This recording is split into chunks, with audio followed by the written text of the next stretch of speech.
Good evening, the director of the Goldstein-Goren Diaspora Research Center at Tel Aviv University. It is my great honor to welcome an exceptional group of speakers from Israel and around the world to take part in this online international symposium on the topic, the Jewish National Movement in the USSR, marking the 50th anniversary of Operation Wedding. Some of you are familiar with the center and our events, and some of you are undoubtedly learning of us for the first time now. This is the first event that the center has held in the online format, with which we have all become so familiar over the course of 2020, and while we look forward to a return to in-person events, we welcome this opportunity to reach a broader audience and make the important scholarship and testimonies generated for this symposium accessible for all or to all. We hope to continue to incorporate the digital format from now on so that lecturers and viewers from around the world can take part in this despite distance, expense, and time difference. I am pleased to welcome you all. The Diaspora Research Center is dedicated to research into the history and heritage of the Jewish people and its cultures throughout the diaspora in all regions, and is part of the Lester and Sally Entin Faculty of the Humanities at Tel Aviv University. The center has three objectives: to prepare and coordinate research tools to study the history and culture of the Jewish people in the diaspora, to initiate research projects of the diaspora studies and to assist in their implementation, and of course to publish the center's research objectives. Among other activities, the Diaspora Research Center provides grants to support research on the Jewish diaspora and holds conferences and researchers' workshops like this one, attended by top international scholars, and publishes a range of original research and academic periodicals on the history and culture of the Jewry all over the world. The center's home at Tel Aviv University places it within Israel's largest academic community. This event, marking the 50th anniversary of Operation Wedding, aims not only to bring to the fore the dramatic story of the undertaking itself, but to consider the historical context that preceded it. The rich history of Zionist activities in the USSR from the 20s up to the 70s. History is made of incredible events, perspective, and some stand out and make headlines, but many are quiet and undermarked, both at the time and after the fact. We hope to provide a forum for discussing many elements of this significant chapter in Jewish history. I am most pleased that the Center, in cooperation with our partner institutions of Beit Hatfutsot and the Jewish Agency, has been able to facilitate this event and provide such a forum in which to bring together both the permanent scholars in the field and the activists of Operation Wedding to discuss these important subjects and bring greater awareness of this remarkable story and the historical context in which it occurred. The event could not have taken place without the enthusiasm of its initiator, Mr. Boris Maftzir, my distinguished colleagues of the Academic Steering Committee, Professor Zev Chanin, Professor Chavi Dreyfus, Dr. Boris Morozov, Boris Maftzir, and Dan Tadmor, and the outstanding management of the center's administrative staff, particularly Adi Moskovich and Sarah Appel. I welcome this opportunity to express my thanks to all of them, as well as to our speakers and to audience for your interest in this important topic. I am deeply honored to welcome Mr. Yitzhak Bougie Herzog, the chairman of the executive of the Jewish Agency for Israel and member of the board of Beit Hatfutsot, to speak up. Thank you. Thank you. Thank you very much, Professor Goldin. It's a great honor to speak to you and to your institution, the Goldstein-Goren Institute, and I also want to congratulate family members of the Goldstein Institute.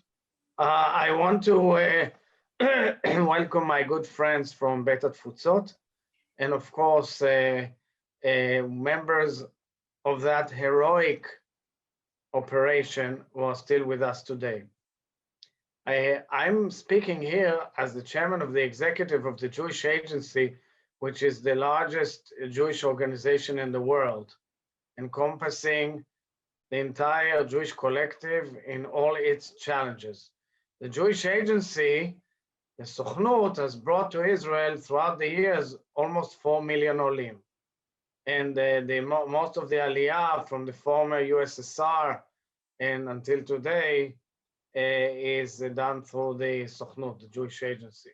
But what's important here is, of course, I'm also speaking as an Israeli, during which my childhood days, one day walks in our teacher in school. She was the eldest daughter of David Ben-Gurion, and tells us, look, there are heroes out there who tried to reach Israel and couldn't make it by plane, and we should all find ways to protest and work for them. And we were children, we were third graders or something like that.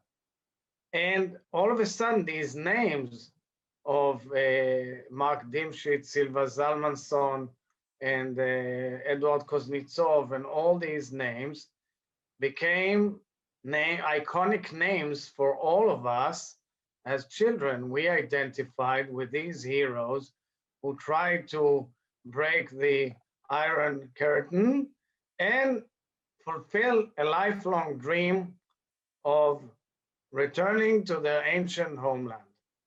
And not only that, the whole notion of Aliyah became something really strong in our lives. Moreover than that, soon thereafter, in the years that followed, all of a sudden, new immigrants, Olim, from former Soviet Union, walked into our classes. And we all of a sudden realized that there's a change in our life, which we were unaware of until we met these Olim. That was the wave of Aliyah of about 200,000 Olim who came to Israel in the early 70s, following the Operation Wedding, the operation in Leningrad, and the trials and the battle for enabling Jews to come to Zion after the battle of the Asirei Zion, the prisoners of Zion, whom still the Jewish Agency pays a special allowance on behalf of the Jewish people every year to a few remaining hundreds or thousands that are still with us today. So I would say that this bold operation, which looks from the outside to all of us objectively as something totally irrational, you know, like young people, young children challenging an entire empire, is a turning point, a watershed in the story of Aliyah to the State of Israel. In fact, in the years that followed, every year the Aliyah grew and grew and grew, and about 300,000 Jews left the former Soviet Union. I think about 180 to 200,000 came to Israel. Now, a few things happened parallel to that. Number one, the Israeli body politic was unaware and didn't know what to do. They were confused. They did not want to be in confrontation with one of the strongest superpower on earth. But a group of young students, one of them later became the mayor of Haifa, Yona Yahav, and one very well-known activist in Keren Hayesod who's in our board, his name is Tzvi Aviv, decided to protest as students on campus in Jerusalem, in the Hebrew University, in favor of those prisoners. And the Israeli media interviewed them, and soon they were immediately surrounded by many other students, and it became a story. So they moved their protest in front of the office of Prime Minister Golda Meir, and she got really worried. She was unaccustomed to such demonstrations. So she called them into her office, and they were young, officials, and they became the spokespeople on behalf of Russian Jewry in Israel, and it became a big story in the public in Israel that we all must amass. Fact is that my teacher walks into the class and says we all must demonstrate in favor of these heroes. And indeed, this aliyah strengthened dramatically the body, social body of the state of Israel in all aspects, and was the main benchmark for the huge aliyah that came in the 90s and ever since. 2 years ago, I was introduced to the children of Mark Dimshitz, Elisabetta and Yaakov Rivkin. And they showed me a beautiful diary which he wrote at the end of his life about the saga that he went through. It was a very accommodating to his friends and colleagues. He depicted his life story and the discrimination that he felt when he started working as a pilot throughout the USSR, and how frustrated he was. And of course, depicted his years in Siberia, the court case where he was indicted and found guilty and convicted for death sentence, like Eduard Kuznetsov.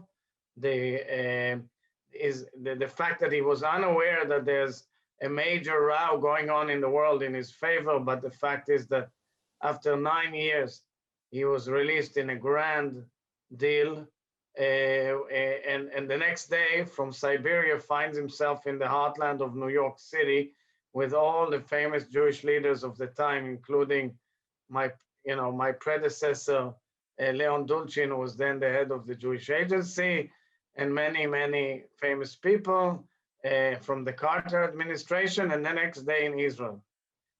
Met by Prime Minister Begin and Minister David Levy and many other people. And I was really moved by Mark Dimshitz's story, as I moved by all the other heroes who had partaken a role in this incredible saga, in this outstanding operation. So I want to conclude by saying that I find it only befitting that we mark this event. In June, 50 years to this incredible saga, we had a special gathering of all of the remaining heroes in Yerushalayim in the Begin Center. And now I believe that this event is actually illuminating for the next day and a half the incredible story of this heroism.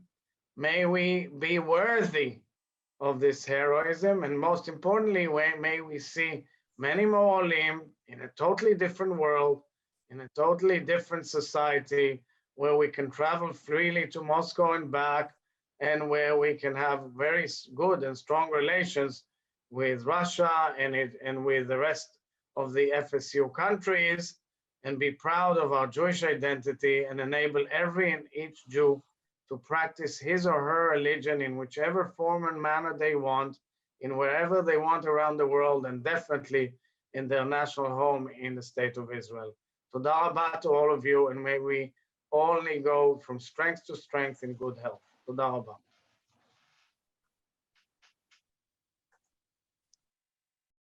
Dear colleagues, Shalom.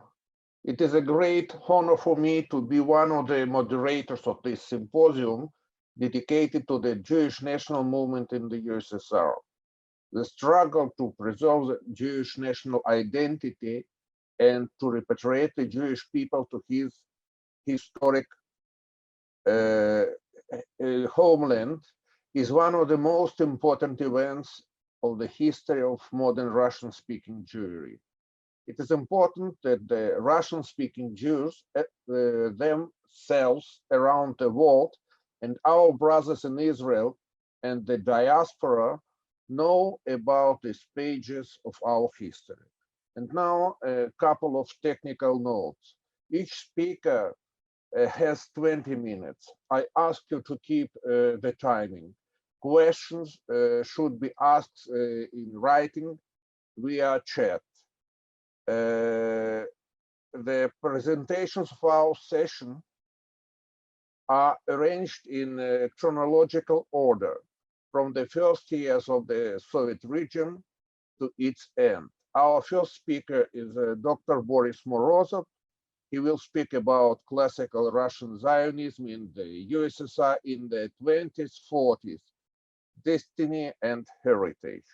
Please, Dr. Morozov. אולי אנחנו נשנה קצת את הסדר ונתחיל מהמרצה השני, יכול להיות פותרים את הבעיה עם בוריס. Let's do so, please.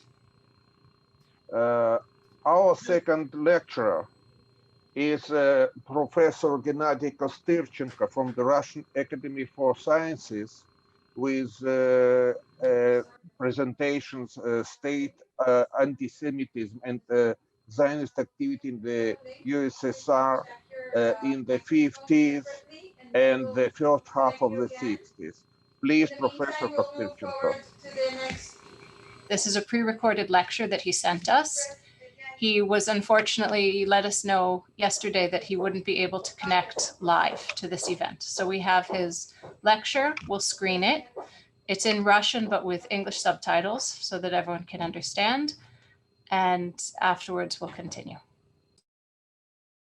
Вначале хочу пояснить, что из-за временных рамок коснусь только того, что происходило в основном в Москве, обойдя вниманием региональные события. Как известно, созданный Сталином режим власти не канул в лету вместе с его смертью. Кремлевские наследники диктатора хоть и осудили те его злодеяния, что были направлены в первую очередь против партийной номенклатуры, и несколько либерализовали систему власти, однако во многом остались в плену пережитков сталинизма, в том числе и государственного антисемитизма, что начал формироваться еще до нападения гитлеровской Германии на СССР и достиг пика развития в конце 40-х годов. Это и дела еврейского антифашистского комитета, врачей, массовые увольнения евреев с работы. При Хрущеве режим определенно смягчился, однако подозрительность властей к собственным евреям никуда не делась. Тем более, что ее подогревали холодная война и начавшееся интенсивное сближение СССР с арабскими странами. Эти факторы в купе с незыблемостью коммунистической идеологии, согласно которой социализм устраняет национальный вопрос, существенно сокращали шансы Израиля добиться большой элиты из второй по численности евреев страны мира. Тем не менее, он продолжал бороться за нее.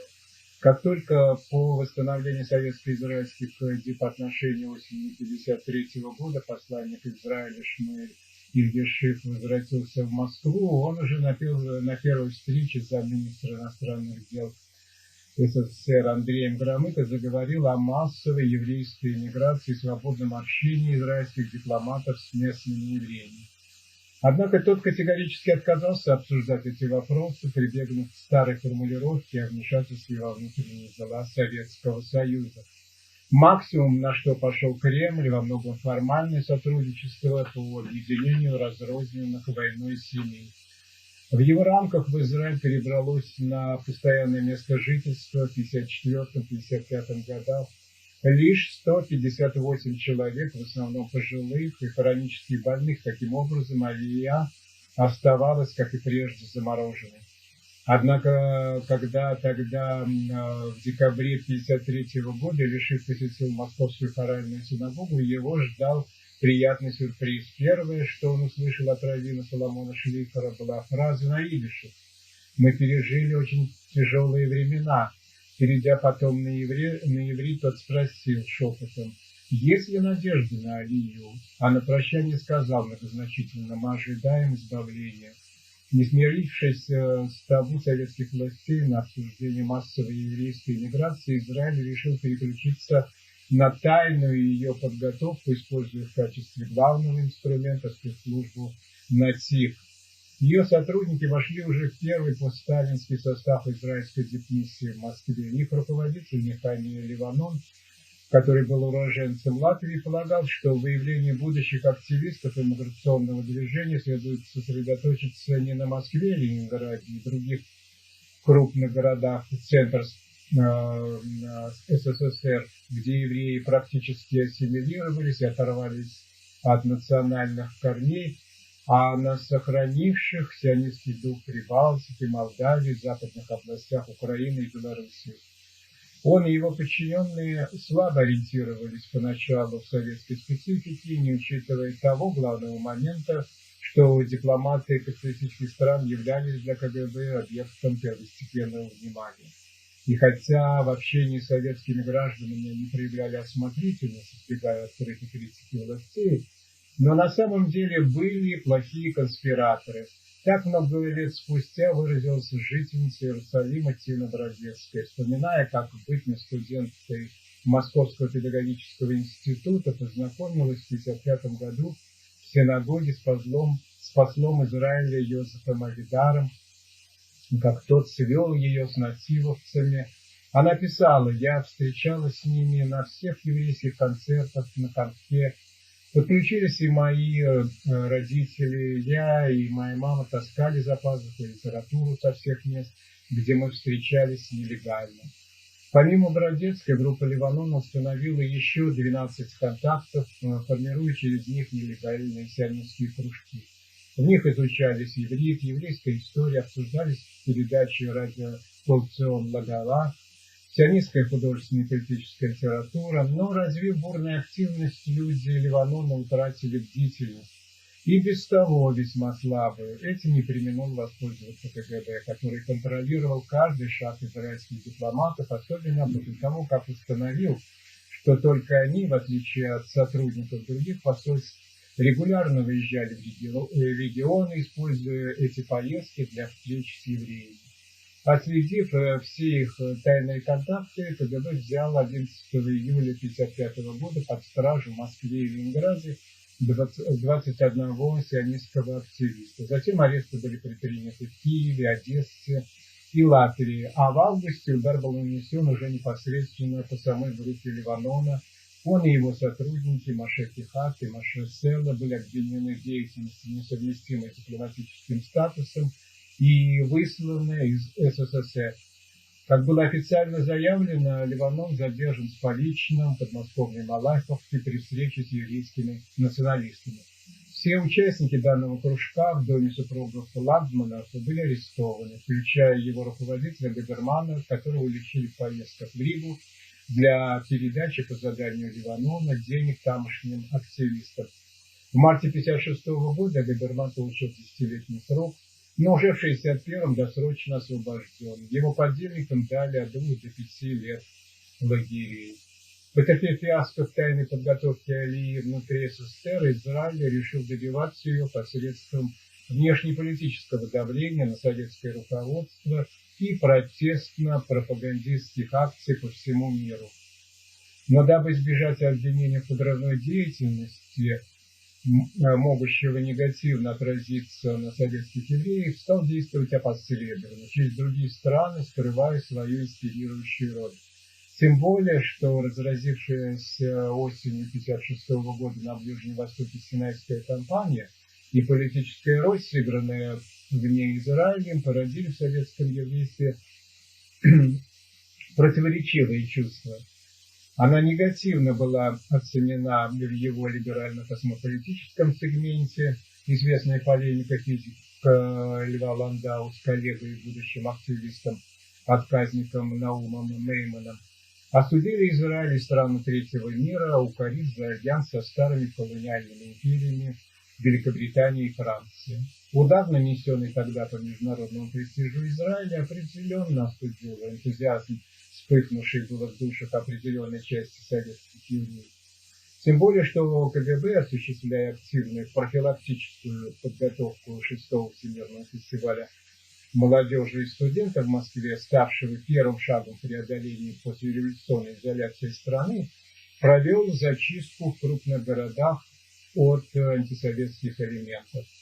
Страну захлестнула волна антисионистских процессов. 23 июля 1957 года в Киеве были осуждены 4 тайных сиониста, обвиненных в контактах с Ливаноном и хранении нелегальной литературы. Самому молодому из них, бывшему участнику Кашамер Хацаир Гершу Ремейнику, было 47 лет, а самому старому писателю Баруху Вайсману 70. Усмотрев в его изъятых при обыске дневниковых записей откровенно выраженные сионистские симпатии и враждебную позицию политики КПСС и советского правительства, суд определил ему 5 лет колонии. Правда, уже в 60-м больного старика досрочно освободили. Однако, несмотря на усиление репрессивных мер перед фестивалем, КГБ так и не смог изолировать делегацию Израиля от общения в Москве с советскими евреями. Это стало очевидным, когда ее члены во главе с Давидом Соровым посетили в начале августа 1957 года хоральную синагогу, где более 4000 человек приветствовали их как посланцев страны золотых снов. В отместку КГБ добился выдворения из СССР израильского атташе по культуре Илья Хазана, опекавшего в Москве Сорока. Усилив, кроме того, слежку за сотрудниками посольства, КГБ вскрыл еще несколько связанных с ними сионистских кружков.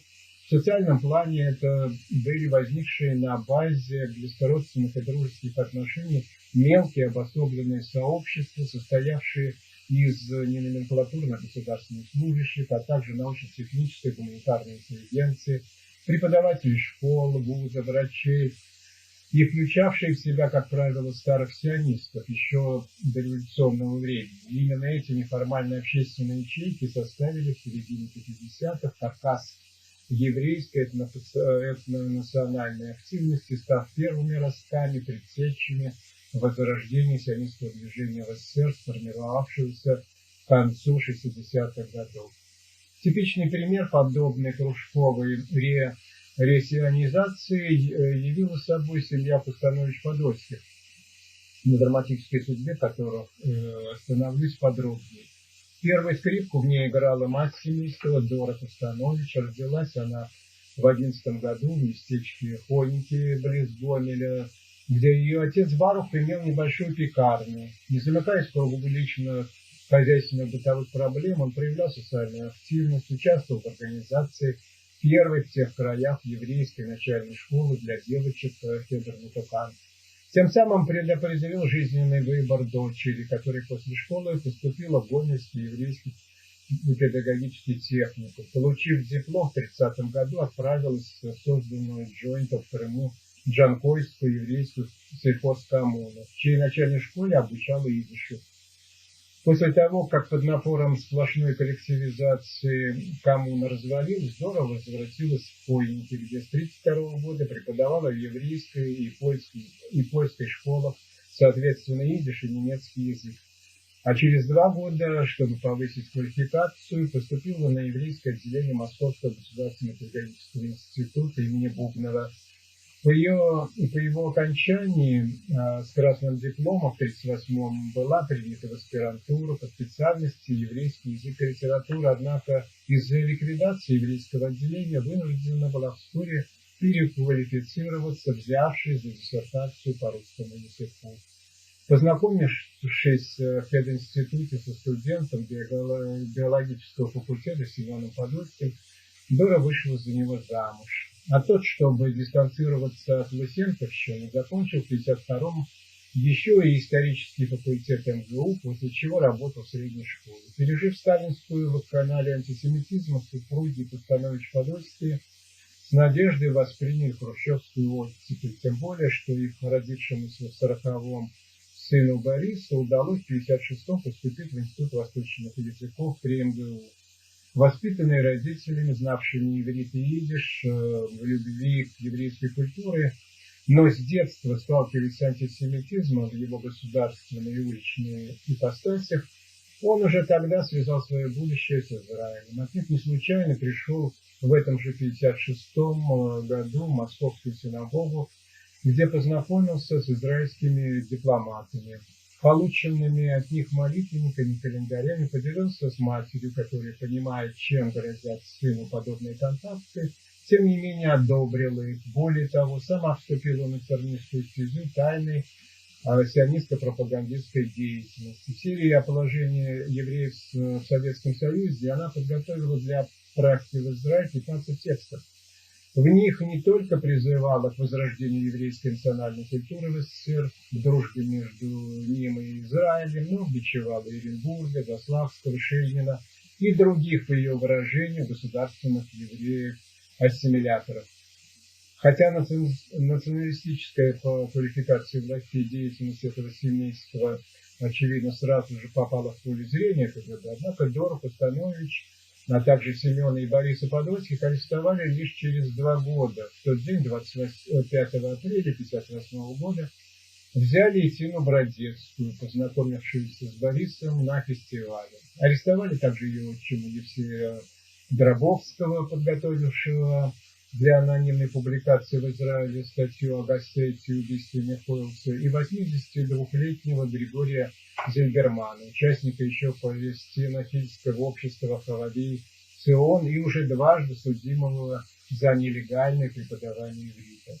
Возникшему коллективному делу руководство КГБ придало особо важное значение, разместив арестованных по одиночным камерам тюремного изолятора Лефортово. Главным фигурантом Дорику Установичу и Семену Подольскому инкриминировалось не только стандартное обвинение в установлении связи с представителями израильского посольства, о распространении нацистической литературы, передаче иностранцам статей для публикования в зарубежной прессе и обсуждении проблемы государственного антисемитизма в СССР, но и такое тяжкое, как измена Родине, а конкретно передача Израилю данных, содержащих государственную и военную тайну. Однако, поскольку последняя инвектива носила явно надуманный, бездоказательный характер, ее отвергла на закрытом процессе даже военная коллегия Верховного суда РСФСР. Ее вынесенный в марте 1959 года приговор оказался не столь драконовским, как ожидалось. Установича и Подольского отправили на 7 лет в исправительную колонию. Для других подсудимых определили меньшие сроки от 5 до 1 года. Столь относительно мягкие наказания, очевидно, обуславливались еще и нежеланием властей омрачать широко отмечавшиеся тогда в СССР столетие со дня рождения Шалом Алейхама.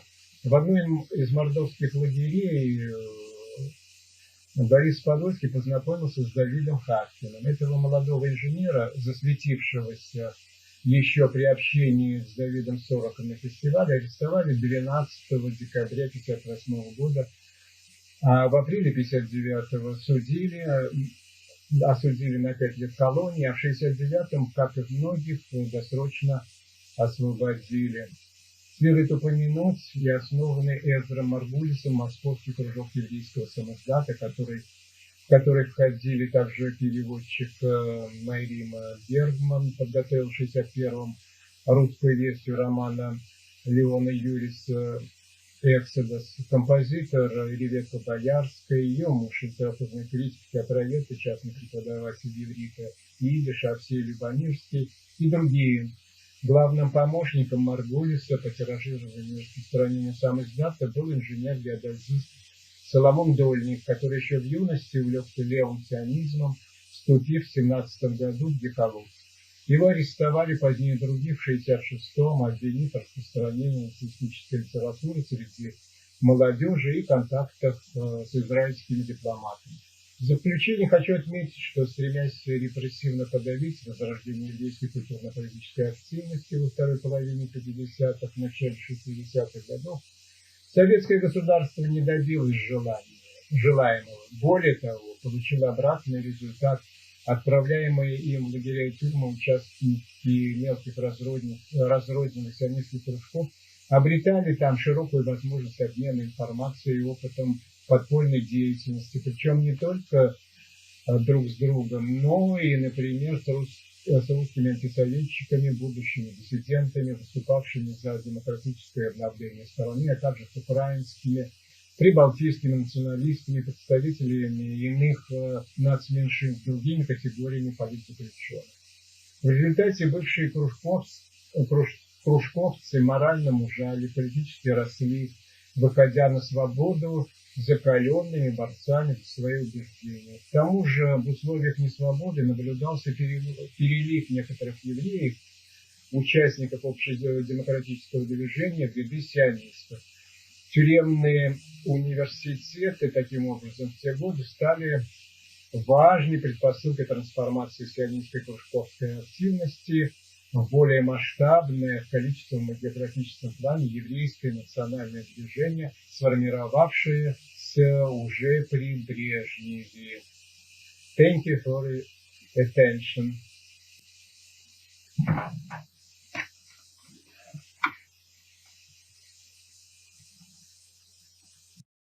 We can't ask questions in such a regime, I suppose, but it was very interesting. My question is, what is the Dr. Boris Morozov, technically? Adi is currently trying to guide him through the process on an outside line. So I think perhaps we should move forward with Professor Ruiz. Okay, So, I understood. Professor is our next lecturer. He speaks about Zionist activity in the Soviet Union in 1948, 1967. Please, Professor Rui. Good evening. You can hear me? Yes, we hear you. Yeah. I shall touch naturally on a number of things that Professor Kostechenko has already mentioned. The Jewish movement in the Soviet Union came into being at the end of the 1960s in the wake of the June 1967 Six-Day War. But throughout the previous 2 decades, Zionist activity had been conducted in a number of Soviet cities, in Moscow and Leningrad, in Kiev, Odessa, Chernivtsi, in Riga and Vilnius, and a number of other cities. There was not a single year in which prisoners of Zion, Jews convicted for their Zionist activity, did not languish in Soviet prisons and camps. The purpose of my lecture is to demonstrate how the seeds were sown that enabled the Jewish movement, in fact, to come into being after the Six-Day War, without subtracting in any way from the audacity and creativity of those who resolved to set up a countrywide movement and ultimately raise the banner of open dissent. While the desire of Soviet Jews to leave the Soviet paradise in order to go to Israel was not shown publicly in the period prior to 1967, their identification with the Jewish state was demonstrated for all to see on several occasions. The first one was Golda Meir and the rest of the Israeli legation staff appeared in Moscow's Choral Synagogue on the high holidays of 1948. Thousands of Jews not only packed the synagogue, but crowded the street outside. Some of you will remember the 10-shekel bill commemorating the picture of Golda surrounded by Jews as she left the synagogue and tried to wend her way back to the Metropole Hotel where the legation was quartered. Similar scenes reoccurred when Israel was represented at international sports and cultural events between 1953 and 1967, and at 3 international affairs in 65 and 66, 2 in Moscow and 1 in Kiev, at all of which there was an Israeli pavilion. The best known of these was the World Democratic Youth Festival in Moscow, which Gennady has mentioned, in summer 1957, in which a large Israeli delegation participated, and which drew Jews from all over the Soviet Union. Many were not satisfied with attending the Israeli song and dance performances, but went afterwards to the Israelis' lodgings to speak with them. Several of the activists of the late 60s, early 70s came to see the Israelis, some of them from outside Moscow. from Minsk, Kiev, Chernovtsi, Tbilisi, Odessa, Riga, and Siberia, as well, of course, as a number of Muscovites. Every performance of Israeli artists who came to the Soviet Union in the 1960s also drew large crowds, and tickets would be sold the day the event was publicized, culminating in the tour in 1966 of Geula Gil, after which the Soviets decided to cancel the projected tour in the Soviet Union of the Israeli Philharmonic Orchestra. The Israeli legation, which in 1954 was raised to the status of embassy, became the focus of Jewish attention throughout the length and breadth of the Soviet Union. Wherever the ambassador and other members of the staff traveled throughout our period, and they made a point of going wherever they could get permission to travel, they were welcomed as a harbinger of redemption. The embassy also made every effort to distribute to Jews Israeli newspapers, Hebrew primers, and records of Israeli songs. Not a few of the prisoners of Zion in this period had been charged with maintaining contact with Israeli diplomats and receiving printed material from them, which they proceeded not only to read, but actually to distribute among fellow Jews. The Israeli embassy, however, did not create Jews' identification with Israel. It simply helped fan a flame from smoldering coals. The most popular Soviet Jewish singer in this period, Nechama Lifshitz, whose home ground was the Lithuanian Philharmonic, was among those who maintained regular contact with the Israeli embassy as of 1958. She too received records with Yiddish and Hebrew songs and actually appeared with the Hebrew songs beginning 1964, the first time Hebrew was heard on a Soviet stage since the departure of Habima in 1927. Her concerts were invariably attended by Israeli embassy staff. She would inform them in advance of the time and place of the performances, and the audience would dance the horror in the foyer in intervals. These were occasions when people were able to exchange words, a few words at least, with the Israelis. When they went to synagogues on Shabbat and festivals, they would be carefully guarded, and every effort was made by synagogue officials to prevent worshippers from entering into conversation with them.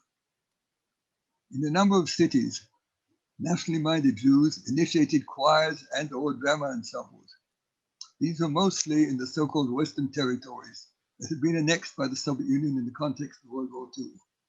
In Vilnius and Kaunas in Lithuania, in Riga and Daugavpils in Latvia, and in Chisinau, capital of Moldova, but also in Leningrad and in Derbent in Dagestan.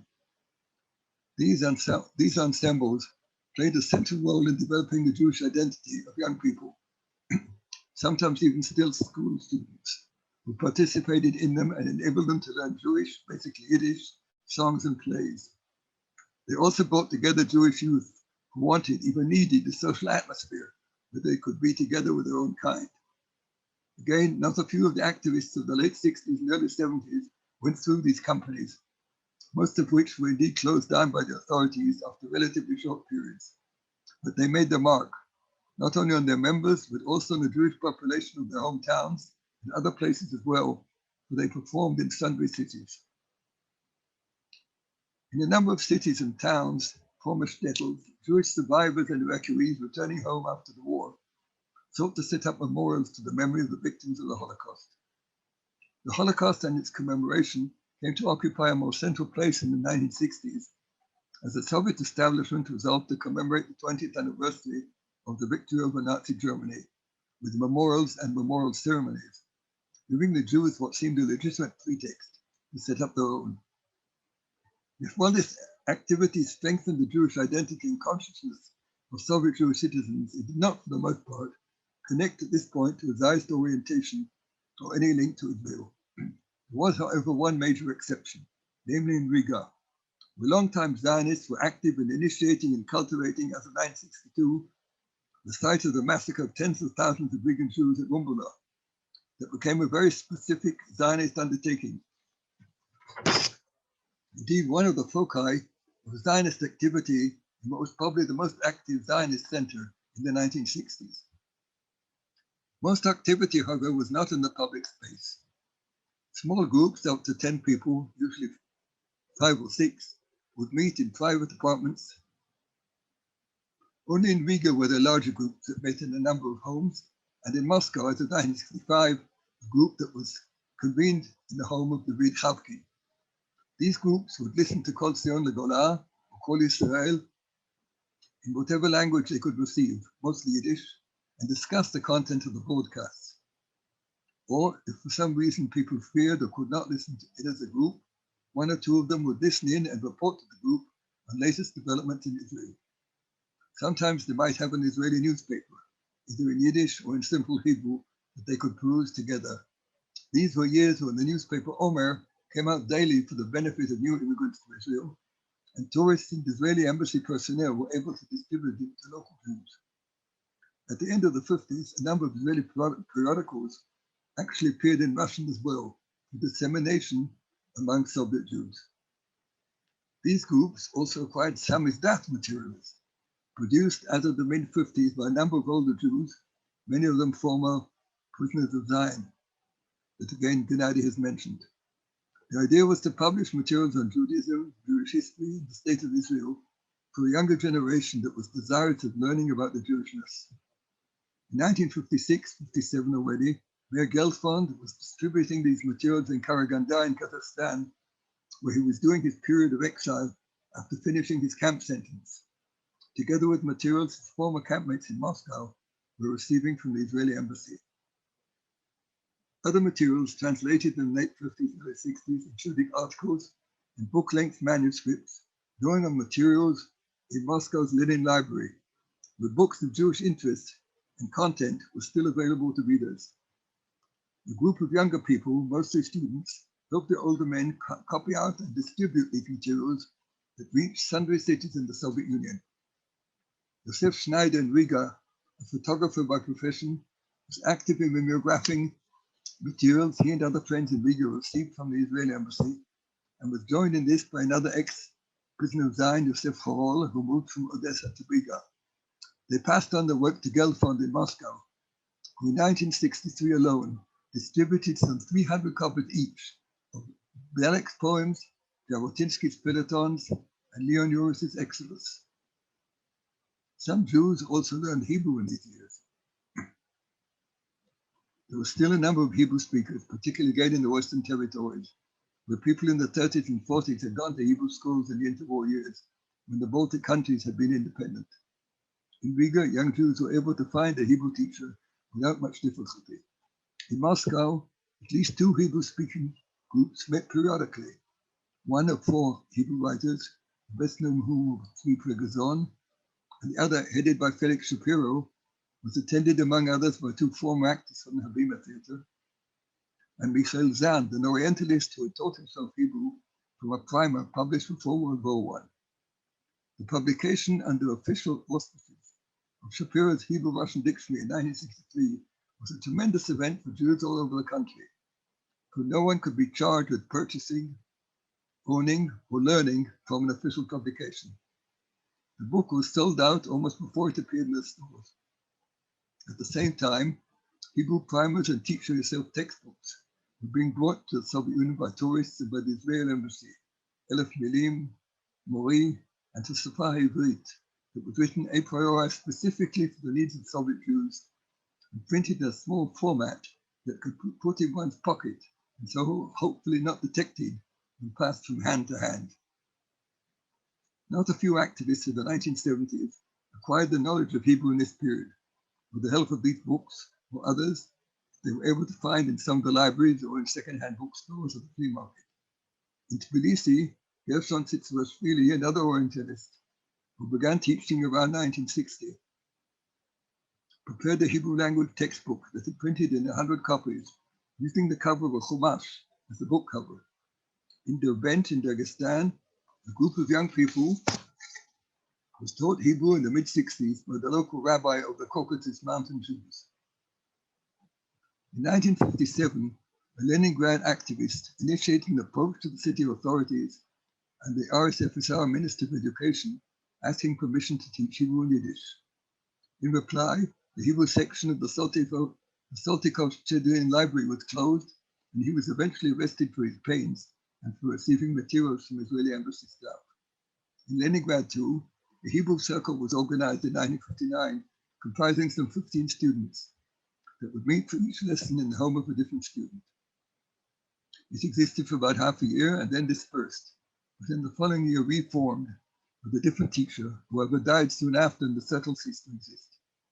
Two of its members started teaching Hebrew individually, and in 1967 opened one of two circles that were the first in the Soviet Union to call themselves Ulpanim. In the campus too, Hebrew studies were quite common. The teachers were mostly Hebrew and Yiddish writers from Moscow, Kiev, Odessa, arrested in Stalin's last so-called black years, or all the Zionists of pre-war vintage. Many of the future leaders of the Jewish movement's early stages, Meir Gelfand, Vilas Vichinsky, David Chavkin, learned Hebrew in the camps. But the camps were important in another sense as well. Prisoners of Zion who served lengthy periods sat there with Zionists from other cities. And not only prisoners of Zion, but with other Jews arrested on charges not connected with Jewish activity, who became Zionists in the camp under the influence of fellow prisoners like Edward Kuznetsov. The common experience and purpose and the mutual confidence that formed in the camps and the context they maintained after returning home created the first inter-city Zionist community that comprised the core of the countrywide movement that came into being in the late 60s, early 70s. In this way, an embryo movement was taking shape in the late 1950s, early 1960s. Zionist groups existed in many cities. People were daring to ignore the Iron Curtain and maintain contact with the Israeli embassy and Israeli and other Jewish activists. Hebrew was being studied, again in many places. Samizdat materials were being prepared and disseminated. And the nucleus of committed Zionists, of both the older and the younger generation, were increasingly willing to flout the ubiquitous presence of the agencies of oppression, to bring home to the authorities that they would not be deterred. And above all, lines of communication were created by activists in a host of different cities. In short, the Jewish movement of the late 1960s, early 1970s, did not sprout ex nihilo, yesh mi'ayin. Thank you. The questions after all the presentations or now? For the moment, we don't have any questions. If someone has... In such case, I have one question to Professor Yaakov Roy. Okay. May I ask? A group of Yiddish writers, Soviet Yiddish writers, made Aliyah in the very beginning of the 70s. For example, the poet Yosef Kerbil. Did he and other Yiddish writers play any significant role in the Zionist movement of the 60s? Not that I know of. Okay, thank you.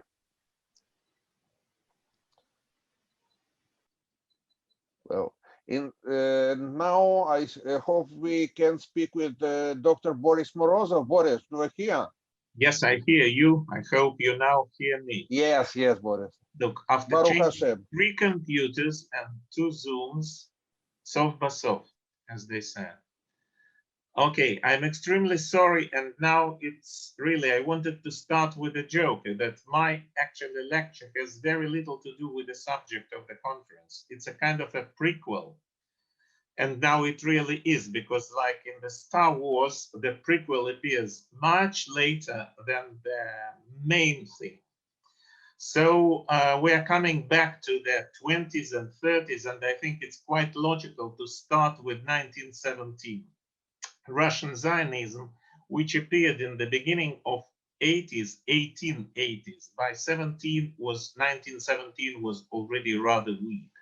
The period of its fast development in Russia, when, for instance, in 1897, there were 370 Zionist organizations, in 1904, 1,572, was stopped in 1903, when after creation of Borchov's Baalei Zion in 1899 and Sivkin's Tzeirei Zion in 1903, the Tsarist government prohibited the public activity of socialists, as they said, Zionists and propaganda of their ideas. See Pleve's decree of 24th June 1903. Participation of Zionist representatives in revolutionary events of 1905-1907 caused further repressions, and until 1917, all Zionist legal activity was terminated. Still, even during the term of reaction, Zionists managed to act via general Jewish organizations, and some new youth organizations were formed, like Hapoel Hatzair in 1915 and Hashoner Hatzair in 1916. In February 1917, when provisional government came to power, it declared the abolition of all religious and national restrictions, decrees of 3rd and 20th March 1917, and allowed freedom of political activity. As a result, Zionist movement recovered. Paalei Zion, Tzeirei Zion, and other existing organizations renewed their activities. October Revolution of 1917 and the usurpation of power by the Bolsheviks brought to limitation of activity of the majority of political parties. The general attitude of communists towards Zionism was rather negative. Lenin already in 1903 considered Zionist idea to be false and contradicting the real interests of Jewish proletariat, and accused Zionists of isolation of Jews from the class struggle. Stalin later stated the Jews couldn't be considered a nation and saw assimilation as the only possible solution of Jewish question in Russia. But in 1917-1921, Zionists were not yet declared a political enemy. New government had too many real enemies and problems. This caused sharp development of Zionist movement in the areas with large Jewish population, mainly Ukraine and Belarus. Several tendencies could be seen in this process. First, old Zionist organizations didn't deal only with Zionist activity. They became popular among Jews, mainly among Jewish youth. They saw themselves in a way more Jewish movement than Zionist movement.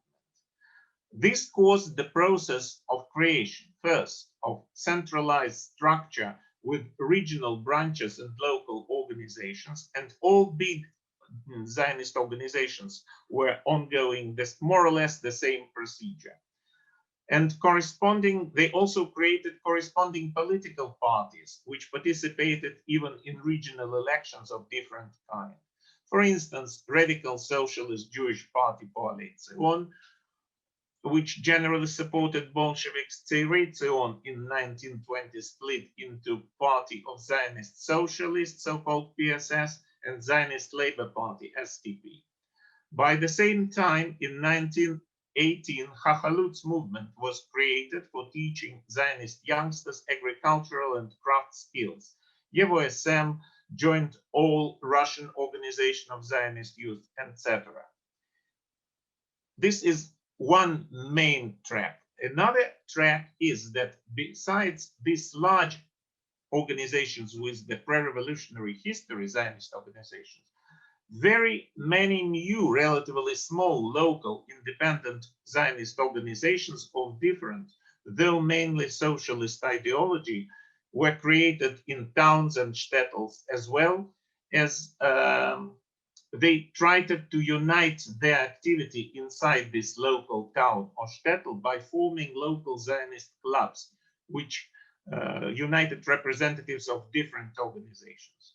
Documents prove that such small local organizations usually included 15-20 members. It often happened so that the same person was at the same time the member of 2 or even 3 different organizations simultaneously. The popularity of Zionist or actually Jewish movement in Russia caused even certain attempts to create a joint all-Russian Zionist organization, but without real success. By that time, the political activity of Zionists and their popularity attracted attention of Bolsheviks. And already in 1918, the Commissariat on Jewish Affairs and so-called Yevsektsy, Jewish sections at regional Communist Party committees, which later were united at Central Committee of RKPB, were created.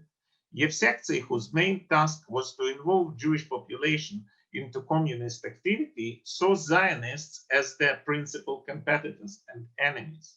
As a result, they started their struggle against Zionists for their influence mainly on Jewish youth. EAJC accused Zionists of two main sins. First, connection with world imperialism, especially with Britain and the United States. Britain because of Balfour Declaration, and US as a center of Jewish bourgeoisie. And second, of participation in anti-Soviet activity of Ukrainian Directoria headed by Petlura. Zionists who participated in the work of Directoria government and headed the Ministry of Jewish Affairs had to sign several anti-Bolshevik declarations of Petlura. Also, they were accused of signing an agreement signed by Zhabotinsky with the representative of Ukrainian government in 1921 regarding creation of Jewish militia for the defense against the pogroms. So basically, they were accused of anti-Soviet activity. Together with local branches of GPU, or later OGPU, EAJC watched the activity of local Zionists and reported it to the center. As a result, already in 1919, Central Bureau of EAJC in Ukraine issued an order regarding closing of all Zionist organizations, excluding Paalei Zion. Central Committee of Zionist Organizations appealed to Central Executive Committee, CIC, with a protest, and the secretary of CIC, Aviv Yenutidze, wrote a resolution in which it was said that no Soviet body considered Zionists as a counter-revolutionary organization. Still, similar attempts to terminate the Zionist activity were undertaken many times. There were ongoing conflicts, sometimes even physical ones, which were reported between local EAJC and Zionists. Several local organizations were closed forever, and some Zionists were arrested, usually for publishing and distributing Zionist leaflets, which was prohibited by the new Soviet laws. The negotiations of the representatives of World Zionist Organization, Dr. Eder, with Minister of Foreign Affairs Chernin, or Narcom actually, of Foreign Affairs, regarding free immigration of Zionists to Palestine in 1921 also were not successful. But until 1922, Zionists were not seriously persecuted still. I want also to remind you that during 1919 up to 1923, about 18,000 of Russian Jews immigrated to Palestine. 1922 was the beginning of a new stage.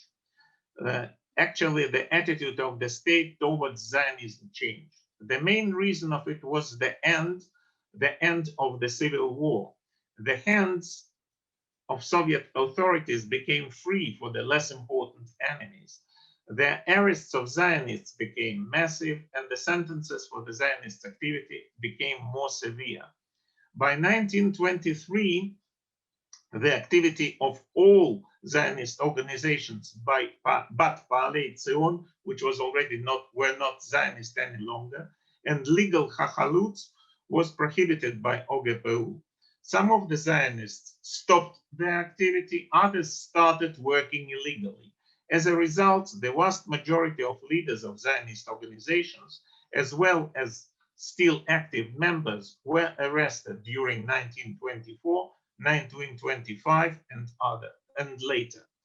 Who were actually these people? The research of the phenomena of Zamena, substitution of exile sentence for exile to Palestine, and collected database on the arrested Zionists who applied for substitution gave us opportunity to create a kind of a social portrait of them.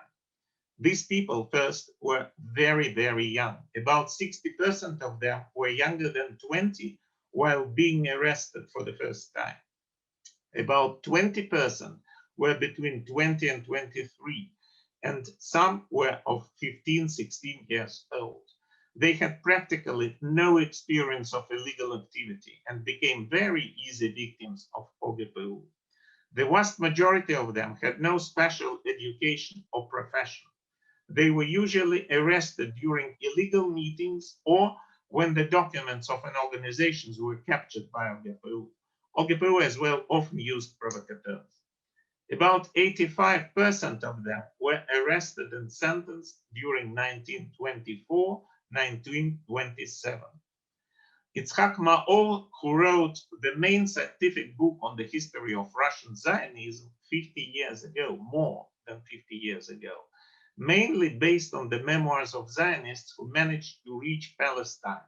He mentioned about 100,000 of arrested and sentenced Zionists. Contemporary research proves that this figure wasn't really correct.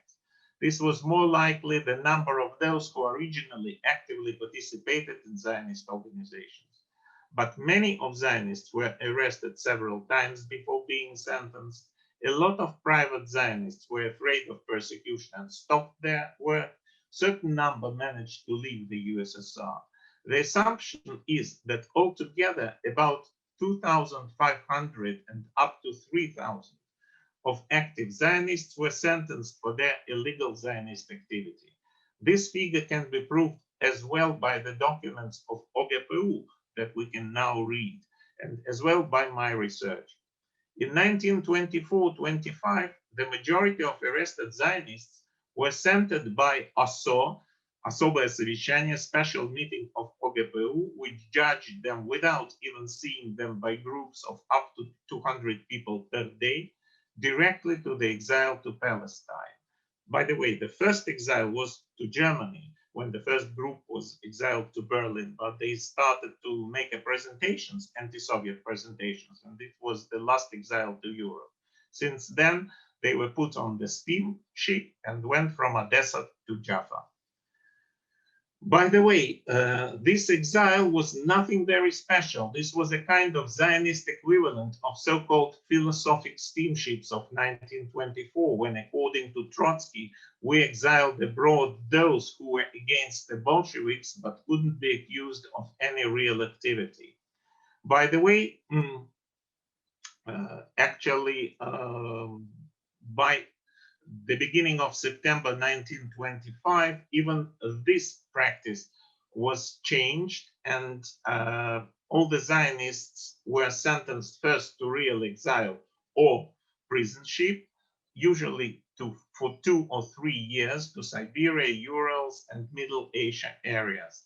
The leaders of organizations, those who dealt with illegal publication, and those who resisted their arrest, there were such people with their false identities and so on, usually were sentenced to so-called politizolato, imprisonment with preserving for them the rights of political prisoners for 2 or 3 years.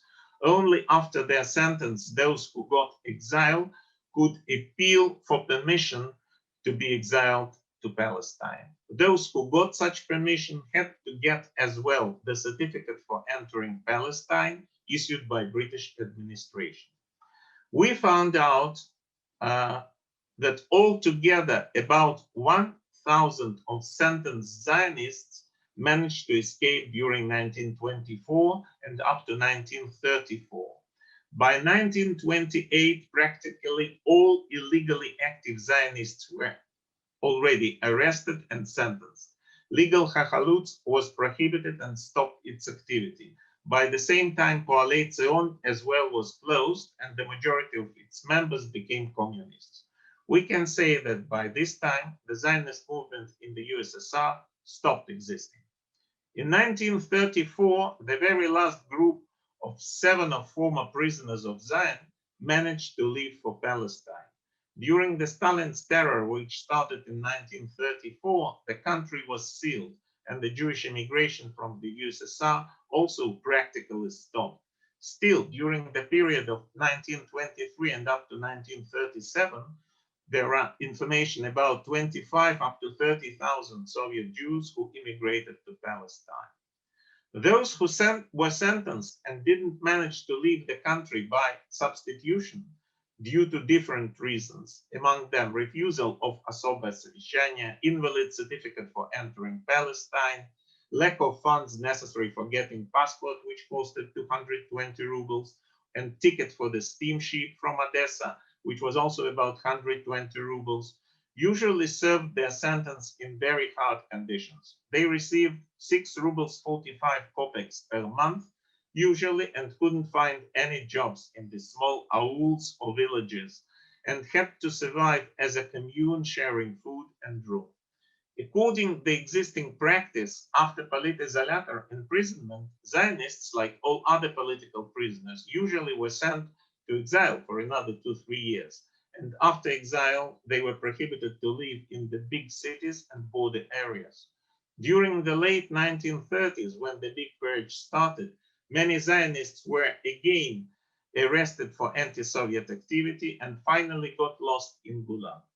Their friends and relatives in Palestine were looking for them for many, many years. We have documental proofs that Goldin and other Israeli ambassadors in the USSR up to 60s tried to find them, but without any real success. And one last remark, I still hope that I do have 1 or 2 minutes. We use the word Zionism very often. Zionism, Zionist, many times every day in Knesset, in press, on TV. And actually, when I started to deal with this subject, I found out that this book of Maor, which was written more than 50 years ago, is the only one comprehensive attempt of research of Russian Zionism. And this book was written when actually there were no access to any archival material in the USSR. It was only written on the material of people collected by the people who managed to reach Palestine. Today, many archival documents on Zionist organizations became open and can be used both in Russia and Ukraine, and by the way, other former Soviet Union territories. We found out that certain facts and numbers given by my old are not always correct. It's not his mistake, just he couldn't see these documents. This is why practically the new research has to be undertaken of this Russian Zionist phenomena, because actually the history of Russian Zionism is a rather significant part of the history of our country. Thank you. And sorry for all these technical things. Thank you, Dr. Morozov. We have some questions to you. Okay. I have a question. May I ask a question? Yes, definitely. Can you hear me? Yes, though I don't know who is asking me this question. I'm Baruch Granovsky. Baruch Granovsky, you probably did not hear about me. So my question is, to what extent Zionist movement in the early period of Bolshevik power was religious? Let's say that it wasn't really very much religious. There was a religious Zionism in Russia. We know about Mizrahi and some other organizations, but by the beginning of the Soviet era, the majority of them already left the Soviet Union. Also, those who remained in the country, they became actually, they saw themselves under dual pressure, because they were not only accused of being Zionists, but they were also accused of being religious Zionists, because the country was struggling against all kinds of religions. So there were not many of them, and I can't say that I saw at least one really good pack of the documents of religious Zionists in Russian archives, or Ukrainian, by the way. I beg your pardon, ask to write the question to the chat, and we have questions in the chat, and where we have, were any anti-Zionist books on brochures published in the USSR before the World War II? Yes, there were, mainly in the 20s. And there were also some kind of things that were called samizdat. Look, the ones or twos of people remained. But in 20s, there were a lot. I would say that there are some kind of peculiar documents. I found, for instance, in one of the Ukrainian organizations, the document which actually inspired its participants to beat the Komsomol leaders, their young party members, and so on, for their anti-Zionist activity. And it was written in the leaflets and in the brochures and so on. Okay, thank you. The second question, why were they sent to Germany, the Zionists arrested? Because the Germany was the closest. Look, with Poland, their relations were very difficult. And with Germany, they were more or less okay. By the time, remember, the agreement of 1924. So the philosopher steamships were also sent to Germany. So the first Zionists were just going on just according to this already known way. Okay, thank you. And the third one, in what way the kibbutz USSR on the shore of Tiberiade take was connected Well, to... didn't get the beginning. Can you say it once okay. again? In what way the kibbutz USSR on the shore of Tiberiade Lake was connected to the remains of the Zionist movement in the USSR, if at all? Look, I don't know anything about it. Sorry. Okay. Any questions more? Thank you, Dr. Moroza, for very... And I'm extremely sorry for all this technical Dalmida. No problem. And now I invite our presenter, Professor Zeev Hanin, with presentations about identity, ideology, and the community structure of the Zionist movement in the late USSR. Please, Zeev. Thank you, Velvl. Thanks for your introduction, and I appreciate this outstanding opportunity. It's my pleasure and privilege to be a part of this very important event. First of all, I would like to agree with my colleague, Dr. Boris Morozov, who is saying that on one hand, the topic of the history of the Zionist movement in Eastern Europe, the USSR, looks like overstudied. It's enough to have a look on the list of participants, presenters in this session and the next sessions. Professor Yakov Roi, Professor Tzvi Gittelman, Dr. Boris Morozov himself, each of them produced more than one, which is understatement, important or even classical books about the history of about this issue. On the other hand, some of the aspects of the story are still discussed, and just in academic literature and also in the public discourse. For instance, we can pay attention to there are at least a few questions here. First of all, whether the archive materials Boris is talking about, they just enable us to understand a little bit different specific points, but do not change the whole definition and the general understanding of the history of the Zionist movement in the USSR. Or at the moment we can talk that we understand dramatically better or dramatically different the history of this issue than it happened 10 or 20 and 30 years ago, and the academic community should invest material and human resources in order to develop archival research before all. Second, it might be even funnier. We are still discussing the question, what is the understanding, the very understanding of what Zionist movement is, what is the Jewish movement is in general, whether it's, we should understand it at very narrow point of view, just the number of institutions, specific groups that were involved in the Zionist or different other aspects of the Jewish national movement proper, or we can talk about the whole experience of the Soviet Jewry, which could be defined as a sort of a Jewish movement in a very wide understanding of this word.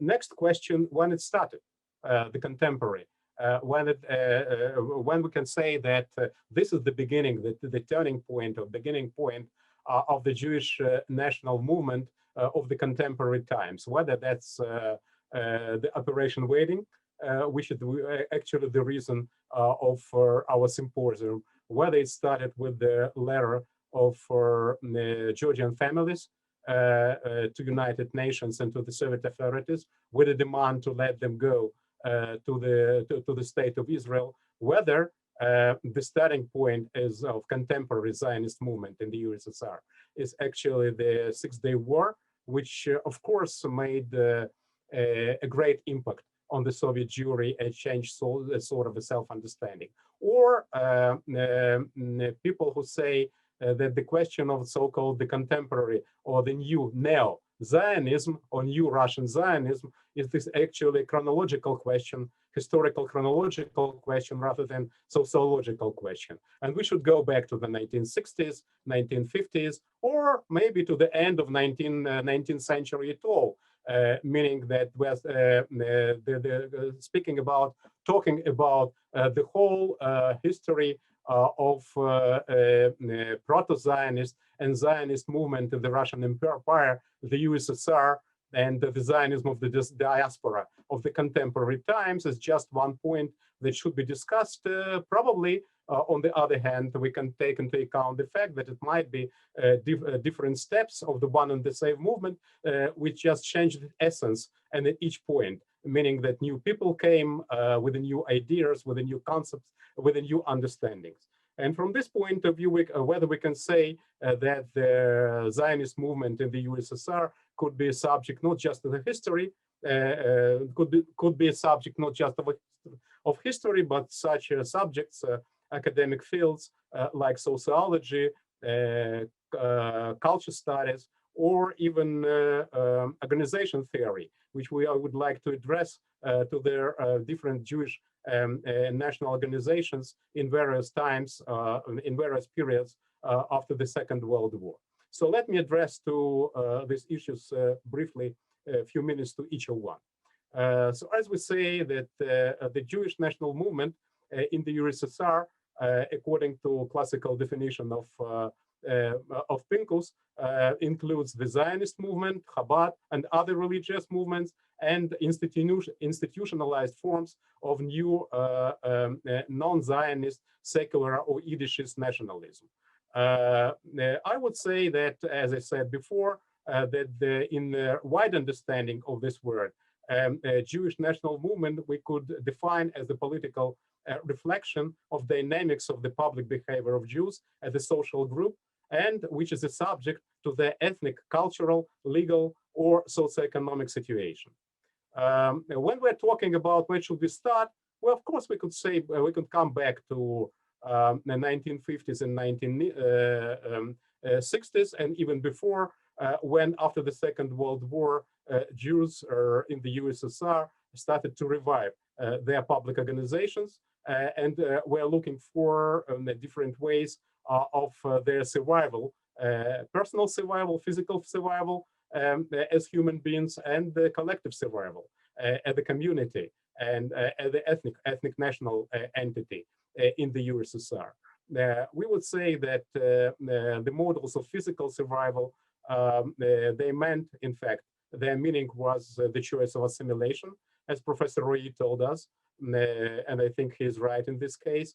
Ethnic national survival meant also that the choice, a search for specific ways of reflection of the Jewish ethnic national identity and also religious identity for those for those for whom it was important, and participation of the national cultural institutions and struggle for its existence. This, of course, in the situation of state anti-Semitism, which Professor Kostrichenko described as very, I would say, understandably, this was quite problematic in concern of the physical revival. And the attempt of optimal combination of these two priorities, meaning physical survival and survival at their ethnicity, the ethnic entity, earlier or later brought not a few of these people to the idea of emigration, aliyah to Israel or immigration to the West. When we're talking about the Jewish national movement in the USSR, we're of course talking about the three different groups of different categories of organizations: legal, quasi-legal, and illegal. Talking about legal organizations, of course, they remind us the EAJC, which Boris talked about, and Jewish Anti-Fascist Committee of 1940s, and until the total parody on the Jewish representation through the anti-Zionist committee of the Soviet public. Of course, all the structures, they were a surrogate of the Jewish national institutions, and of course the government did everything, the Soviet authorities did everything in their power in order to limit their activities and not to extend their activities beyond the margins they were allocated to. Talking about quasi-legal organizations, we first of all mean the religious communities. Of course, they were controlled very carefully by the KGB and state commissioners for religion, religious cults, and had to participate or to participate with them and to be controlled by these government bodies. And at the same time, not a few of these organizations, as we know, they try to play a role of national communities, ethnic communities, and some of the Zionist groups were trying, of course, as we know, to use the platform of the religious organizations for their Zionist and pro-Israel and national revival activities. The third group, we are talking about illegal, independent national organizations, which, of course, their activity was very problematic. We saw them even after the Second World War in the way of the revival of various underground Zionist groups, starting from the Lvov Repatriation Center, which was quite widely discussed in the academic and publicistic literature, and Ihud movement, and so on and so forth. And if you are having a look at the archival documents, the KGB reports that were talking about so-called underground Zionist organizations like Zhmerenka Group or Union of Jewish Youth or Kiev Sun Group, and so on and so forth. So we don't know, of course, whether it was a real, all of them were real groups, or it was just an invention of KGB officers. But still, we of course know that not a few of these organizations indeed existed and indeed tried to do everything in their power to revive the national movement there and to fight for emigration. First of all, Aliyah to Palestine, and then to the land of Israel. A new step, of course, of self-organization of informal Jewish national movement started at the end of 1960s and 1970s, much under the impression of the victory, Israeli victory in the Six-Day War. So with the appearance in 1970s of the new generation of independent Jewish activists that were inspired by the victory of Israel under the 5 armies of the 5 Arab countries in the Six-Day War in 1967, all these organizations, they got their new quality and new essence. One of them, from this point, I believe, we can start discussing the concept of the and doctrine of this new Russian Zionism or Russian neo-Zionism, a new specific form of the Zionist identity of the Soviet Jewry, which was developed with the new generation of activists, and was a sort of the secondary phenomenon rather than inherited one. The documents of Russian, Ukrainian, and other archives Boris was talking about, they give us quite a lot of stuff about and mentions about the groups that are organized over almost everywhere. And by the way, while talking about other research subjects, it's very important to compare this archival data, the archival documents information with the oral history. And that is why I look forward with a great interest to our tomorrow section. We can learn more about actual participants of the Zionist movement.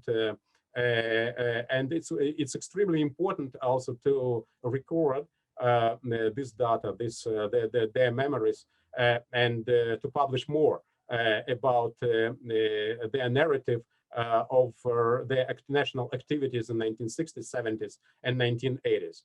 Of course, we know it was discussed quite extensively in the academic literature that the core of these groups that were exposed by the KGB starting from 1960s and in 1970s in Kiev, Kharkov, Odessa, Jewish Committee in Leningrad, the Zionist groups in the Baltic states like in Riga and Vilnius, and all these attempts to establish umbrella structures like 1969, 1970 attempts of establishment of all USSR committee for coordination of the Zionist activities. But the core of these groups, they were actually the refuseniks, Откazniks community, which, as we know, and it is the phenomenon which is studied pretty well.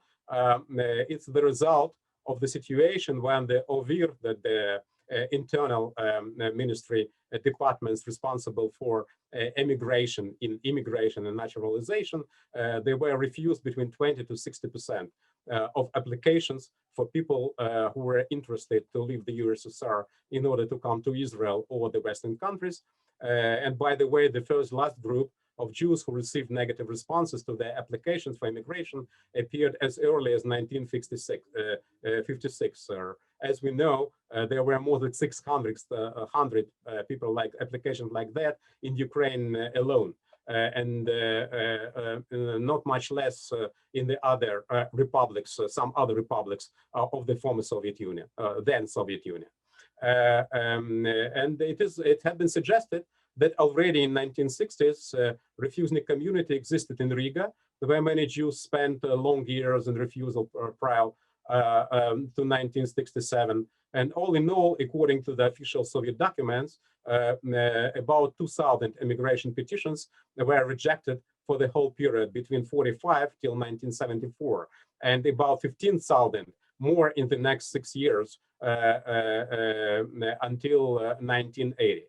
So these entities, which became of refusnik entities, they became the core of community and quasi-community structures of the new type. They could be discussed not only, as I said, from the historical point of view, but also sociological, culturological, and organization theory point of view. First of all,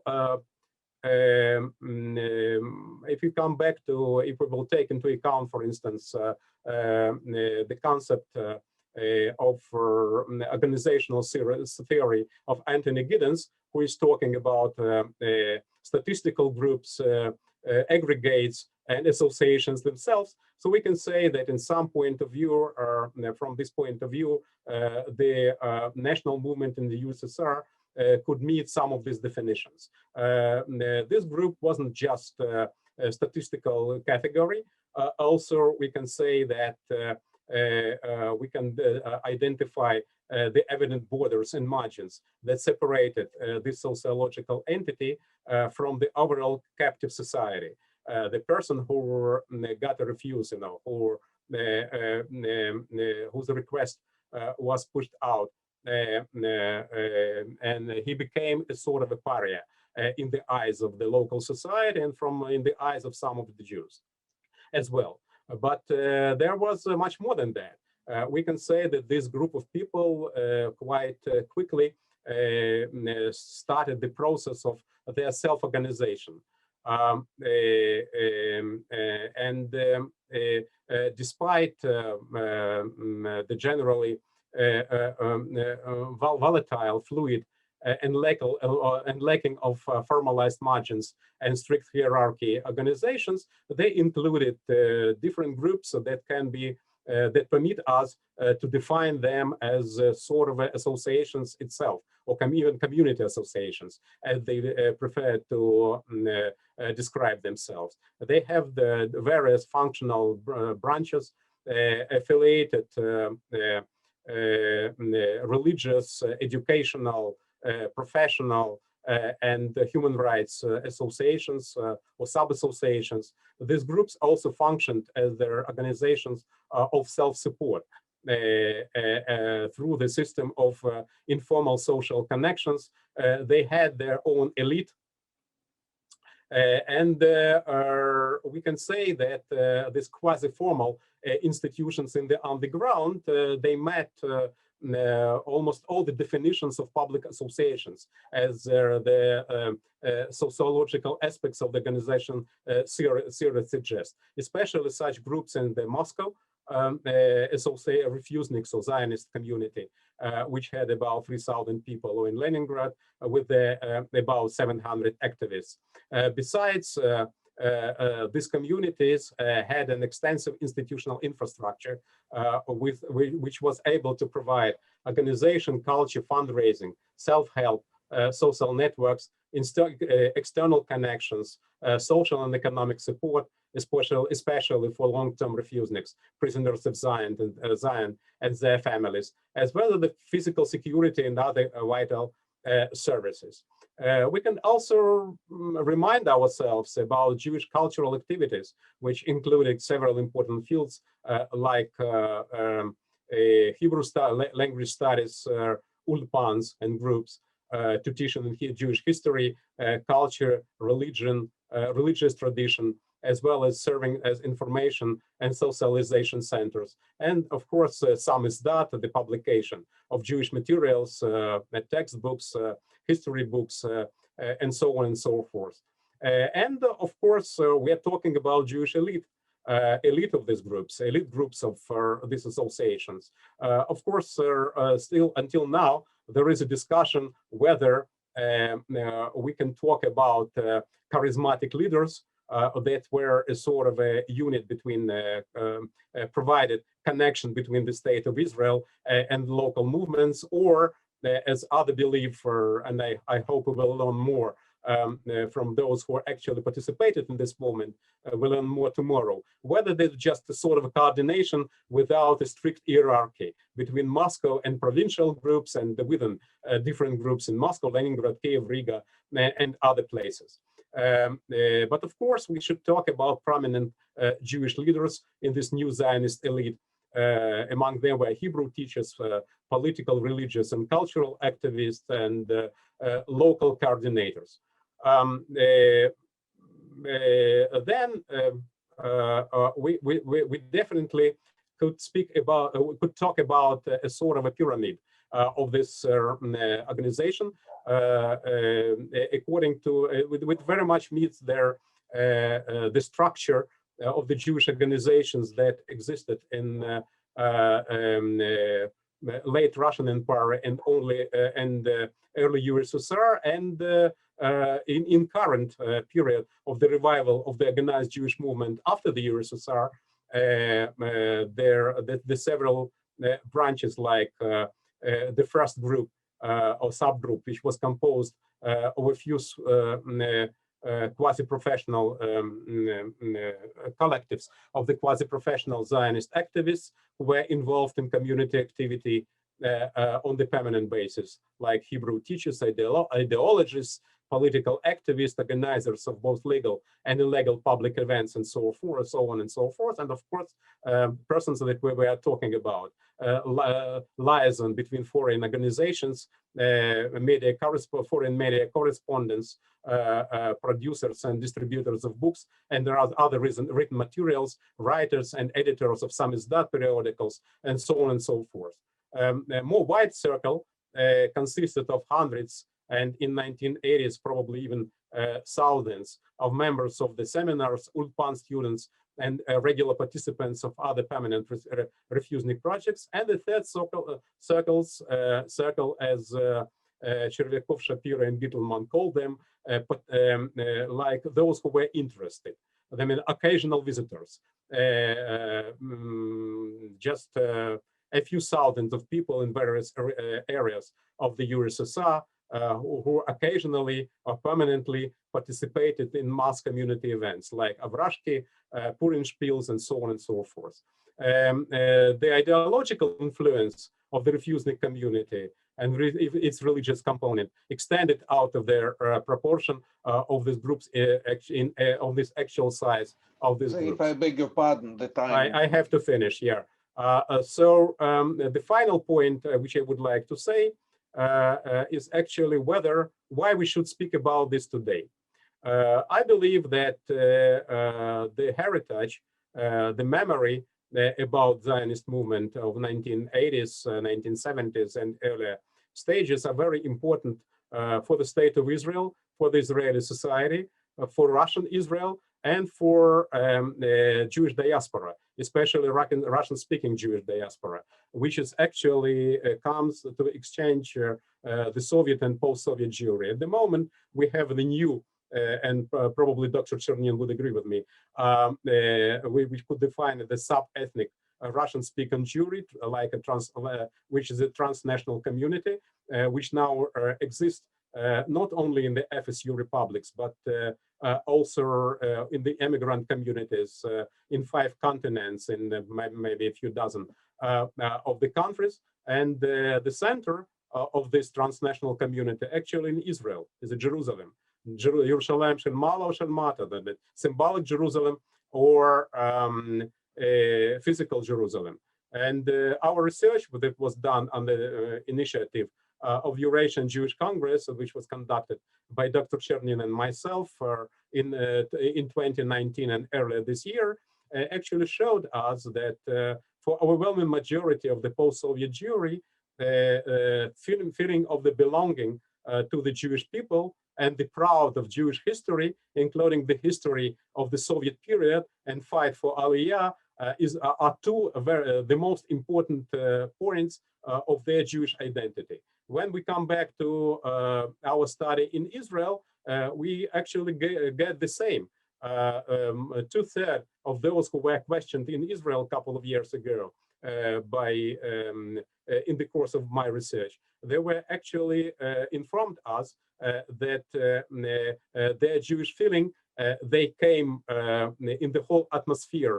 They grew up in the USSR and in the post-Soviet states, and about 80% they said that their Jewish identity actually was the result of their aliyah to Israel. By the way, among those who are non-Jews according to Halacha, the share even more than among those who are Jews according to Halacha. Seth, I beg your pardon for the second time. We have not one presentation more, and we have one question to you in the chat. Yeah. Okay. That's all I wanted to say. I beg your pardon one time more. It's my fault. I beg your pardon. Yeah. How do you understand that? It's a question to you. How do you understand Jewish self-identity and the degrees of the phenomenon, if any? I think that the Jewish identity actually depends on the situation. We know that the Jewish identity in the West is mainly a religious identity, although we know the classical definition of Professor Tzvi Gittleman that even for American Jewry, a religion was a sort of a facade of ethnicity.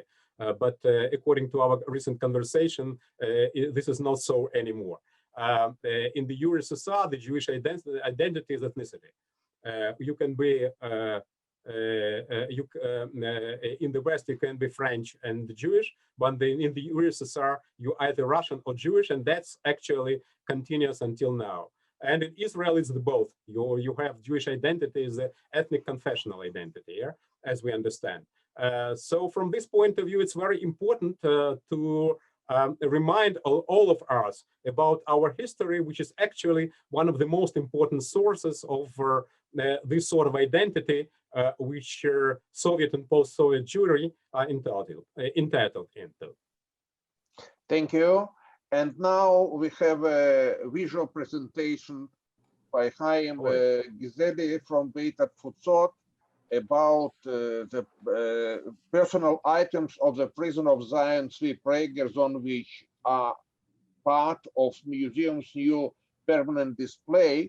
I should like to say that Tzvi Prager was a brilliant Hebrew writer in underground. Please, Mr. Gizeli. Good evening, everybody. It's a pleasure to meet you this evening. And I'd like to tell you a few words about the new permanent exhibition of the Museum of the Jewish People that is to open shortly, hopefully. So unlike the former permanent exhibition of the museum, this one will also display the story and the legacy and the heritage of the Jews in Soviet Union. And unlike the former permanent exhibition, this one will also have for the first time a collection of real artifacts. So 1 + 1 makes 2, and this time with the help of the family of Zvi Prygerson, will be able to show his story and through his story, the story of the Jews in the Soviet Union in a different way. So we'd like to show you a short presentation that also includes a few words about Zvi Prygerson by his daughter Nina Prygerson. Zvi Prygerson does not need any special introduction. I'll just say in one word that he's probably a Renaissance man, not only a distinguished Hebrew author, but also an outstanding scientist and an enthusiastic musician. So please let me show you the presentation. Okay, so let's go. This presentation includes some photographs of items donated by the family to the collection of the Museum of the Jewish People. So please go on. Go on, please. And these items include a few very important items like his prisoner uniform. You can see one of it here. This is the upper part of the uniform and the bottom as well. Please follow. And these two items will be part of the permanent exhibition in the new museum, along with his violin. By the way, he managed to take his violin to the prison somehow. Go on, please. And this is the original box in which these items were kept for many years and eventually brought to Israel. Go on, please. Some personal items. Not everything will be displayed at the museum, but it's important to show them. The family was kind enough to donate them to the museum as well. Please go on. And here a few words about Zvi Prygerson by his daughter. Мой отец, еврейский писатель Зви Пrygerson, родился в 1900 году. Он родился в очень тяжелый период для истории России первой половины XX века. И особенно тяжелый период это был для еврейской истории. С приходом большевиков к власти язык иврит стал языком запрещенным. И все писатели, которые писали на иврите в России, не могли продолжать дальше свою деятельность. Многие уехали, многие были уничтожены. Только несколько писателей, Хайм Нахман Белик, Черняховский, Йосиф Клаузнер, сумели получить разрешение на выезд в Израиль. Мой отец не перестал писать на иврите, он продолжал свою писательскую деятельность по ночам, тайно, так что даже дети его не знали о его творчестве. Но и тем не менее в 1949 году он был арестован и получил решение суда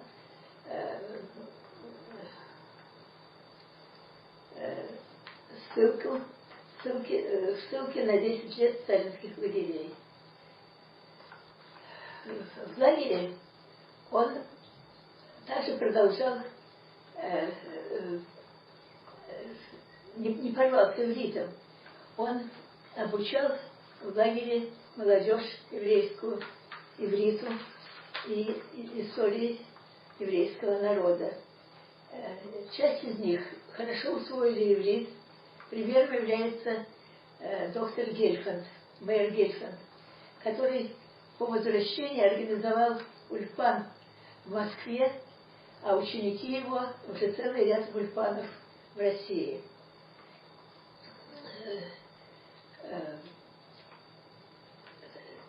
Пrygerson, первая книга Prygersona была напечатана в Израиле в 1966 году. он сумел ее тайно переправить через посла израильского посольства в Израиль. Но она вышла под другим названием и под псевдонимом Алеф Фони. Поэтому имя Фригерзона в Израиле оставалось неизвестным.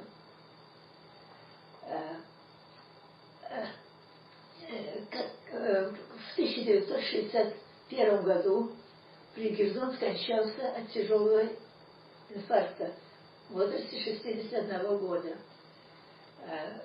Он мечтал о приезде в Израиль, но в Израиль прибыли только члены его семьи, жена и 3 детей. Они при переезде они сумели переправить весь архив писателя в Израиль, который здесь был передан в Тель-Авивский университет профессору Агив Гальферину. Все его произведения были переведены семьей на русский язык. В то время была большая алия из России.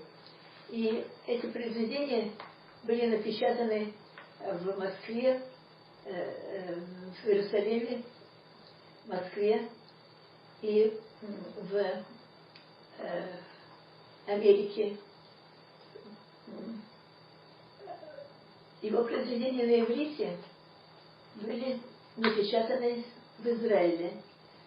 Вот недавно была напечатана последняя книга, полный сборник рассказов Фригерзона.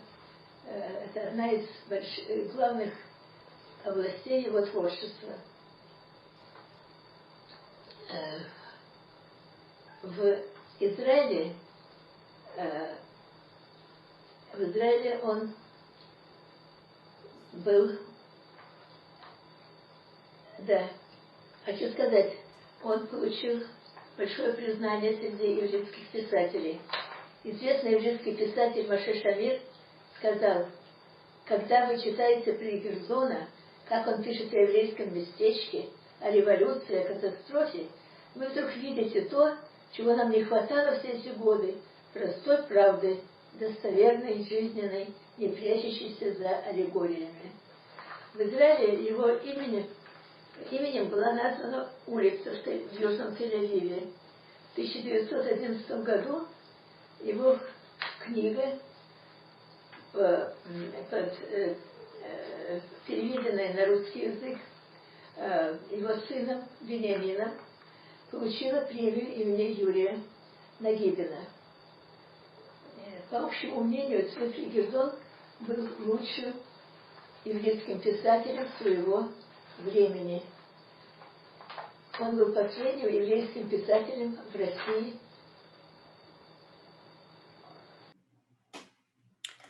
Thank you very much. If there is any question, I'll be happy to answer.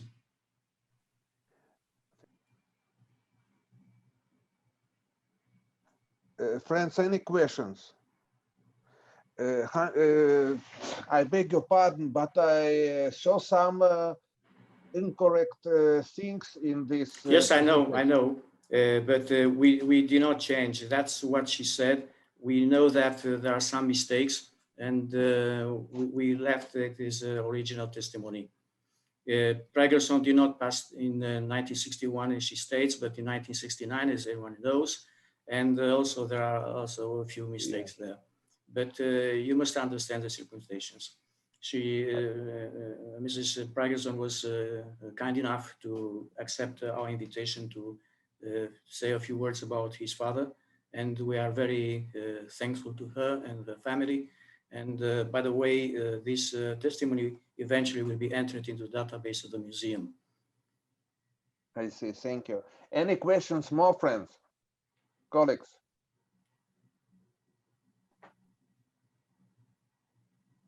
Thank you very much. Thank you. Mr. Kirsten. Thank you.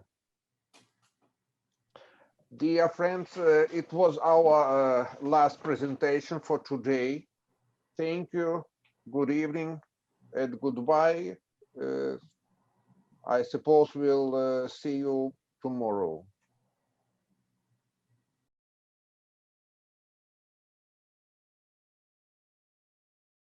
Good morning, good afternoon, good evening, everyone. Welcome to day 2 of the symposium. I'm Isabella Tabarovsky, Senior Program Associate with the Kennan Institute at the Wilson Center in Washington, DC, and contributing writer at Tablet Magazine. And right now I'm joining you from Jerusalem. So first of all, I'd like to say that if you have questions throughout the session, please post them to the chat and we will address them at the end of the session. Our moderators will collect them and we'll address them then.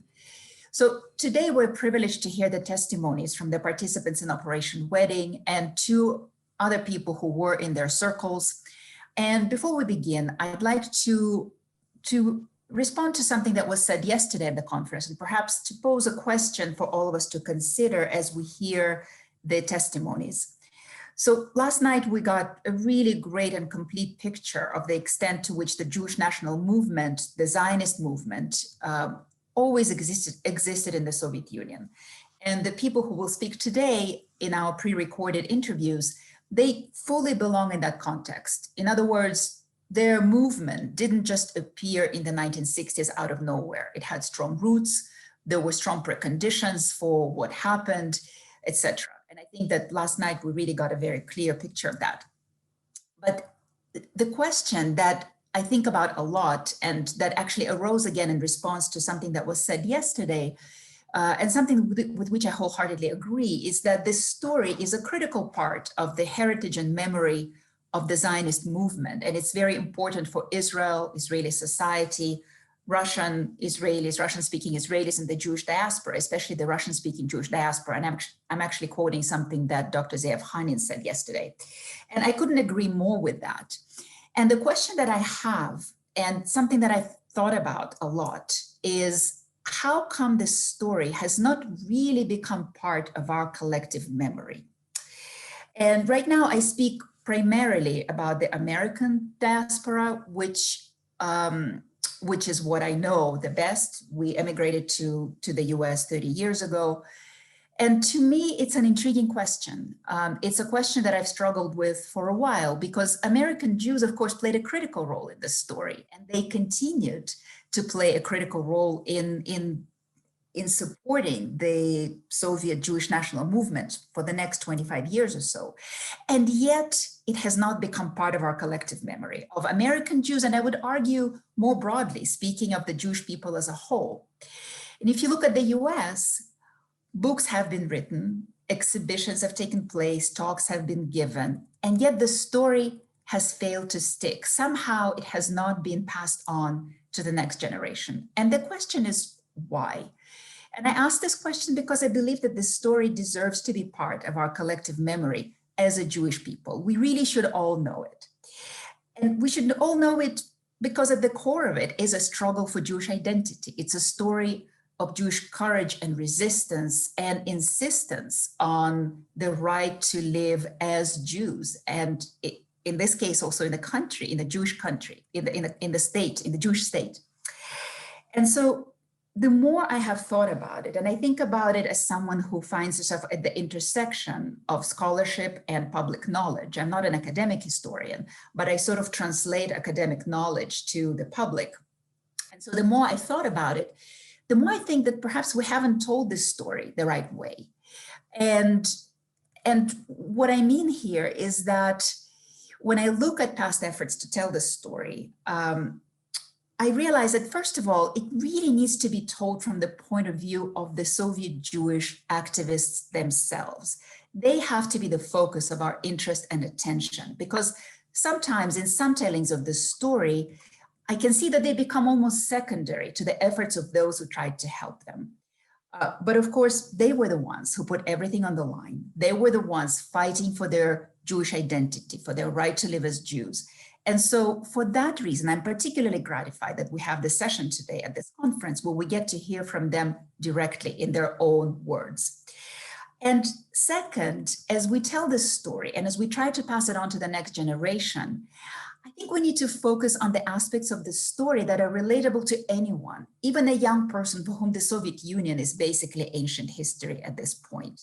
Because the stories that have the greatest impact, of course, are ones that have, I would say, archetypal qualities to them, qualities that concern and inspire us all as human beings, qualities that help us all relate to them, stories of courage and heroism, hopes and dreams, aspirations thwarted and regained. And the stories that we're going to hear today have all of those qualities.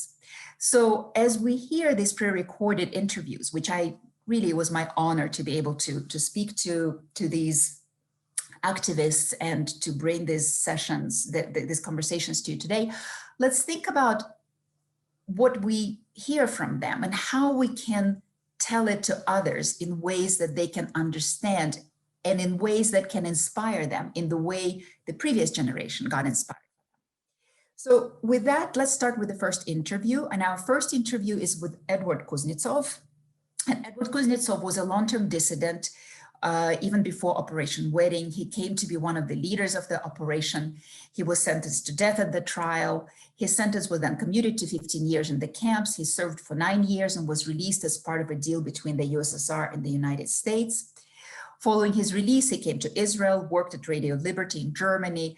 He served as editor-in-chief of several popular Russian language publications. He's an author of 5 books, 2 of which he wrote during his time in prison. So let's listen and watch his interview. Эдуард, здравствуйте, спасибо большое за то, что смогли присоединиться к нам. Давайте начнем вот с такого вопроса. Расскажите, когда вы впервые услышали об идее угнать самолет, чем она вас привлекла? Это важно? Конечно. Я искал способ устроить международный скандал. Самолет меня как таковой не интересовал. Я не верил, что это возможно сделать.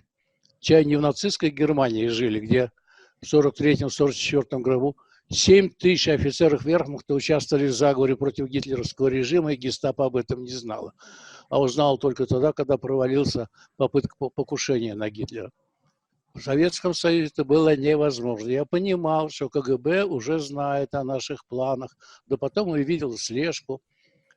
И давно, еще когда в доме жил, и потом, когда мы шли по лесу к этому аэродрому, чуть не под каждым кустом сидело по паре чекистов. Поэтому я хотел международного скандала. Самолет мне был не нужен. Вы хотели скандала, который бы привлек внимание к чему? К тому, чтобы советское правительство изменило свою иммиграционную политику. Страна закрытая, никто не может никуда уехать. В основном евреи, конечно, не могут это. Я надеялся, что такой международный скандал может все это изменить. И это на самом деле случилось, так и вышло. Международный скандал был, начали выпускать евреев, а потом и всех остальных из Советского Союза понемногу, но стали выпускать. То есть вы, в общем, правильно сказать, что вы, в общем, с самого начала понимали, что, скорее всего, вот весь план... Абсолютно. Никаких иллюзий не питал.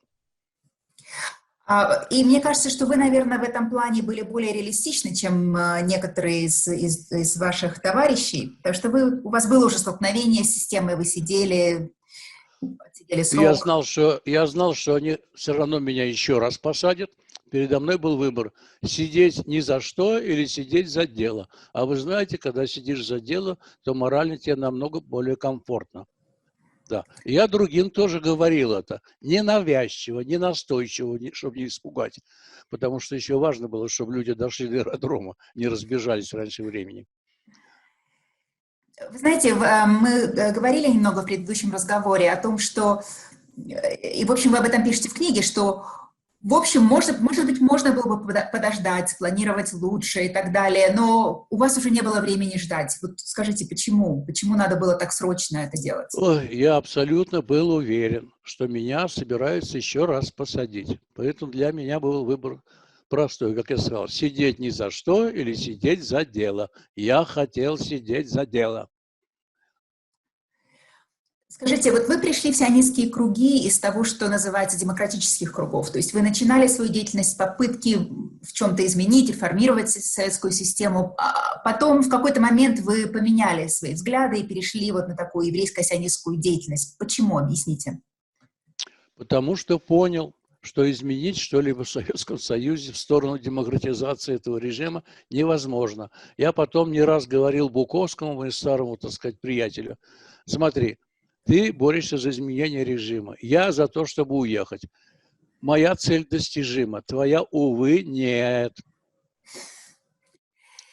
Ну и, в общем, в чем-то также в том же ключе, вот в вашем заключительном слове на суде вы говорили, что, в общем, вам пытались вменить попытку подорвать советский строй. Но это, в общем, не было так, да? Что вы тогда сказали на суде? Как вы объяснили свою главную цель для судей? 50 лет назад разве я помню, что я сказал на суде? Что вы? Клянусь, я вам не помню. Не помните? Ну, по-моему... Ну, то есть вы объяснили, что... Я отвечу за вас. Вы объяснили, что вы не пытались подорвать советский строй, правильно? То есть это не то, что вам... Верно. Да, совершенно верно. Я хотел всего-навсего оставить эту страну, наконец-то. Ну, и я задам вам последний вопрос. Вы пригласили на операцию 2 человек, которые не были частью вот еврейско-сионистских вот этих вот кругов. Мне бы хотелось, чтобы вы назвали их имена, потому что мы часто о них забываем. И скажите, почему вы их пригласили и какие цели они преследовали? Это был русский Юрий Федоров и Алик Мурженко, украинец, наполовину цыган. Мои старые приятели по лагерю. Просто я их поставил в известность, что мы собираемся вот так вот учинить такую акцию. Они сказали, мы хотим в этом участвовать, мы тоже хотим бежать из этой ужасной страны. Они понимали всю меру опасности и все остальное. И даже в последний день перед арестом я им говорил, вы можете, ребята, отойти в сторону. Это не ваше дело, это наше еврейское дело. Они сказали, нет, уже поздно. И они были правы. Сам факт, что они согласились, уже был, так сказать, приговором для них. И в итоге они отсидели самый долгий срок, насколько я понимаю, правильно? Именно им мстили власти за то, что они вступили в союз с евреями. Всех уже евреев отпустили, а их показательно продолжали держать в лагерях. Хорошие ребята, кстати говоря. Куда они в итоге, как они в итоге смогли освободились, и куда они, что произошло с ними после того, как они освободились? И тот, и другой уехали в Америку, но, к сожалению, Алик Мурженко умер в 99 году в Америке, а Юра Федоров, слава богу, жив-здоров. Я с ним в постоянном контакте. Эдуард, спасибо вам большое. Спасибо вам. Next we will hear from Aryeh Hanoch. Aryeh was active in the National Zionist movement, first in Daugavpils, where he organized, together with his brother Pinchas, a Jewish ensemble. Later in Riga, he participated in distributing Jewish and Zionist literature. He joined in the operation together with his wife at the time, Mary, who was pregnant. At the time, at the Leningrad trial, he was sentenced to 13 years. He was released in 1979. In Israel, he worked in the field of human resources for many years, and among other things, helped many immigrants from the Soviet Union to find employment in Israel. So let's hear from Aryeh. Aryeh, спасибо вам большое, что присоединились к нам. Когда вам предложили участвовать в угоне самолета, какая была ваша реакция? Как вы оценивали шансы на успех? Вы были готовы к тому, что вас могут арестовать и посадить, или вы были полностью оптимистичны? Мне предложил участие Иосиф Менделевич, с которым мы поддерживали отношения, и который был братом моей тогда невесты, Мэри. И первый вопрос, что я ему задал, это есть какой-то шанс на успех или это только демонстрация? Он сказал, что это прежде всего демонстрация.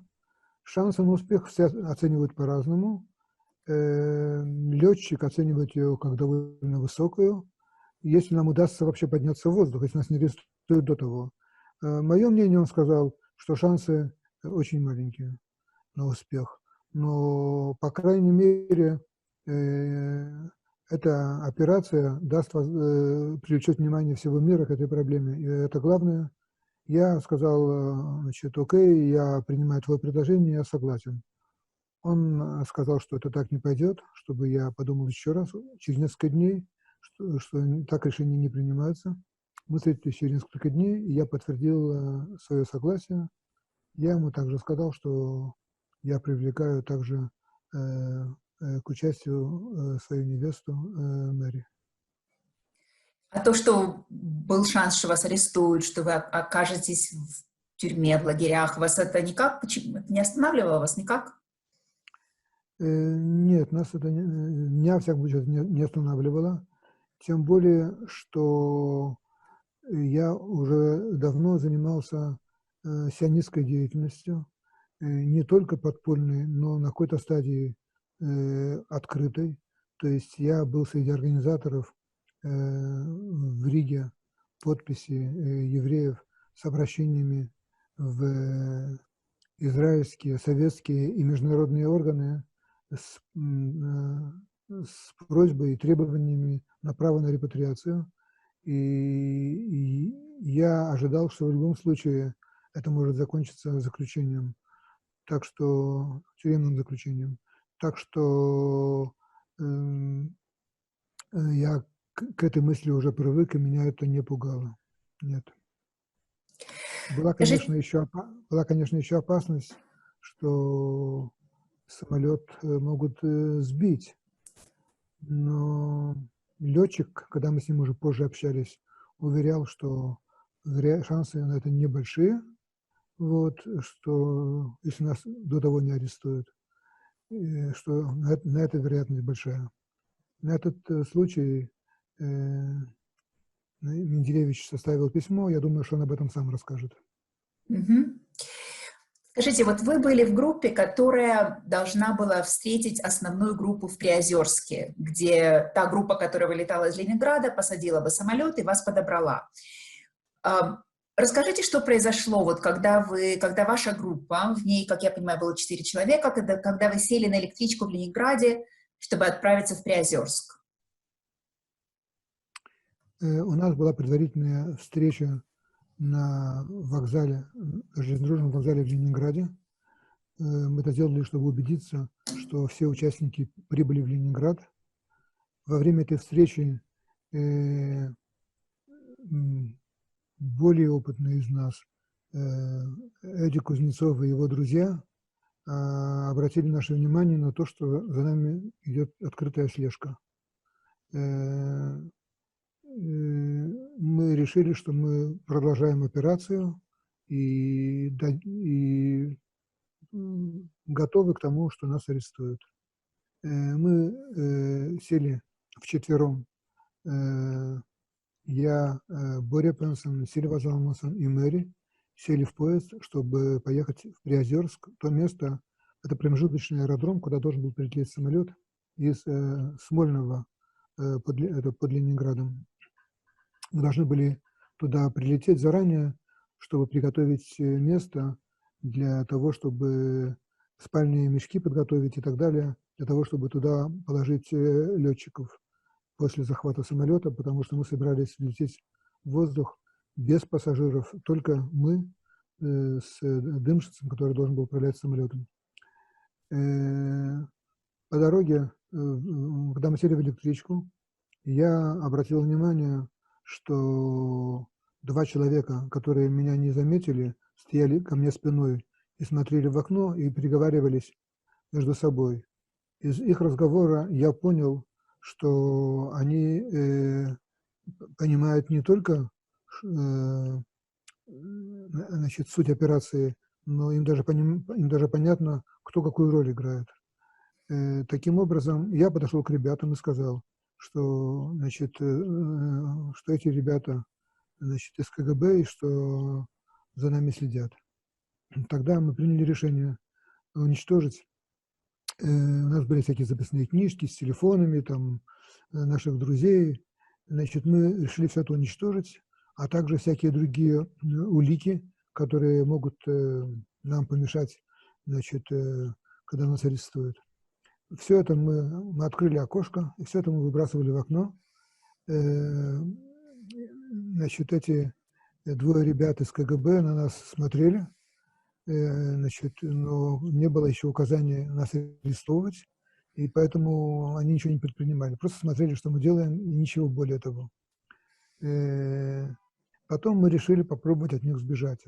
Это было не очень серьезно, потому что было понятно, что они знают весь наш маршрут, Но, тем не менее, это такую провести игру, хоть проверять какую-то инициативу.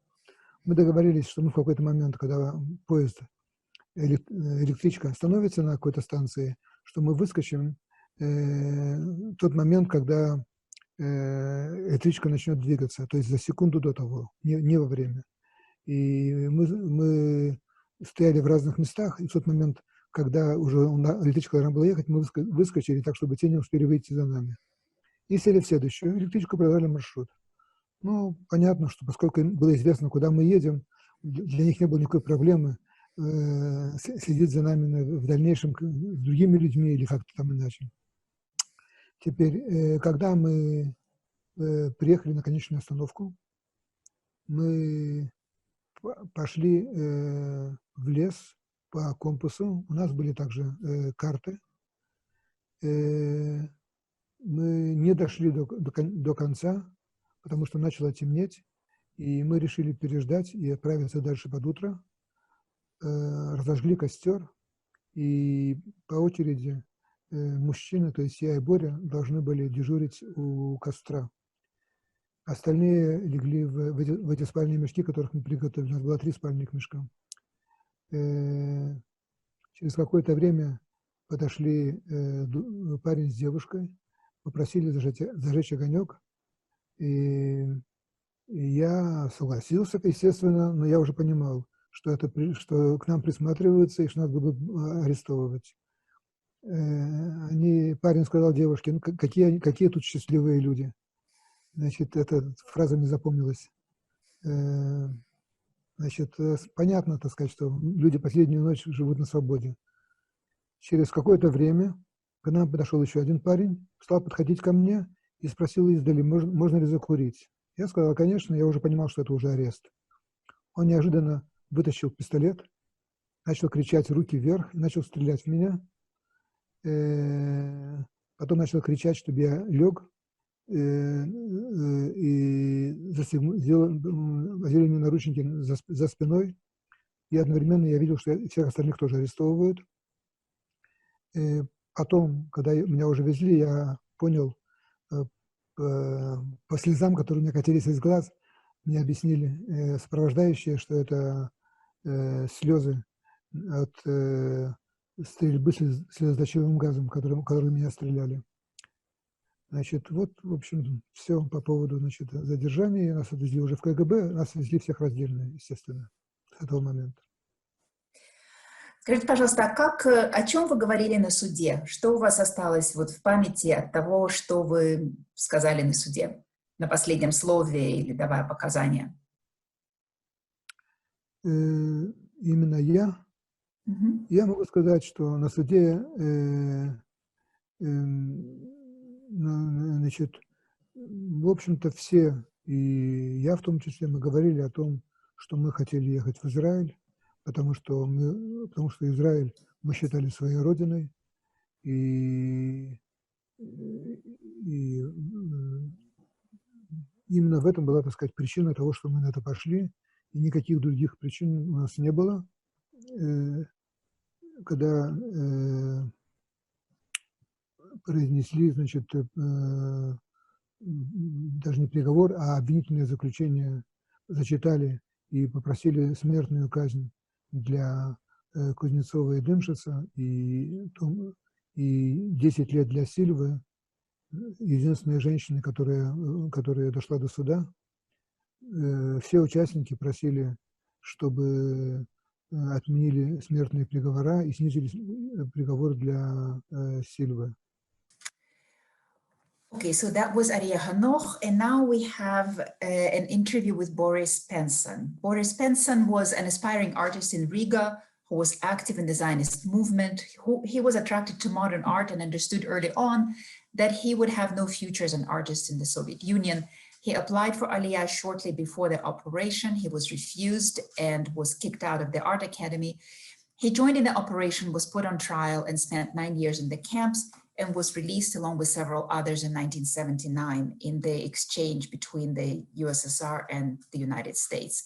He has had a successful artistic career here in Israel, has exhibited around the world. Let's hear from Boris Penson. Борис, спасибо большое, что присоединились к нам. Давайте начнем с такого вопроса. Вот расскажите, вы сталкивались с антисемитизмом в Риге? Да, конечно. Время от времени, случай в случай, да, конечно, безусловно. Разные эпизоды, да, безусловно. Расскажите, дайте какие-нибудь примеры. Ну, примеров немало, просто они такие мелкие в основном, или тебя так это, ну, в общем-то, фон был такой, что можно было понять, что меня и вообще нас не очень любят, скажем так, да, отношение было всегда такое, всюду, и в школе, и в академии, да всюду так, не любили нас, вот и все. В общем-то, может быть, и не за что было, не знаю. Скажите, а как вот на эту ситуацию повлияла шестидневная война? Ведь тогда, в общем, Советский Союз развернул очень такую сильную антиизраильскую пропаганду, да?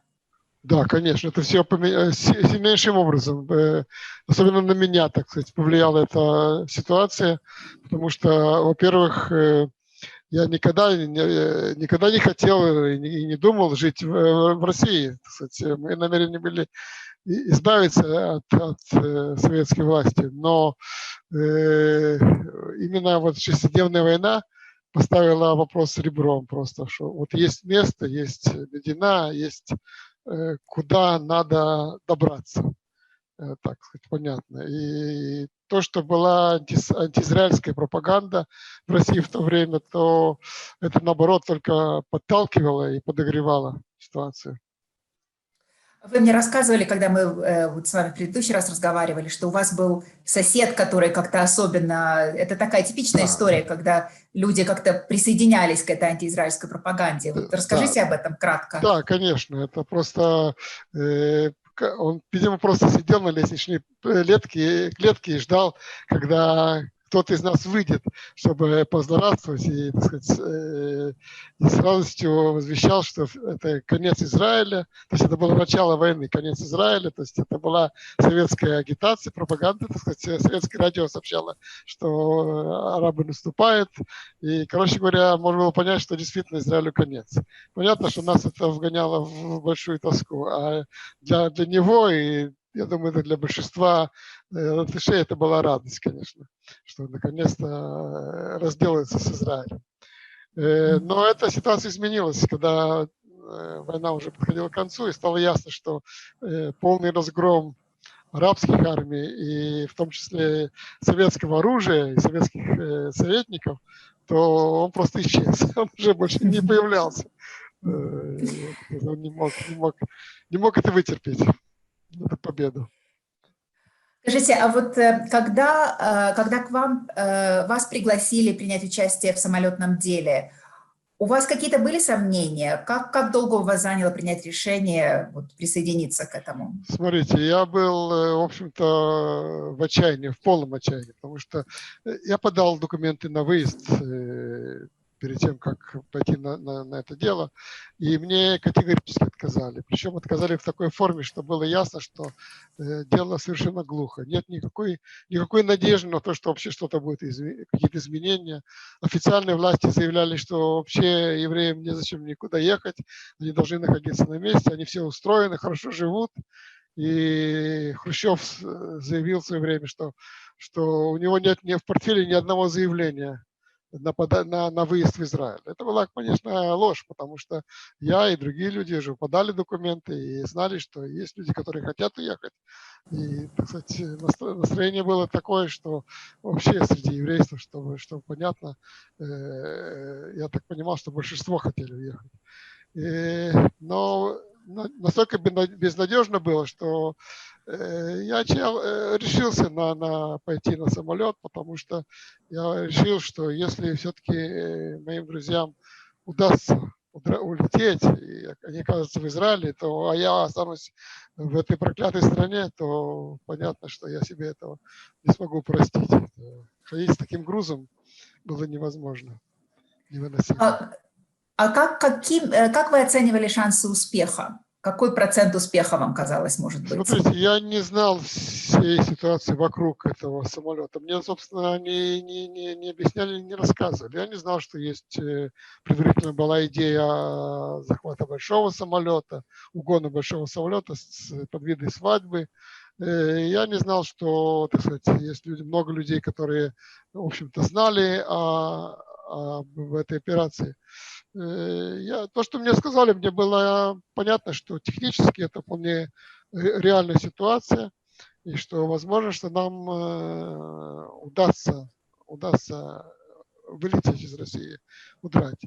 Второе соображение было понятно, что в любом случае, что бы то ни было, это будет какой-то выход из положения, что это может привести к каким-то радикальным изменениям. Поэтому, так сказать, подумав, недолго подумав, я решился на это дело. У меня на размышления, в общем-то, были сутки, на самом деле. За сутки я должен был решить, я присоединяюсь к этой группе или нет. Сколько вам было лет в то время? Лет 24, 25. Я даже точно не считал, не помню. Надо посчитать просто-напросто. Скажите, а вот насколько я понимаю, вы довольно быстро, когда вы пошли на эту операцию, вы довольно быстро поняли, что за вами следят, да, когда вы отправились в Ленинград. Да, как вы это определили? Как вы это определили? Это было видно, что за нами следят, это стало понятно. Я тогда сразу понял, что наши встречи предварительные, так сказать, в этом лесу, и наши разговоры, по всей вероятности, прослушивались, так что стало ясно, что КГБ очень четко знает, что мы что-то задумали. И поэтому, когда уже в процессе стало ясно, что они следят, когда мы, так сказать, двигались в сторону Ленинграда, что за нами следят, то мы просто решили, что нет другого выхода, надо продолжать, поскольку не было связи с другими группами, но мы были разбиты на группы. И кроме того, мы понимали, что если мы откажемся, то все равно нас будут судить. И была надежда, что, может быть, они не знают, КГБ не знает до конца наших намерений, просто знают, что мы что-то задумали, и возможно, что нам удастся оторваться все-таки и как-то удрать все-таки, бежать. Ну да, ну и как мы знаем, это, конечно, за вами проследили до конца, и потом был суд. Скажите, а вот я уже перескакиваю, уже когда прошел суд, сколько вам дали лет на суде? Мне дали 10 лет. 10 лет. Да. И вы оказались уже, наверное, это было в лагере весной 1971 года, когда вы услышали, насколько я понимаю, вы уже знали, что началась алия, да? Когда вы узнали о том, что... Какое это имело значение для вас? Вот вы сидите в лагере, а людей выпускают. Что это вам?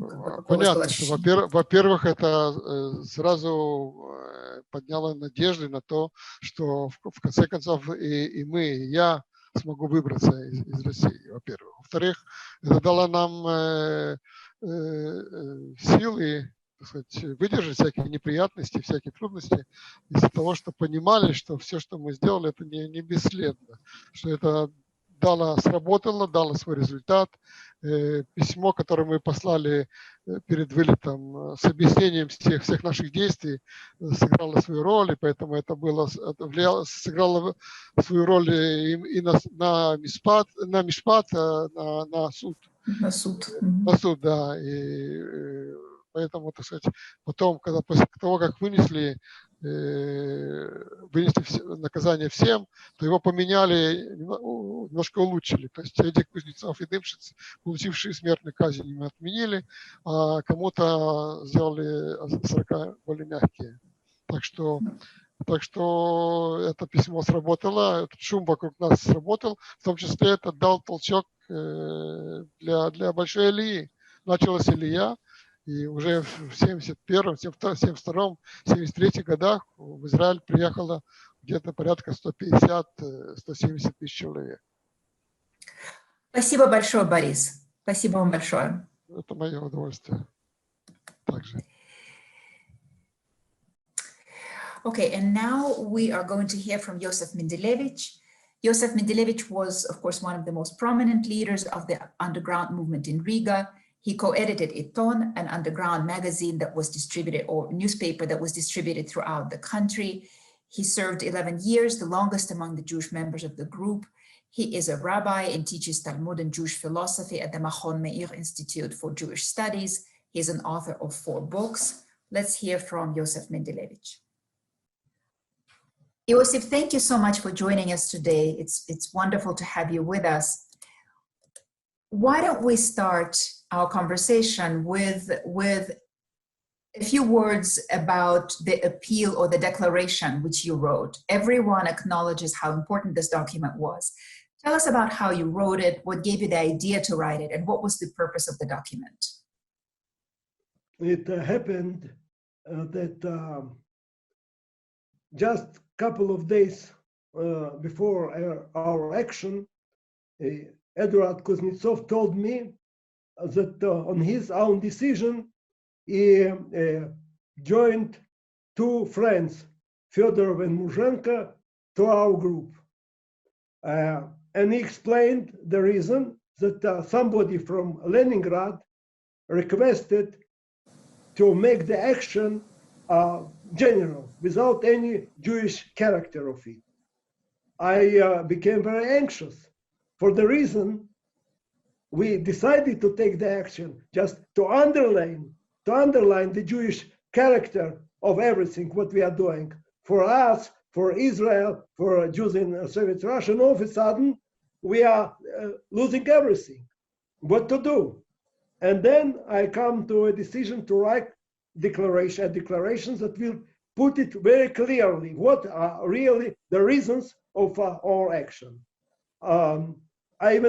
I didn't have much time for the majority of friends already left from Leningrad, and Kuznetsov had to leave soon. I felt that it is very important that he would sign himself the declaration. So if you can see, it's been done by hand. Also, we had typewriter machine, we could type it, no time. I wrote it very hastily and ran back to the apartment of Zalmanson where Kuznetsov dwelt. He accepted altogether without any objection. He just improved it, brought a more broader outlook, but it was okay with me. And then the next problem was that almost everybody left. So I had to sign for the majority of the people, I believe, and as far as I know, they wouldn't object it. And then the next problem was where to save it. I had a friend that I tried to mobilize to this operation, and he refused. But he was a very trustful boy. So I told him, see, I have a letter. It is like in the case we would be arrested or killed, for he did know that it is what will happen. Try to pass over the letter to our friends to Israel. That's all. So as it turned out, he did it. And people in Israel got the letter, which was very important. And what we did else is we wouldn't mention our wives, our women. For the decision was Kuznetsov with Silva, Dimshit with his wife and daughters, and my sister Mary. Like we would, if arrested, we would tell that they didn't know anything, just to take them away from the game, which mostly happened. For Mary was released, she was pregnant as well. And Aleftina Dimshit was released almost immediately, so it worked. And it's the reason why the names of the women are not mentioned in the letter, as well as certainly as Fedorov and Muzhenko. And now I would like to tell you some dramatical episodes of our arrest. It happened that when I arrived with Israel and Wolf Zalmanson to Leningrad, we were met by Anatoly Altman, that stayed already for several days there, and he told us that Fedorov and Muzhenko reported that they being watched by KGB. And then they told they tried to escape, and they believe they managed to escape from surveillance of the KGB. but not for sure. So we decided, later we met in the forest, all the friends together, and Dimshitz divided us in several groups. What group specifically, each group, what would be the task of the group. And then coming next day from the forest to the airport, some friends stayed in a railway station to watch Dimshitz walking out from the train and looking, maybe he's being watched still. So being in the airport, we were very tensed. What will happen? And after all, Fedorov and Muzhenko arrived and told everything from us, told everything is okay. We watched. Dimshitz walked out from the train. Nobody followed him, which was certainly our mistake. He was heavily watched and followed by each of us, but somehow he could, they had experience as former prisoners, but they wouldn't notice anything. Anyway, then we came to the airport, just to mention that on this step, everything was legal. Each of us had his tickets, and then it was announced boarding. We stopped stepping to the airplane, for it was a local airport, and everything was done by foot. We could see even like for some 50 meters far away from us, the airplane, and all of a sudden I noticed the friends are looking around like looking for something. So I looked myself, what they are looking for, and I understood. Dimshitz was missing. What's the reason? Anyway, what the reason would be, the consequence is obvious. Without Dimshitz, there is nothing to do. So I am proud to say that I make my decision. There was no time to consult what to do. I made my decision, and I start running away to look for Dimshitz, for I figured that maybe he stayed outside the building of the airport, and it's how he wouldn't see the announcement on the radio. And just it, when I come, I saw him sitting with his wife and two daughters eating some breakfast. I told them, why are you eating breakfast? We are going to save Am Yisrael and you are eating food. He told, why? It's already announced boarding. It's too early, he told me. It should be started like 9 o'clock, and now it is only 8:30. He told me, I don't like it, something bad in it. I don't forget about it. You are used to Russian army. Everything is strict. It's not the army. Things change. He hesitated for a while, and then he told me, okay, I'm joining you. So and I start running back to tell my friends that everything now is smooth. I found the pilot, and the moment I entered the spot, I was beaten, thrown on the ground, my hands handcuffed, and when I stood up, or I was lifted up, I watched all my friends standing far away at the airplane. Later on, they told that when they came to the airplane, some paratroopers, Russian paratroopers, jumped out from the airplane. On the spot, everybody was arrested. Too bad. And then the moment I heard shootings, I turned around looking who is being shot. It was Mr. Dimshitz. He came bleeding, a lot of blood. It was not seriously, but the first impression was terrible.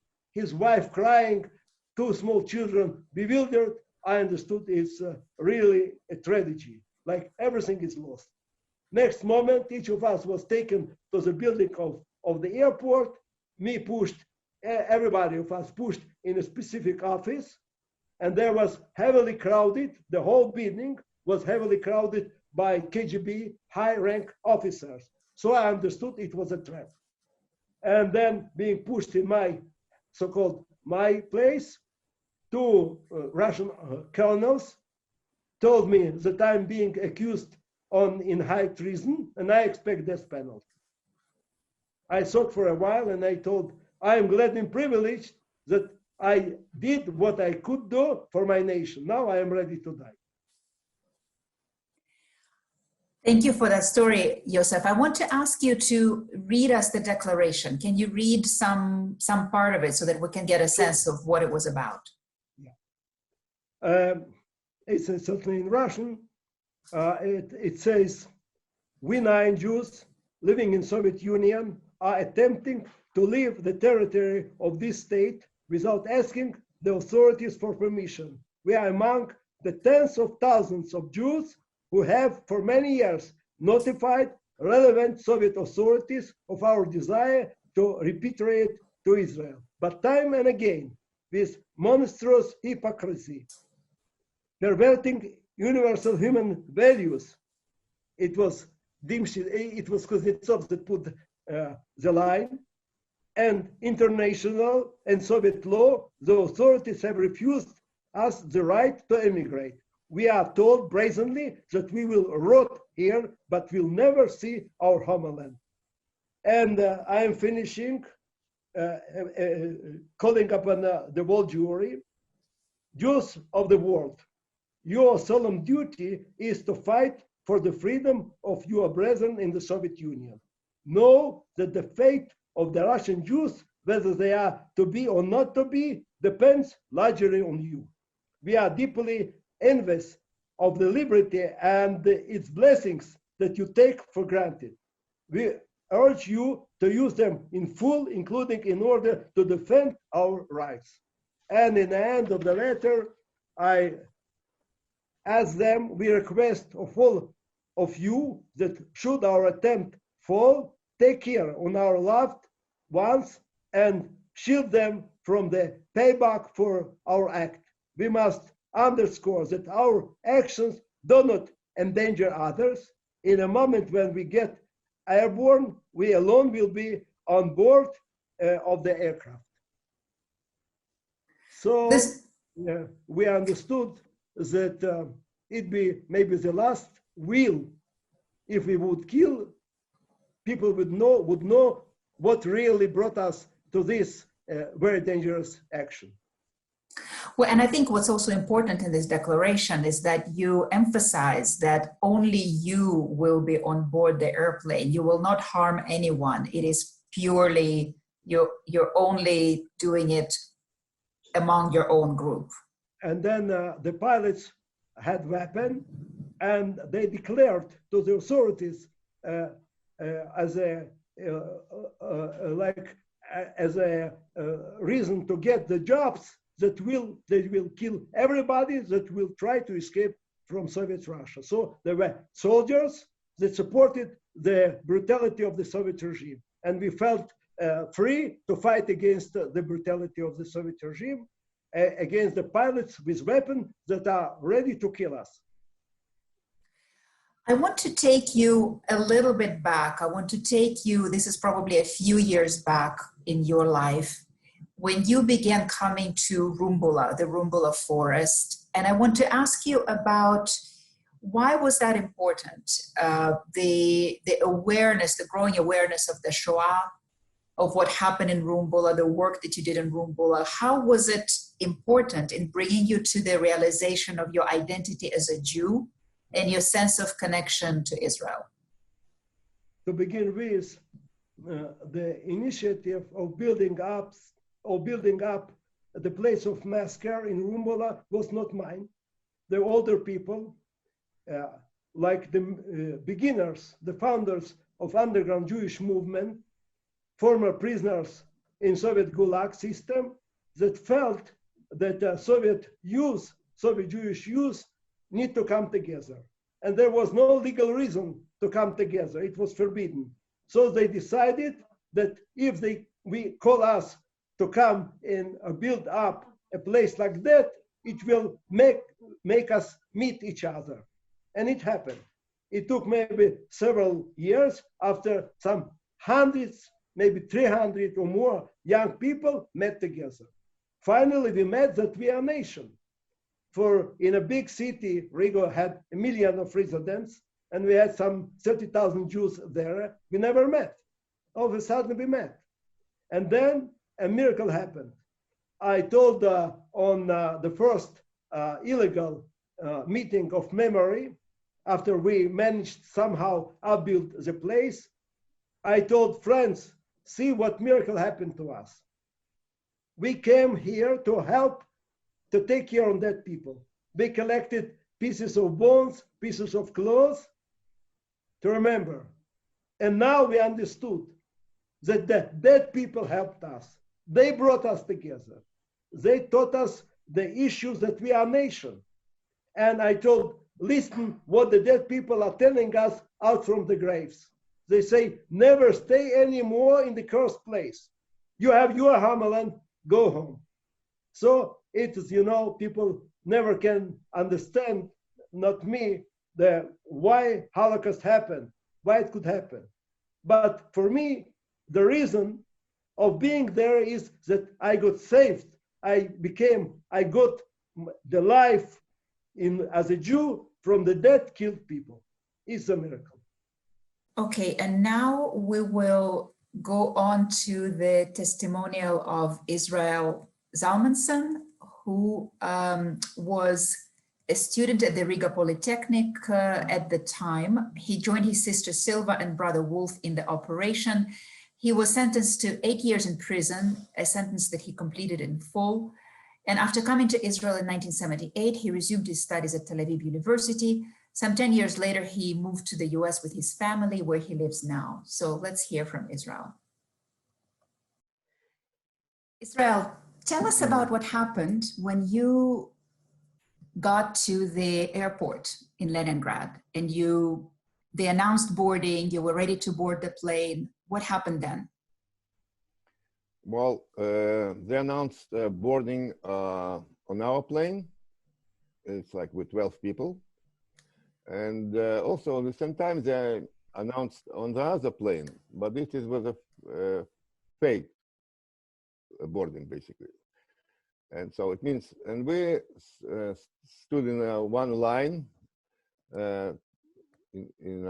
for our plane. It was maybe we were standing maybe like 20 meters or 30 meters from the plane.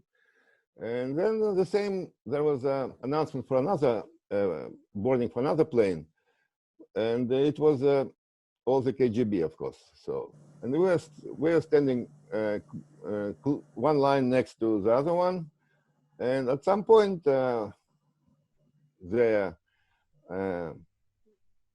some officer yelled, "Begin," you know.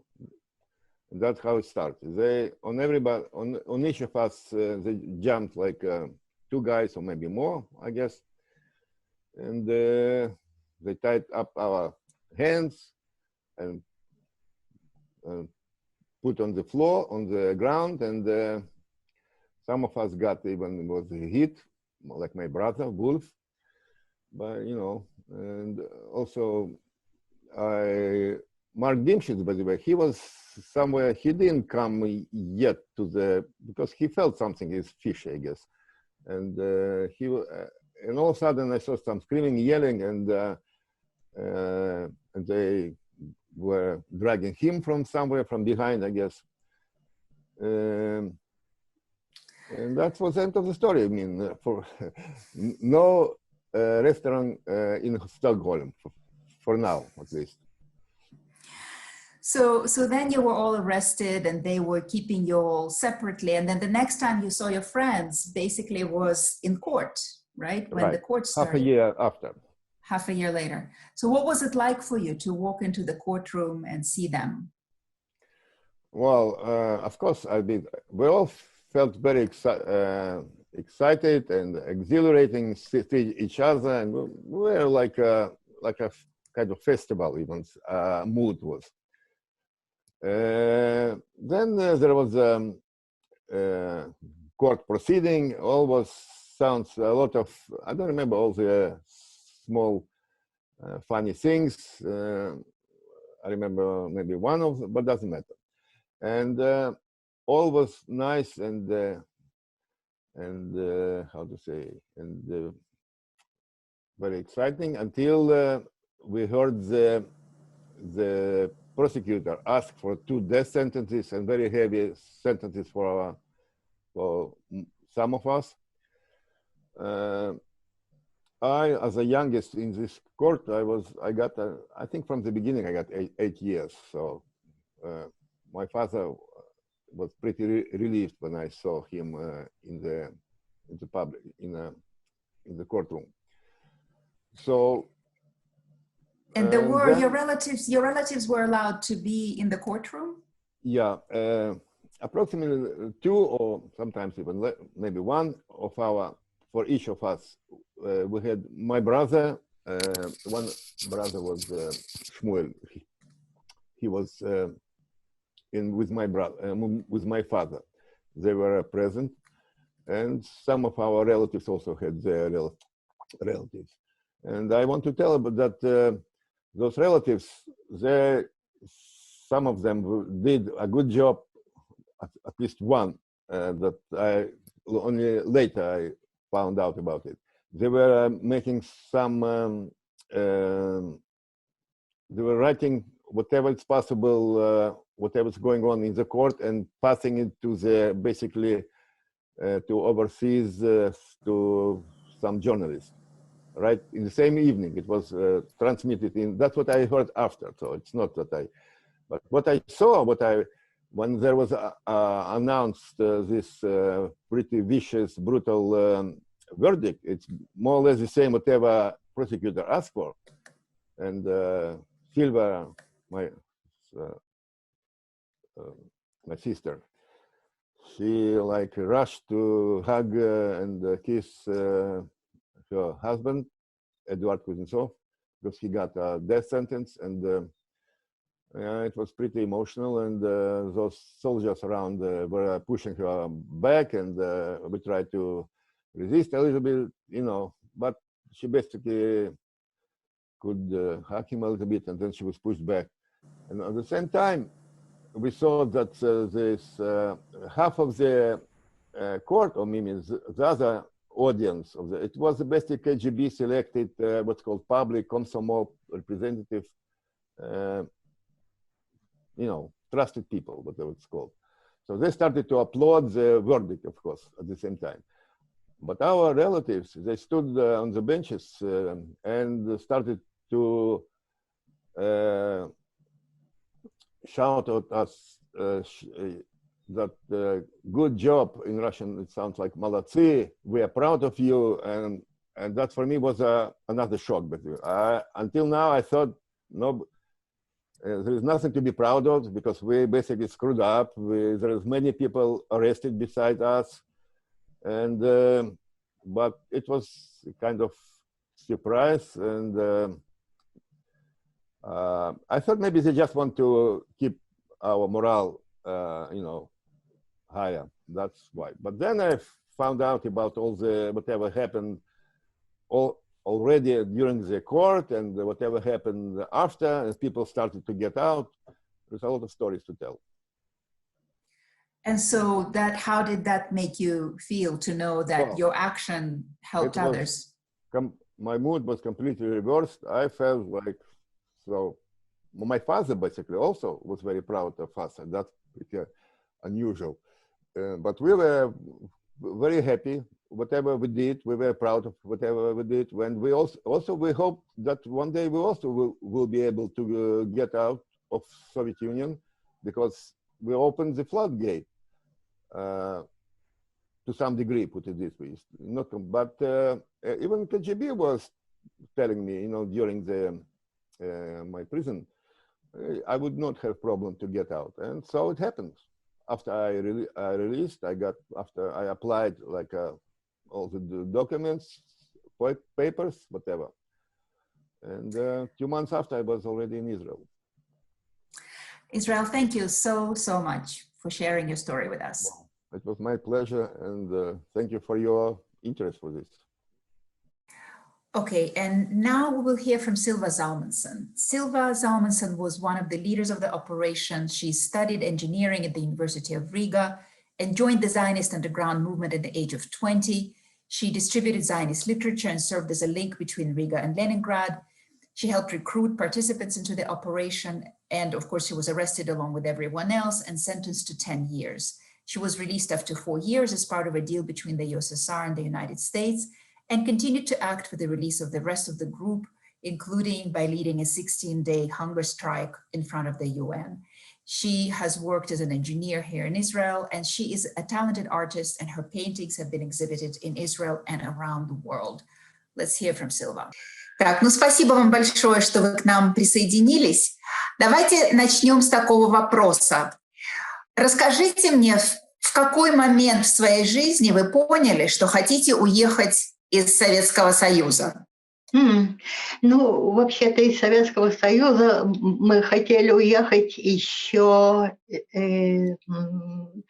с детства, можно сказать, когда мы вот стали говорить об этом в семье, да, потому что мои родители,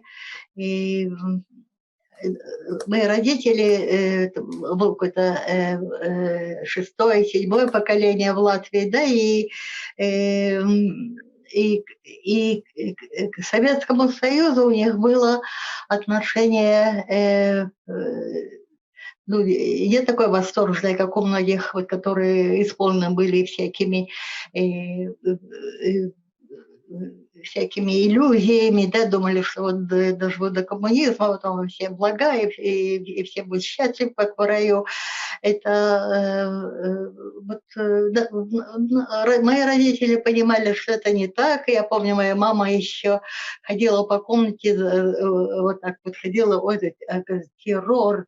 И эту сцену я никогда не забуду. Да, так что Израиль – это была страна, о которой мы мечтали всей семьей. Да. Что для вас означал Израиль? И что для вас означало ощущение еврейства? Что это было для вас? Израиль – это страна, с которой нас связывало общее прошлое и желание жить вместе в будущем. И Израиль – это государство, где вот еврей может гордиться своим еврейством и быть среди своих и равноправным, и без всякого такого ощущения, что вот он не такой, и надо оправдываться или объяснять кому-то, что вот что вы неправильно думаете, вот евреи не совсем такие, ну и всякая чушь такая. То есть какая-то реакция на антисемитизм была и в разговоре с людьми, и неевреями, да, и даже с самой собой, как, ну да, мы чувствовали, что нас считают и чужаками, и каким-то нежелательным элементом.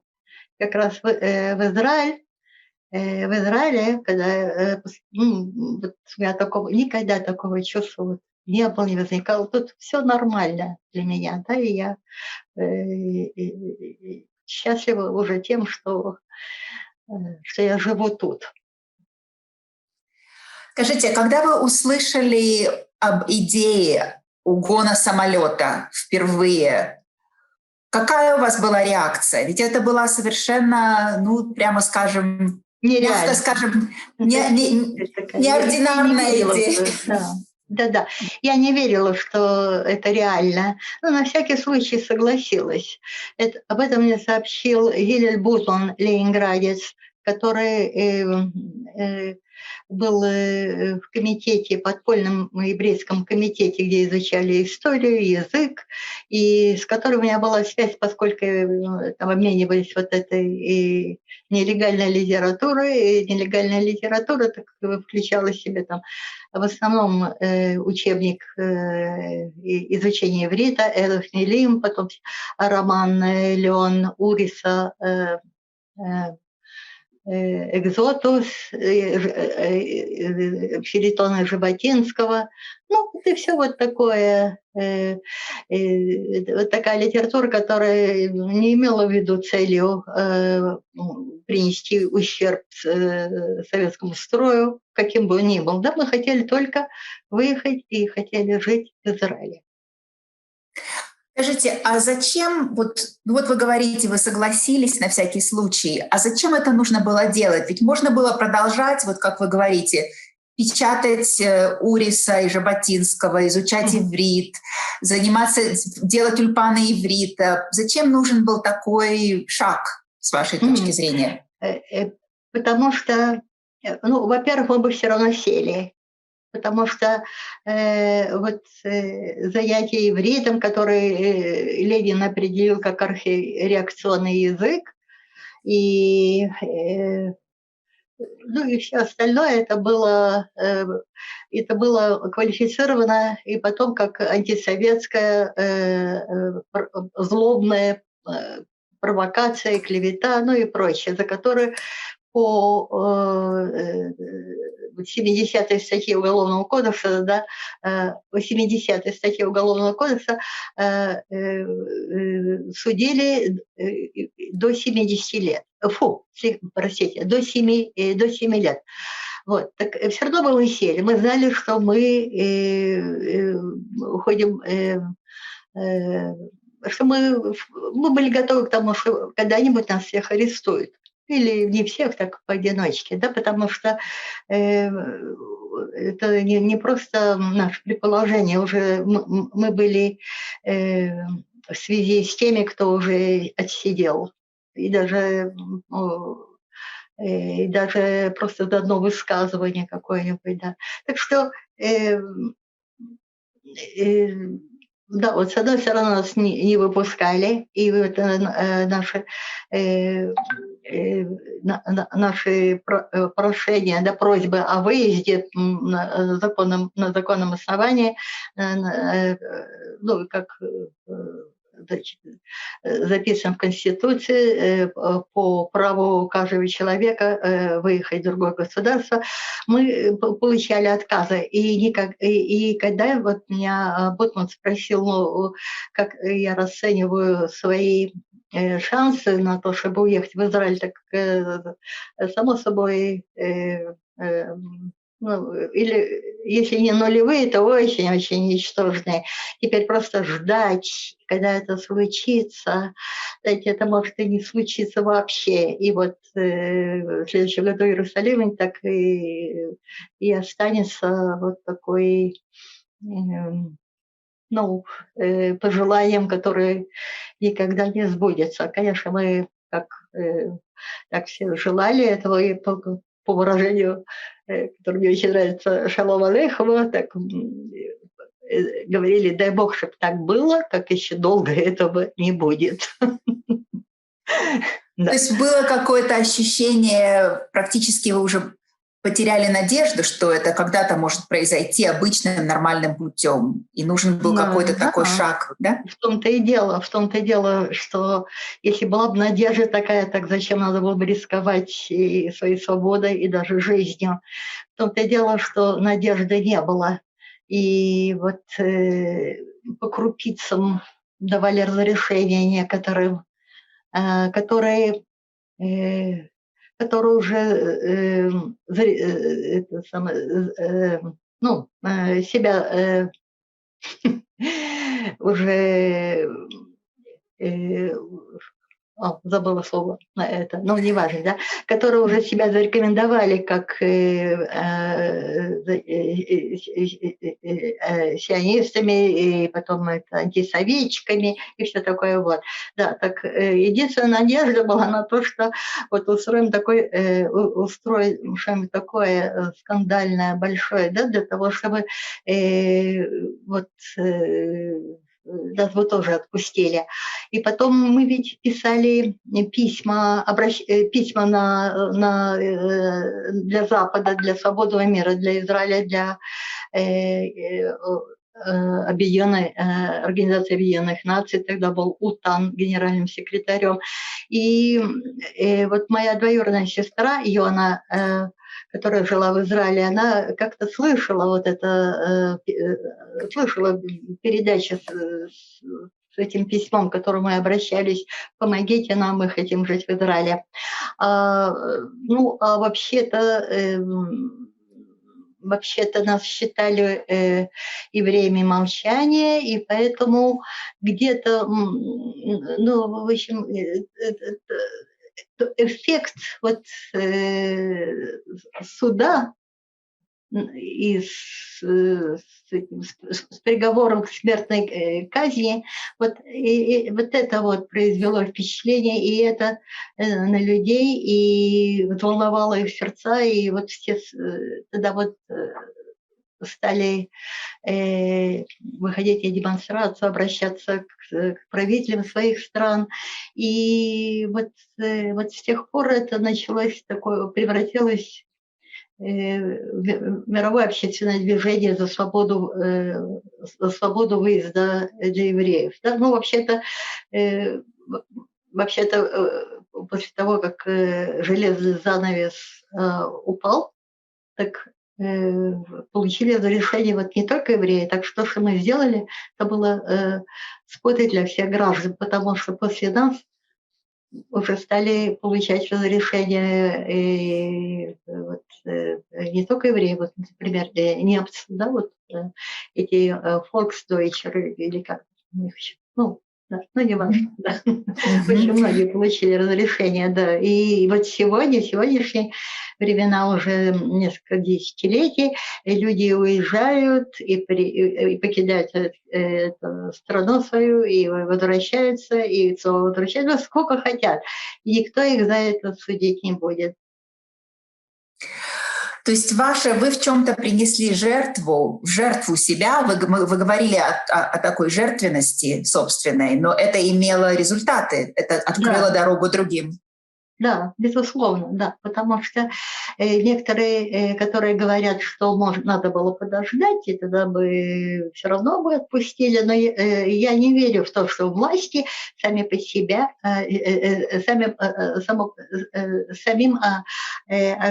самих себя ограничат и будут отпускать всех.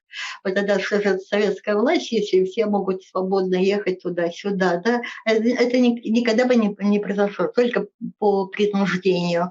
И когда говорят, что вот надо было подождать, тогда все равно бы ехали, это совсем не так. То есть от власти никто не отказывается. Это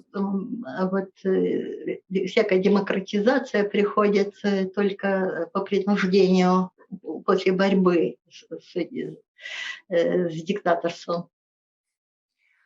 Сильва, воспроизведите для нас вашу речь в суде. Вот у вас была очень знаменитая, вы сказали знаменитые слова, которые как бы расставили все точки над «и» для всех. Да. Скажите, что вы сказали тогда? Представьте, что вы стоите перед судом опять. Да. Что вы сказали? Решается у меня моя судьба, сколько лет я получу. Или 5 лет, мне, как сказал следователь, если я буду правильно вести. Или там 10-15. Ну, у женщин не приговаривали к смертной казни, но 15 лет вышка, то есть не вышка, а 15 лет я могла бы запросто получить. И вот я... да, так я вот хотела донести вот эту мечту, вот нашу, да, вот наше стремление жить со своим народом, со скамьи подсудимых, и невзирая на то, сколько я получу. И тогда я сказала, что если бы нам удалось, если бы нам разрешили уехать, то не было бы этого суда. Мы бы просто купили бы билеты и уехали. А сейчас вот я повторяю сейчас я повторяю то, что вот мое прежнее наше поколение из поколения в поколение говорила, и вот я повторяю за вами. И если забуду Иерусалим, пусть отсохнет моя правая рука, пусть язык мой прилипнет к гортани, если я не поставлю тебя выше всякой моей радости. И Мешкахаей Хируша.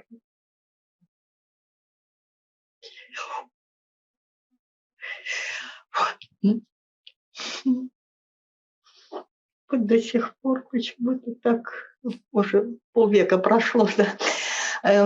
И Мешкахаей Хирушалай в тишках имени. И тогда мне прокурор сказал, что на иврите, это если, надо говорить только по-русски. Я сказала, что я уже кончила, да. Спасибо. Спасибо, Сильва. Спасибо большое. And now we are going to hear from Silva's and Israel's older brother, Wolf Zalmanson. Wolf was born in 1939. He studied mechanical engineering at the Academy of Agriculture in Latvia and served as an officer in the Soviet Army at the time of the operation. He was tried by a military tribunal, which was separate from the main court, and was sentenced to 10 years. He immigrated to Israel soon after his release in 1979 and worked many years in the aerospace industry in Israel. So let's hear from Wolf. Wolf, спасибо большое, что присоединились к нам для этого разговора. Давайте начнем с такого вопроса. Скажите, пожалуйста, когда Сильва предложила вам принять участие в операции, вы служили в армии. Для вас эта операция была бы особенно опасна. Как вы отреагировали на предложение Сильвы? Ну, это произошло, когда я приехал в командировку в Ригу. Поскольку я служил в Каунасе, то я, значит, приехал в Ригу. И вот в один из дней Сильва предложила мне выйти из квартиры и поговорить. Ну, вышли на улицу, и она мне сказала, что есть план угона самолета с целью приезда в Израиль. И есть, значит, летчик, который готов вести самолет. В общем, рассказал кое-какие подробности этого плана и, соответственно, спросила, готов ли я на это.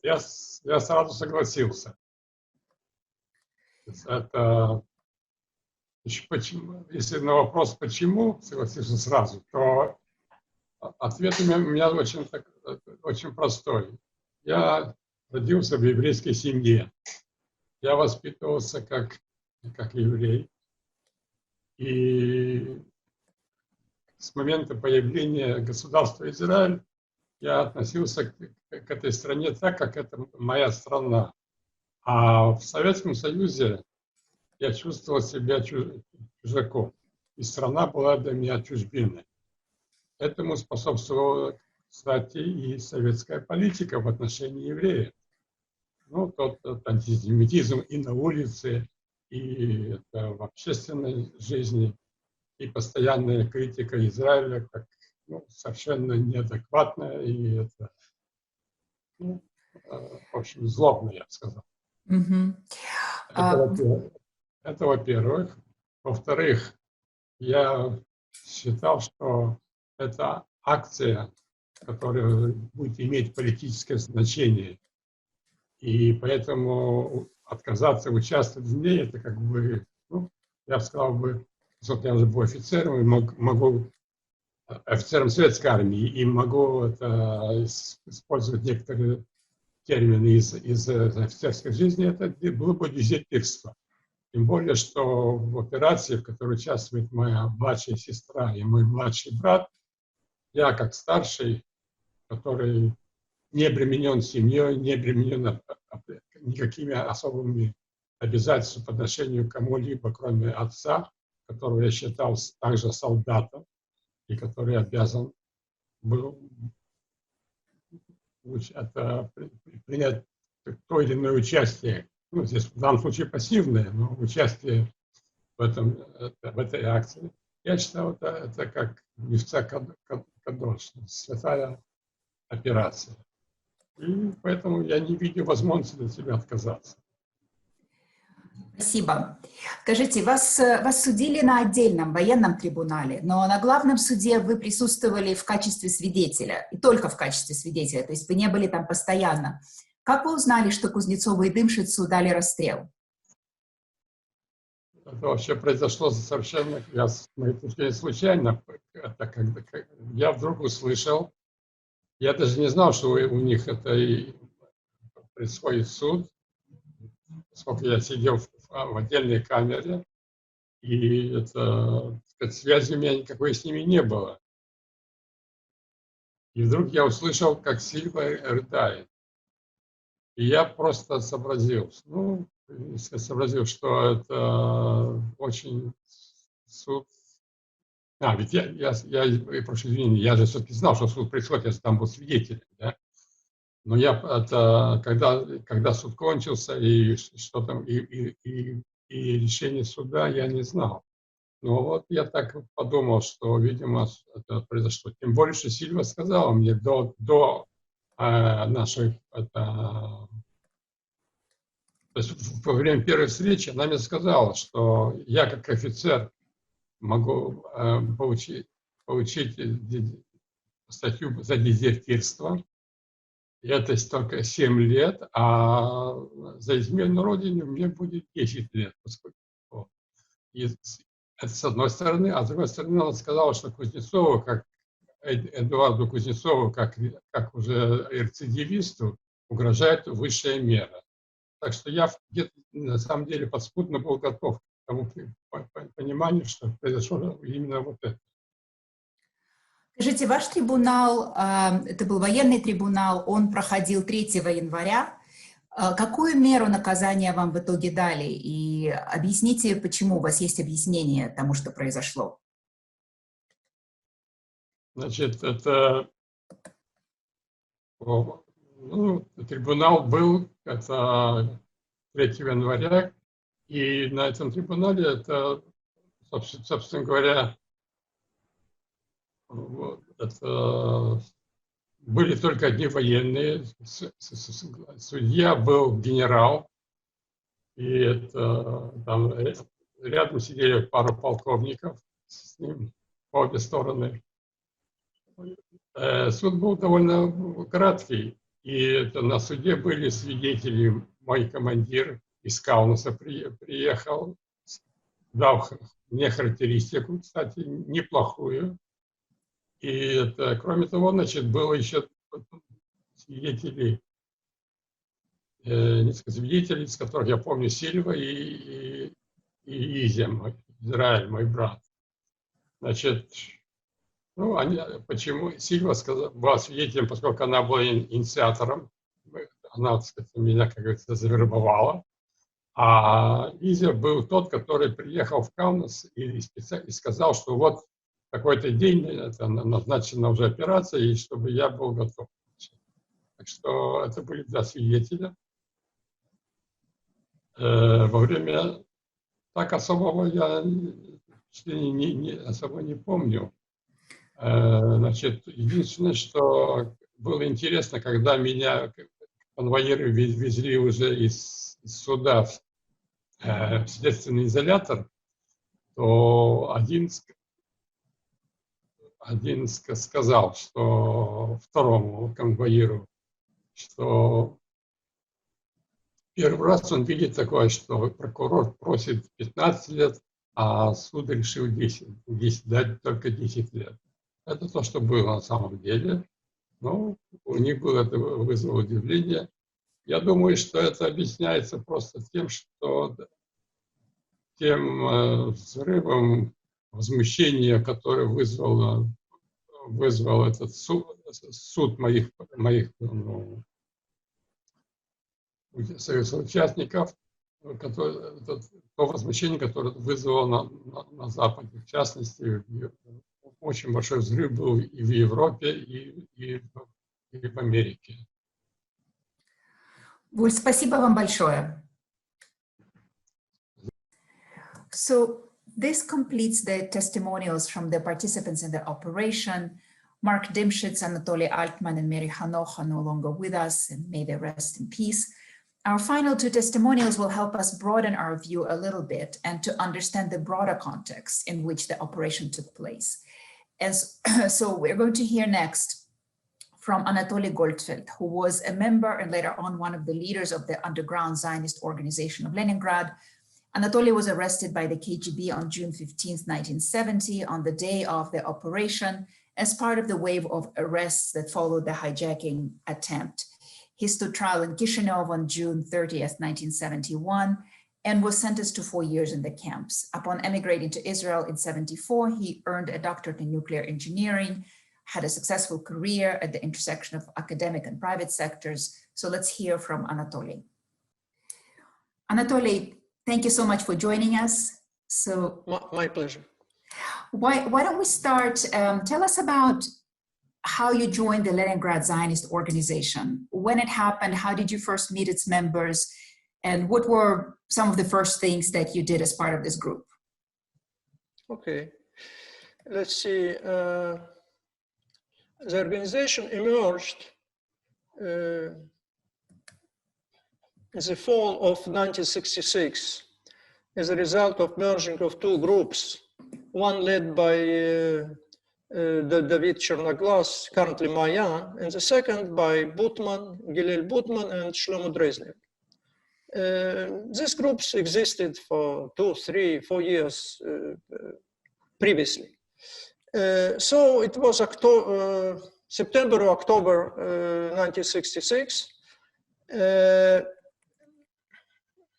Without relation to all the, I did know these people then, okay? But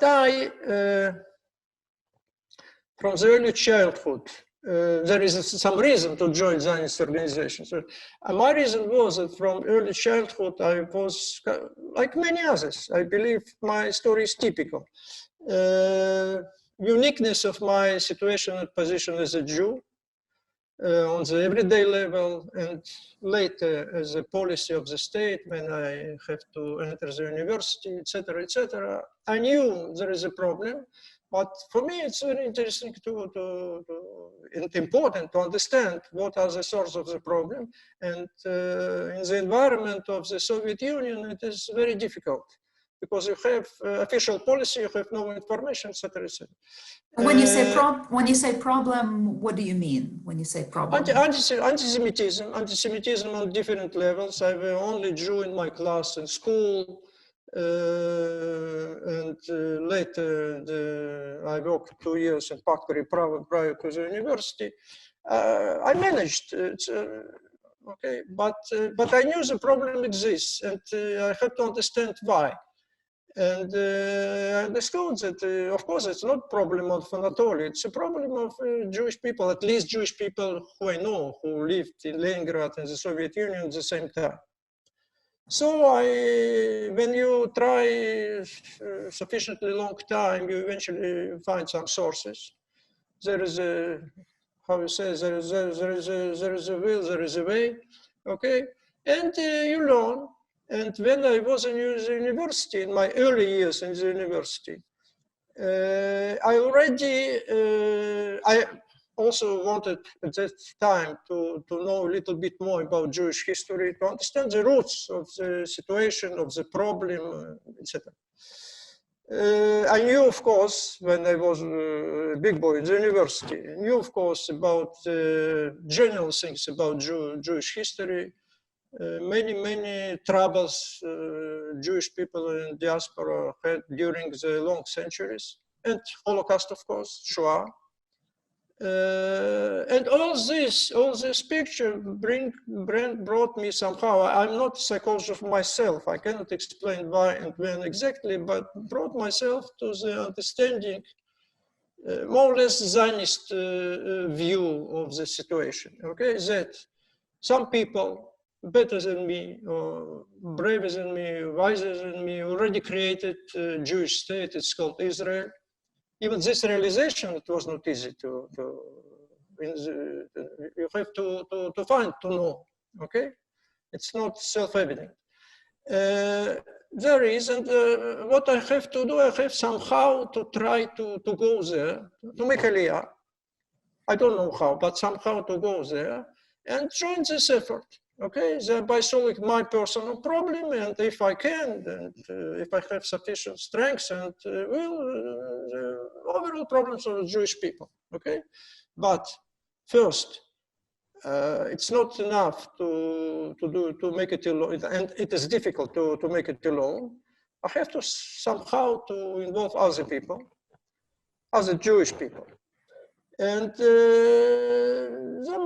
also I understood that I have to look for like-minded persons. So during 2 years, 65, 66, I did two things. I created some very small group of supporters. my supporters, let's say, in this, okay, in these Zionist activities, and I look outside. Once you came together, what objectives did you pursue as a group, as an organization? Okay. It wasn't formulated the first day, but eventually it was formulated. And if I have to formulate it now, I have to say that three goals, objectives. We have to, if it is okay, we want to involve other Jewish people into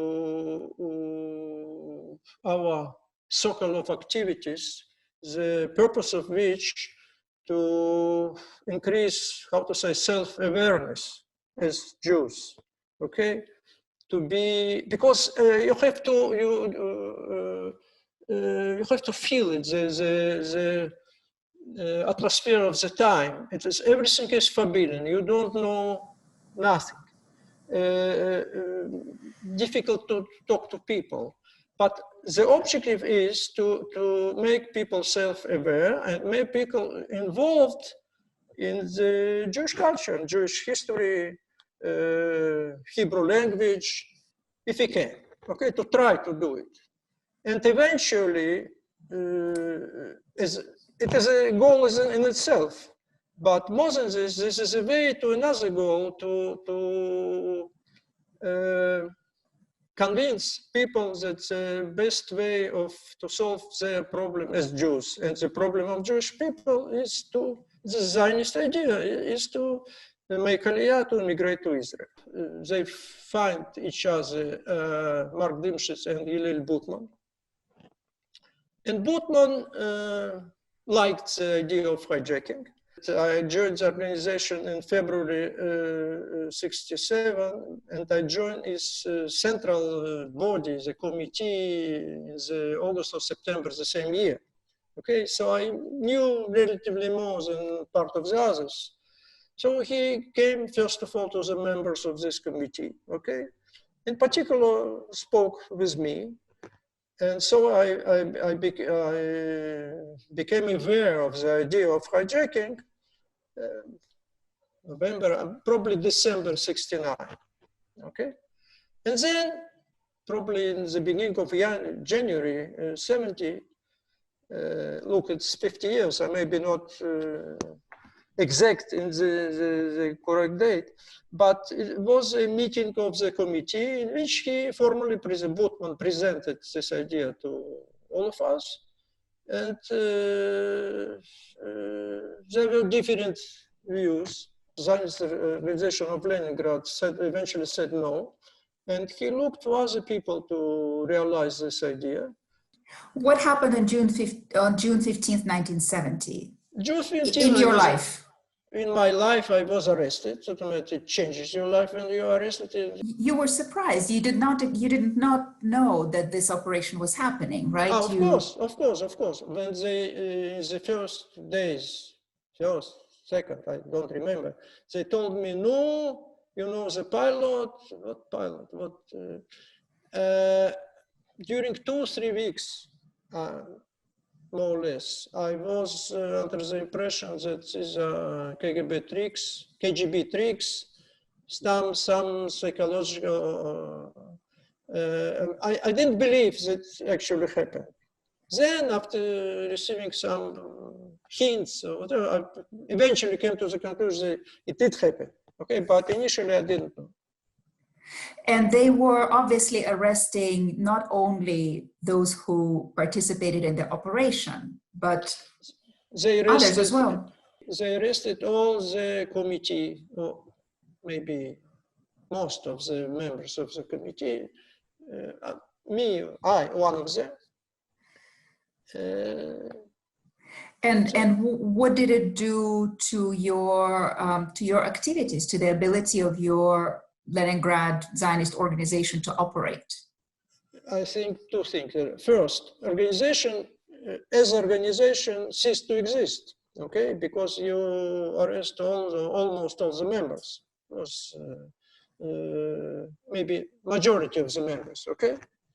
And there were others who were arrested not on June 15, but in July, in August, even in October. Okay, but organization ceased to exist. But what we did, what we prepared, I think that given us a situation, even not Stalinist situation, but let's say situation without interest and support from the West, from the Western countries, they would probably crushed all this. It doesn't matter, 300-400 people to arrest or to send to exile or to whatever, and you finish all this, okay? But fortunately, the situation was favorable for us, and they didn't do it, and they didn't crush all the movement, and this many people remained, okay, and the number of ulpans grew. And eventually, when it became possible to receive the visa, to go outside, to migrate to Israel, or to go outside of Soviet Union, these people were one of the cores of this movement. Okay, so we personally, okay, we are in jail, but even in jail, it's two different things, because being in jail, you see many other prisoners, okay? And sometimes they are in difficult moral situation, all kinds of, okay? Including members of nationalistic movements from Lithuania or Ukraine, etc. And we were privileged because they thought that we won this battle. Okay, we did something, and this is a very important. You may feel it. I cannot. It's difficult to rationalize, but it gives you a very different internal state. Let's say. Anatoly, thank you very, very much for this conversation. Last but not least, we will hear from Eli Valk. Eli Valk was active in the Zionist underground in Riga and was among the founders of the Underground All-Union Zionist Committee, an umbrella organization that sought to coordinate Zionist activities across the country. Eli immigrated to Israel in 1971, where he studied at the Hebrew University and worked as a news editor at Kol Israel. He participated in numerous roles and positions, including at the Jewish Agency and Nativ in the struggle for the rights for Soviet Jews to make Aliyah. He also worked in the United States at the American National Conference on Soviet Jewry. In 1993, he was appointed the first Israeli ambassador to the Republic of Belarus. So let's hear from Eli Valk, please. Eli, thank you so much for joining us today for this conversation. I wanted to start it by asking you, there was this idea that Riga was the Zionist capital of the Soviet Union. What did that mean? We can look at Zionist activities in Latvia and in Riga in two aspects. And there are two reasons for such definition. Any Jewish activity that gathered Jews became a focus for cultivating Zionist mood, especially in Riga. This can be said about pure cultural undertakings, like the choir, and also the religious one, like bringing Jews to in synagogue together for the holidays. This is because there were a lot of Rigans who were raised in Zionist youth movements before the Soviet occupation. It means before 1940. And they survived the Holocaust, either being sent to Siberia in exile just 8 days before the before the Germans occupied Latvia, or because they joined the Red Army and survived during the war there, or because they were among the few who were happy, who had the luck to flee from Latvia before the Germans entered, and they went to the backward Russia. Now, the other reason why Riga should be maybe called the center of Zionist activity, because Riga and Rigan activists became a center of copying and disseminating of Zionist materials, and among them Hebrew textbooks, actually primers. These books, pamphlets, slideshows reached Moscow and Leningrad, and from there they came to the smaller communities. Why did this activity become possible in Riga specifically, the dissemination, the printing, the dissemination of the Zionist texts? I think it's because, as I told, people were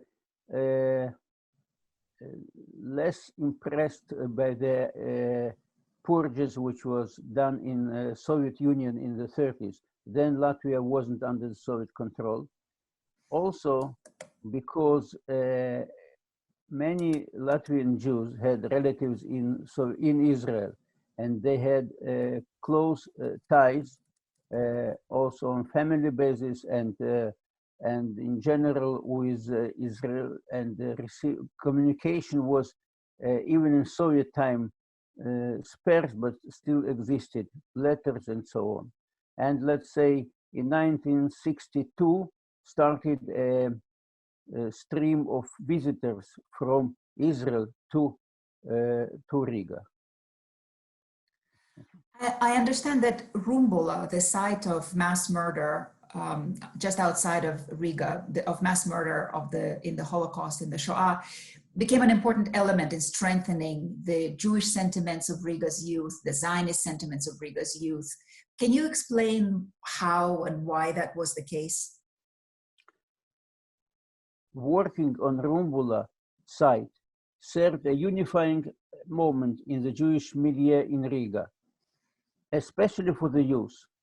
It became kind of a challenge and protest, so characteristically for the youth. You know, youth is always want to protest. In some cases, it was a protest against the generation of parents who were afraid of any non-approved activity.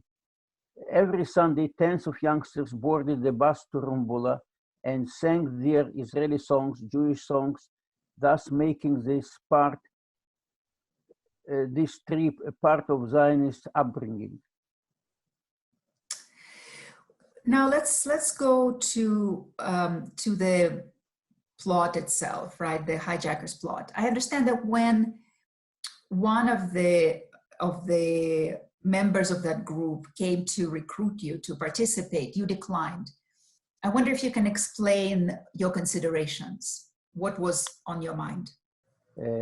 So first, let's see how it happened that this idea found a response in Riga.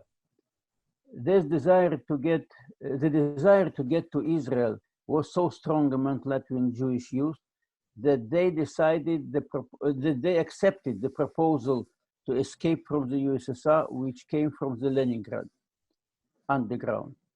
I was among maybe dozens of Riga Jews who were invited to join the hijack attempt. But I felt that the escape of 10 to 15 persons wouldn't solve the problem of freedom of Aliyah. We have a lot to do to bring the idea of return to Jewish homeland to thousands all over the Soviet Union, not just in Riga. The other reasons for my refusal was that I was married, I had a wife and a child, and wasn't ready to go without them. Did you know that the operation, in fact, did go forward? When you said no, were you in touch? Did you understand that it was happening or not?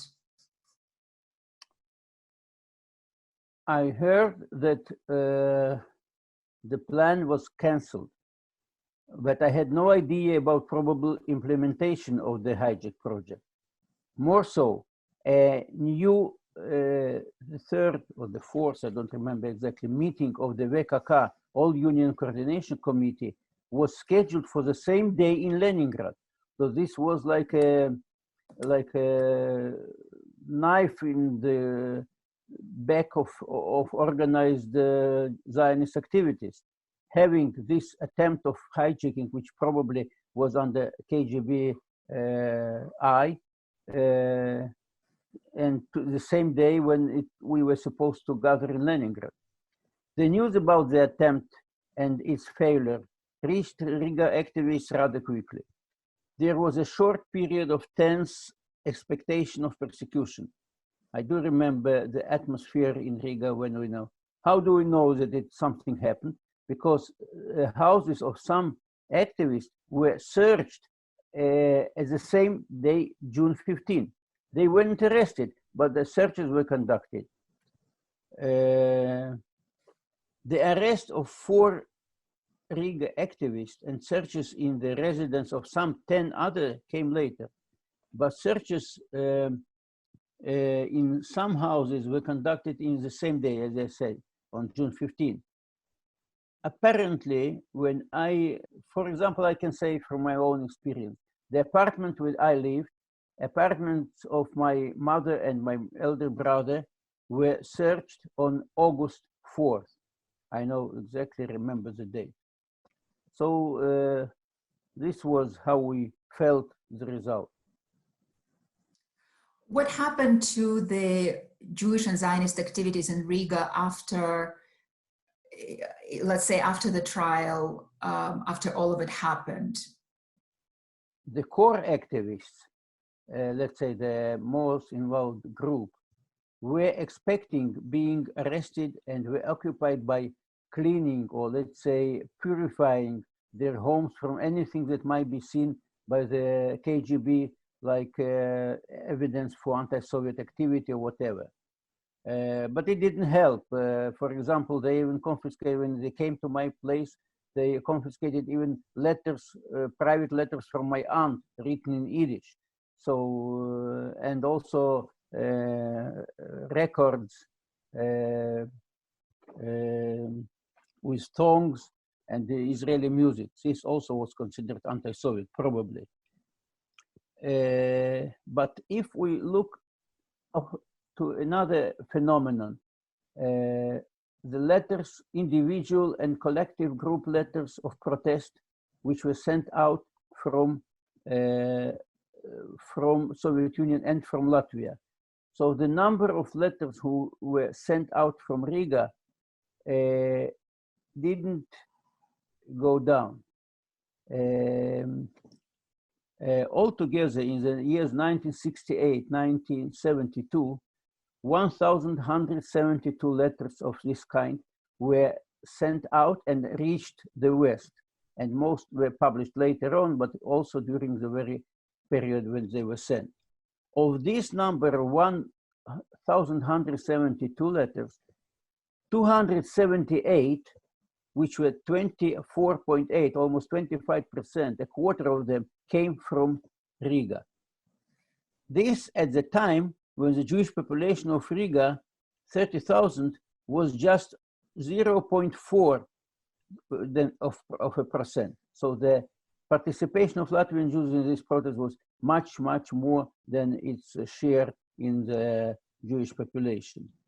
And speaking about what happened after Operation Wedding, letters of protest also came out from Riga after that, and even letters where the signers demanded to commute the death sentence, which was on the first Leningrad trial, and to free all the arrested people. I think that atmosphere, this was a kind of an act of bravery.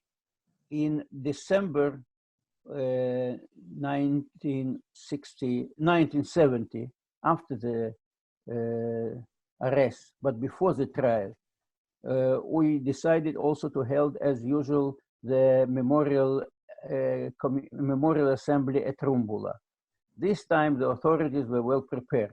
They brought some students and music and speeches and all kind of official part of the ceremony. But the Jews who came to Israel, who came to Rumbula, and not too many of them, let's say about 60, 70 persons. They weren't afraid, and they didn't go away. A group of youngsters prepared a program of poetry and songs. And after the official meeting was over, we started our own meeting. And the meeting in the memory to commemorate those who were killed should be started with a prayer Kaddish. And the men from synagogue, one didn't come, and the other one was just afraid to take part in such a meeting.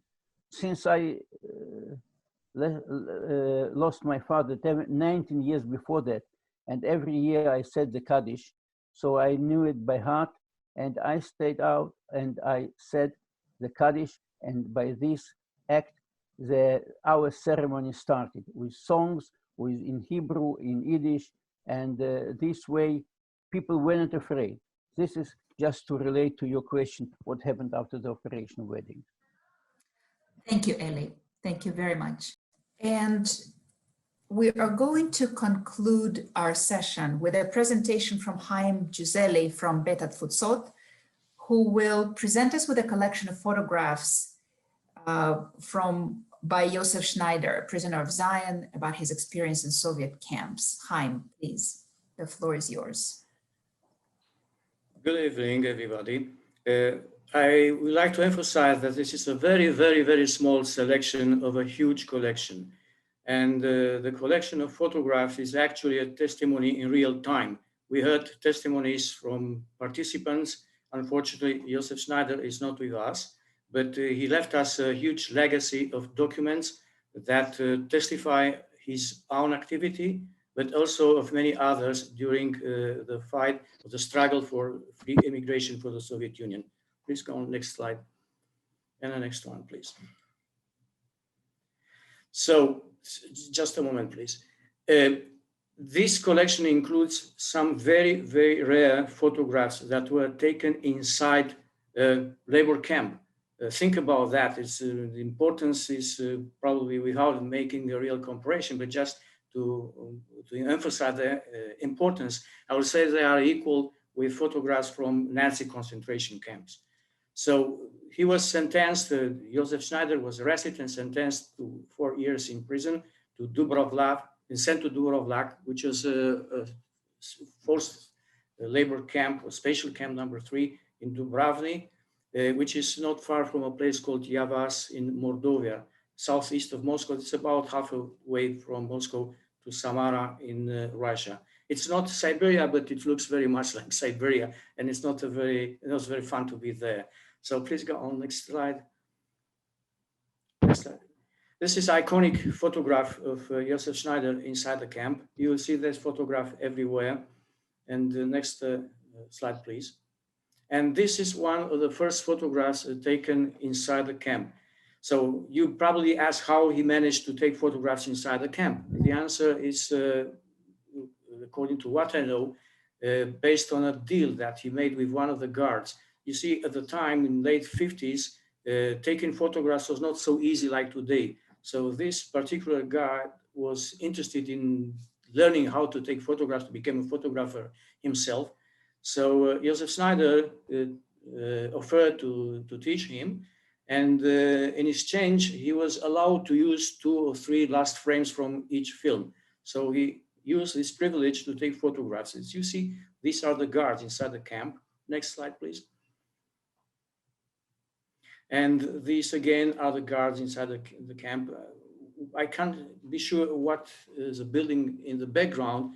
It doesn't look great. So I'm not sure whether it was used for detaining the prisoners or for other use, but it's not a very nice landscape anyway. Next slide, please. This is how it looks, one of the cells inside the camp. You see it's also not pleasant place to be in. Next slide, please. And this photograph was taken outside the camp. So it's not clear whether these people were prisoners in the camp or people in the area working outside in the fields. Also, it's not clear whether this gentleman standing with the back towards us is one of the people working or as a guard. In my private opinion, I think that he was one of the guards, but somehow in charge of what's happening there. You can see the conditions of work. There's hard work outside in camp, and it's probably the photograph was taken in good weather, but it's not so nice in winter. Next slide, please. Next slide, please. This, back, please. This is one of the most famous photographs depicting major activists in the fight for free immigration and general residents, Jewish residents in the Soviet Union. You see from the first row sitting from left to right, Dov Sperling, David Havkin, Josef Schneider himself, the second row, Krasnov, Hirsch Remenik, Stropnik, Yudelevich, and standing Meir Dreznin, an identified gentleman, and Shimon Podolsky. I say a few words about Meir Dreznin. He compiled a dictionary of Russian Arabic, and he also knew Hebrew, of course. And in the camp, he taught Hebrew other prisoners, and pretending that he's teaching them Arabic. So the guards were unable to distinguish between Arabic and Hebrew. So they were very happy that prisoners will learn Arabic. Next slide, please. This is another photograph taken inside the camp. You see Josef Schneider inside the yellow mark. Next slide, please. This is another photograph from inside the camp. You see just two people, probably another prisoners. I do not know who they are. Next one, please. And there were some sports inside the camp, and this is one team, and there was another team. Next slide, please. And this team was called Baltica, as you can see on the shirts. But since most of the players were Jewish, so it was also called Maccabi Baltica. Next slide, please. So I'm coming to another point. Many speakers mentioned Rumbula, a place outside Riga that was a site of the largest massacre of Jews in the territory of the Soviet Union after Babi Yar. But documenting the struggle to commemorate the victims of the Holocaust is also important.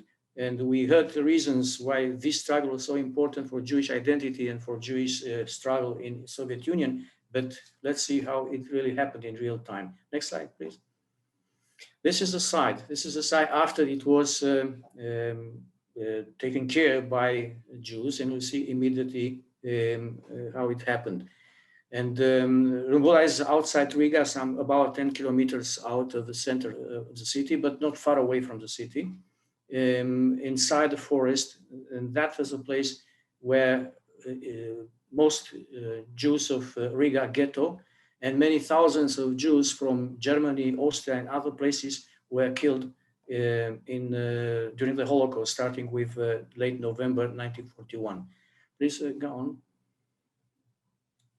So you can see a number of photographs depicting how this was done. The people coming out just outside the city and working. You see below this the earth, the mass grave of many thousands of people killed by the Germans. And preparing this place is not such a pleasant work. You can understand what does it mean. Next slide, please. And here another photograph. You can see everyone is taking part, young, not so young, and women and children and elderly. And it's very important for everyone. You must understand that each and everyone had a relative somehow was murdered, probably not in Rumbula, but in other places during the Holocaust. Next slide, please. You see another photograph depicting, documenting the work done by Jewish activists in Riga at Rumbula. Next slide, please. That's very important since the Soviet Union did everything possible to conceal the fact that over 1.5 million Jews were killed in what is called Build Holocaust in territory of Soviet Union, that was underground inscription on a tree in Rumbula. It is in Yiddish, and it says that about 38,000 Jews were murdered in this place. Next, please. So at some point, they managed to erect a temporary monument, and this is what you see in this photograph. Close up to the monument. Next slide, please. And you see the photograph of a famous painting. Is a detail of the famous painting, and you see the real painting. Next slide, please. Also, it's the famous the famous painting led to the slaughter Babi Yar by Yosef Kutzkowski. The original is inside the Knesset building in Jerusalem, first floor. If you visit the building, you'll see this photo, this painting, very famous one. Next slide, please. So somehow they received the authorization to set up a monument that somehow will mention that victims were Jews. How do you know that? Because there is an inscription in Yiddish, the Korbonos von Faschism. This is the only mention, so you must understand by reading Yiddish, this is a only mention that here the victims were Jews. There is an inscription on the back side of the monument. Please go on. And you see Josef Schneider standing, and this is a translation of the original inscription. Between 1941 and 1944, 50,000 Soviet citizens, political prisoners, prisoners of war, and other victims of fascism were brutally beaten and shot dead. So other victims, this is the inscription in Yiddish, of course. And the inscription is not true because not only Soviet citizens were killed here, but many thousands of what were German, Austrian, and other European country citizens that were deported by the Germans to Riga, first to Riga ghetto, and then some of them even killed on spot the moment they arrived in Riga. Next slide, please. This is a recent photograph of the same monument. There is a new inscription added to the monument, to the original monument, that said that this monument was erected in 1964 under the Soviet totalitarian regime by activists of Riga's Jewish community. It was the only Jewish memorial to victims of Nazi terror in the territory of the Soviet Union. This is a modern inscription. So it is indeed a remarkable achievement to set up this monument. Think about, there are many thousands of mass murder places all over the former territory of the Soviet Union. And of places, only this one somehow was mentioned as a place where Jews were killed. Next slide, please. So this place became a meeting point for Jews and to commemorate Holocaust, of course, but for other activities, as Josef Mendelevic mentioned earlier. And you see one of the photographs that was taken by Josef Schneider at one of these meetings. Actually, the first meeting to commemorate the Holocaust in this place took place in 1963, when they celebrated and mentioned 20 years since the uprising of Warsaw Ghetto. Next slide, please. And there is, of course, a connection to Israel, and I'll mention it only in 2 slides. Next one, please. We already saw the sportsmen inside the camp, but this is totally different. This is a women basketball team of Maccabi Tel Aviv in Riga, playing in Riga. So the connection to Israel may be of all kinds of things. And one of them is also coming to see real Israelis, real Jews playing basketball, something totally different to what happened 20 years earlier in the same place. And next slide, please. And this is, of course, the most significant document in Josef Schneider's life. This is a travel document that allowed him to leave the Soviet Union and travel to Israel. There's only one destination. This is not a regular passport, so he could travel only to Israel. as you see in the right side of the document in Russian. It was obtained through the embassy of the Netherlands, and you see the entry visa to Israel on 15th of January 1969, and it says in French, permanent, for good. He is allowed to enter Israel without any limitation. Next slide, please. Thank you very much, and thanks to Mr. Uli Schneider, who is Josef Schneider's son, for his kind assistance. Thank you all. Thank you, Chaim, so much for this extraordinary slideshow. Now, this brings our session to a close. We have some questions, which we unfortunately don't have time to get to, but I would encourage those who submitted their questions to actually keep them for tomorrow's session and ask them at tomorrow's discussion, because there will be certainly speakers there who will for sure be able to answer them. We have a question that's directed specifically to Chaim, and maybe Adi, I can direct that person to write to you, and you can put them in touch with Chaim. Yes, of course. Okay, so this is for Samuel. Please write to Adi, and she will connect you with Chaim. So thank you so much. I also want to thank all of the activists, participants in the operation, and those who were in their circles, who participated in recording the interviews. I think this is really important for posterity, for all of us to understand their story. So thank you for donating your time so generously to speak with us about this. And we look forward to seeing all of you tomorrow at tomorrow's session. We're going to start at the same time that we started today. So until then, bye-bye.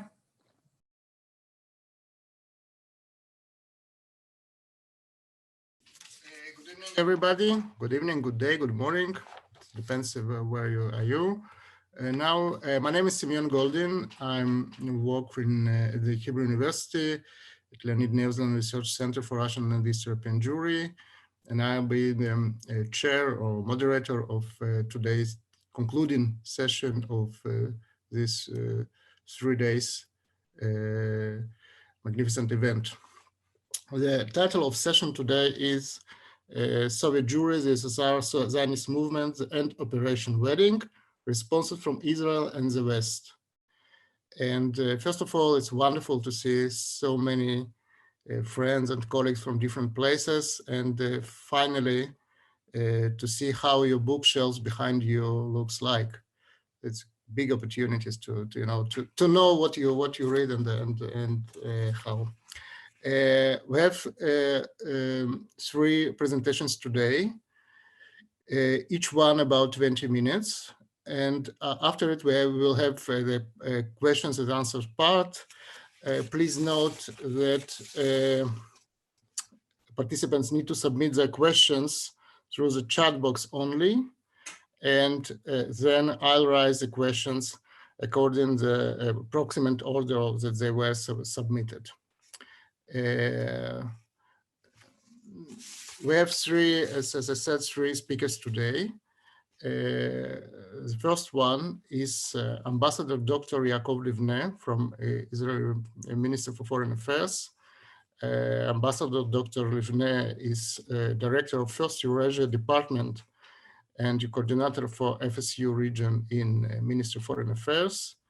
And he held PhD in history. He's secretary and co-founder of Israeli Association of Diplomacy, co-chairman of Russian-Israeli Historical Committee. And now, in nearest future, he will be the Israeli ambassador to the Republic of Poland. The topic of Dr. Livne today is Israel and Soviet Jewry in 1948-1953. Yaakov, please, the floor is yours. Thank you very much, Professor Goldin. It's really a pleasure and a privilege to take part in this. Okay, so thank you once again for this magnificent event that was organized. I think it's really a very important opportunity to discuss the issues that say 20 or 30 years ago, we all grew up remembering many of the names that were mentioned in the last couple of days. And I think it's tremendously important to keep on talking about these issues, researching them, because this was really a very important and meaningful chapter in the history of both, I think, Soviet Jewry, but also in the history of the Jewish people and of the State of Israel. My topic today, as was said, is Israel and Soviet Jewry between 1948 and 1953, which is, of course, the period between the establishment of the State of Israel and the death of Stalin. Both events were very significant for the issue that we will discuss. Now, this was a transition period. These were the first years after the Second World War, the first years after the Holocaust, and the creation of the State of Israel. And what we see here when we discuss the issue of Soviet Jewry and the attitude to this issue on behalf of Israel is really a meeting point or an intersection of issues that are often hard to combine. These are issues like Soviet foreign policy, Soviet internal politics, Israeli foreign and internal politics, Jewish issues, and so far. So when we try to make some sense of what has happened, we need to take into consideration that the issue that we discussed was really one part of a much wider picture. And this is perhaps also why it makes it so interesting. Now, what I will say at the beginning is that the main events that took place during this period, it's not a very long period of 5 years. So the main decisions that were made both on the Soviet part and on the Israeli part were made on the toppest, on the top level of the government. In Moscow, it was obviously Stalin. In Jerusalem or Tel Aviv at the time, these were Ben Gurion and Sharet, the foreign minister, and the prime minister. Now, the most important events during these 5 years were probably the murder of Michoels at the beginning of 48, then the arrival of Golda Meir as the first minister, the first ambassador of Israel to the Soviet Union. I'll speak about this a little bit later. And afterwards, the anti-Jewish, or we can also call them anti-Semitic steps that were taken for the first time by the Soviet state in an official way.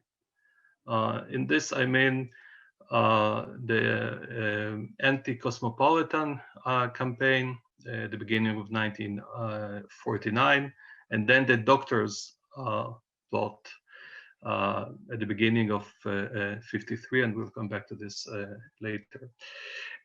Now, all of this, as I've already said, was personally supervised by Stalin, and once again, on the Israeli side, these issues were considered to be of the highest importance and discussed both in the government and in various government circles.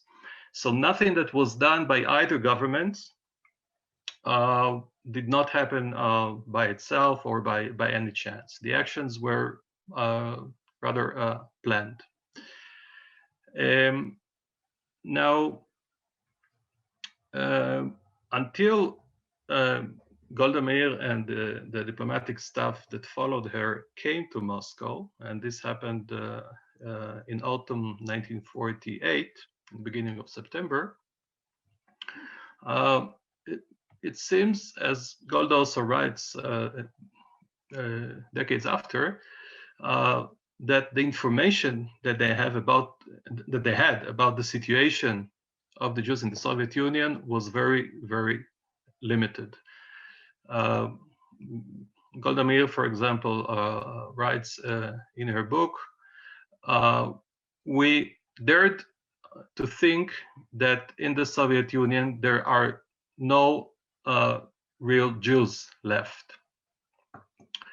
And this is why there was a tremendous surprise, both for Golda and for the people who came with her, a tremendous surprise to see what has happened as a result of the arrival to Moscow, and of course their arrival to the Moscow synagogue. This was really a tremendous event,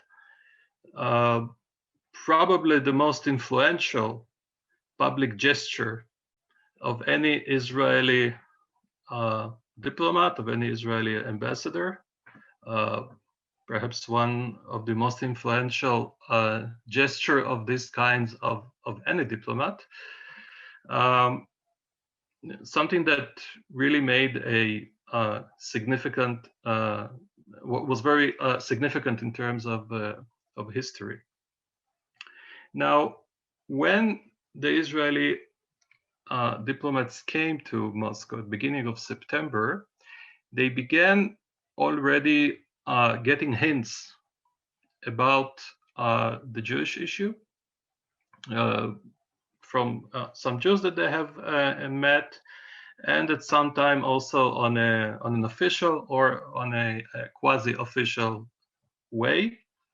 On the 21st of September, about 2 weeks after their arrival, there was an article of Ilya Arenburg in the Pravda, basically saying that Jews, the Jewish refugees can come to Israel. Of course, the Soviet Union supported the state of Israel at the time because of various geopolitical reasons. But the Jews in the countries where they were living, and specifically in the countries of the Soviet bloc, should not adhere to Zionism. Now, this message was probably not completely understood either by the diplomats, the Israeli diplomats in Moscow, or by the people who were then in Israel. Of course, we have to remember the times in which the whole events took place. It was in the midst of the War of Independence, and certainly the government here had many issues to take care of, but nonetheless, Golda sends a cable to Sharet a few days after this Arenburg article in the Pravda, and writes that the article in principle is for Israel and against Zionism, which was probably the case, but of course in the next time one will understand that these two issues, for Israel but anti-Zionism, are difficult in terms of coexistence. In the 4th of October was Rosh Hashanah, and the people of the embassy went to the Moscow synagogue to find there scores of Jews, thousands and thousands of Jews, in a kind of spontaneous procession that Moscow has not seen in more than 20 years. There was a lot of enthusiasm among the Jews. Golda was met in a tremendously warm way, but none of the sides, none of the people that were there, not the Jews, not Golda, not the Soviet the representatives of the Soviet government could understand at that time the importance of this event. Because this event, the arrival of Golda Meir to the synagogue, made a huge difference in terms of the Jews in Moscow and the Soviet Union, showing them that Israel existed, showing them that Israel cared about them. And this is something that was extremely for quite a few years, even after this event. Now, the Israeli diplomats that were in Moscow, if we read the things that they said and wrote at the time, it becomes quite clear that it was extremely difficult for them to understand the situation inside the Soviet Union, although most of them spoke Russian. Golda did not, by the way, but most of her staff did. They spoke Russian, but they had, as all the other Western diplomats, they hardly had a chance to meet with people from the Soviet society and talk in any free manner. Of course, this was impossible at the time. So it was also quite difficult to understand what was actually going on in Moscow and in the Soviet Union.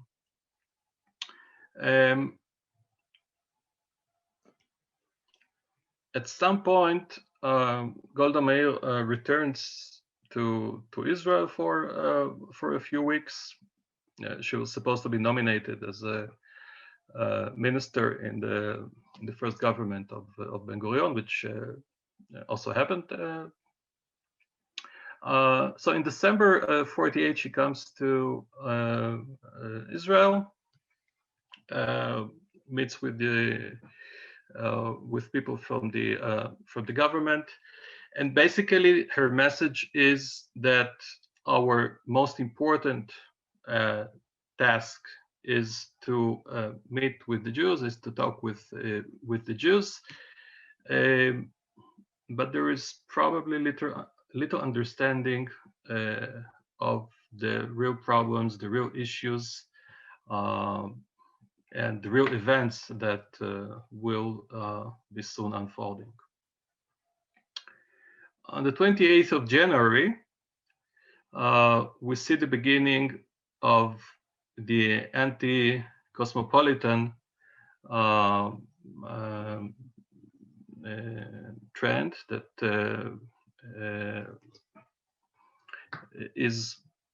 which is the first time that we see a real anti-Semitic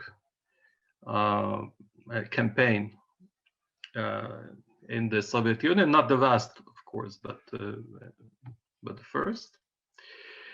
And this finds both the diplomats in Moscow, but also the government in Jerusalem, I would say, reluctant to react, or they find it impossible for them to react because of many reasons. Most of them have to do with the situation of Israel at the time, not only vis-a-vis the Soviet Union, but especially in terms of the security and foreign situation at the time here in Israel. Once again, the War of Independence was still going on. Golda Meir speaks in the government, and she tells the ministers about fear and panic, which is hard to describe among the Jews.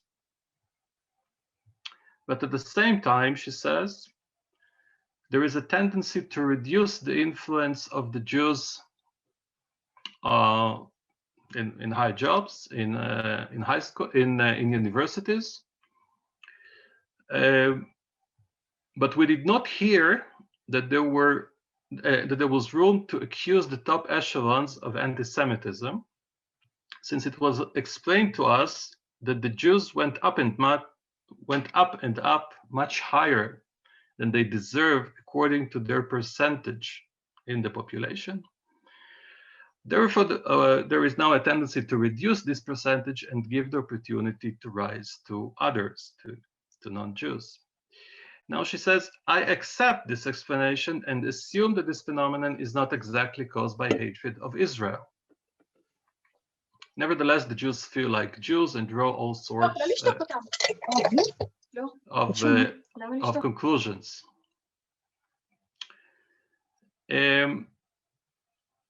And this probably shows that there are many other quotations of this kind, not only from Golda but also from their people. And by the way, when she says this in the government, there are no issues raised against what she has said. Although today, when we read it, it obviously sounds in a perhaps in a weird way. Now, jumping forward, I see we don't have a lot of time. We also see that other people from the Israeli embassy in Moscow also say similar things. For example,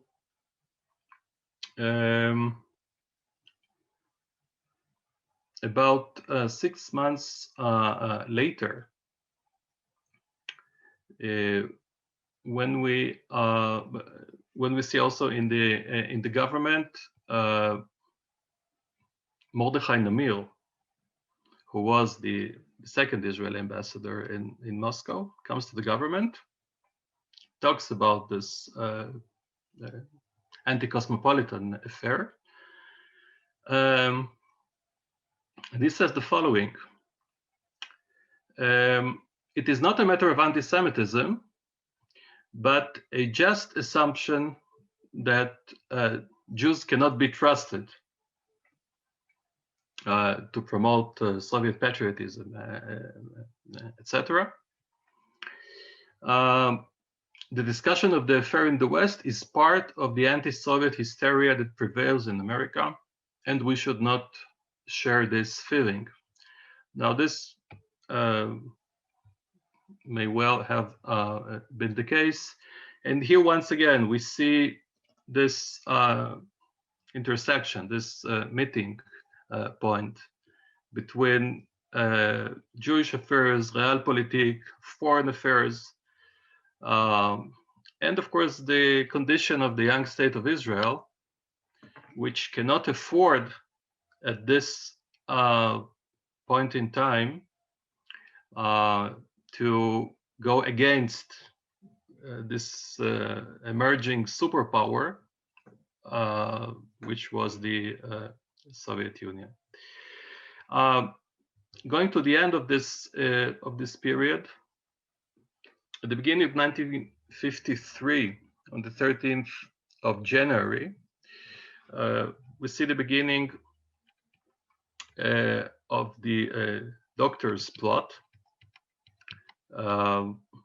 Once again, the second open public anti-Semitic move by the regime of Stalin. This time it was even worse.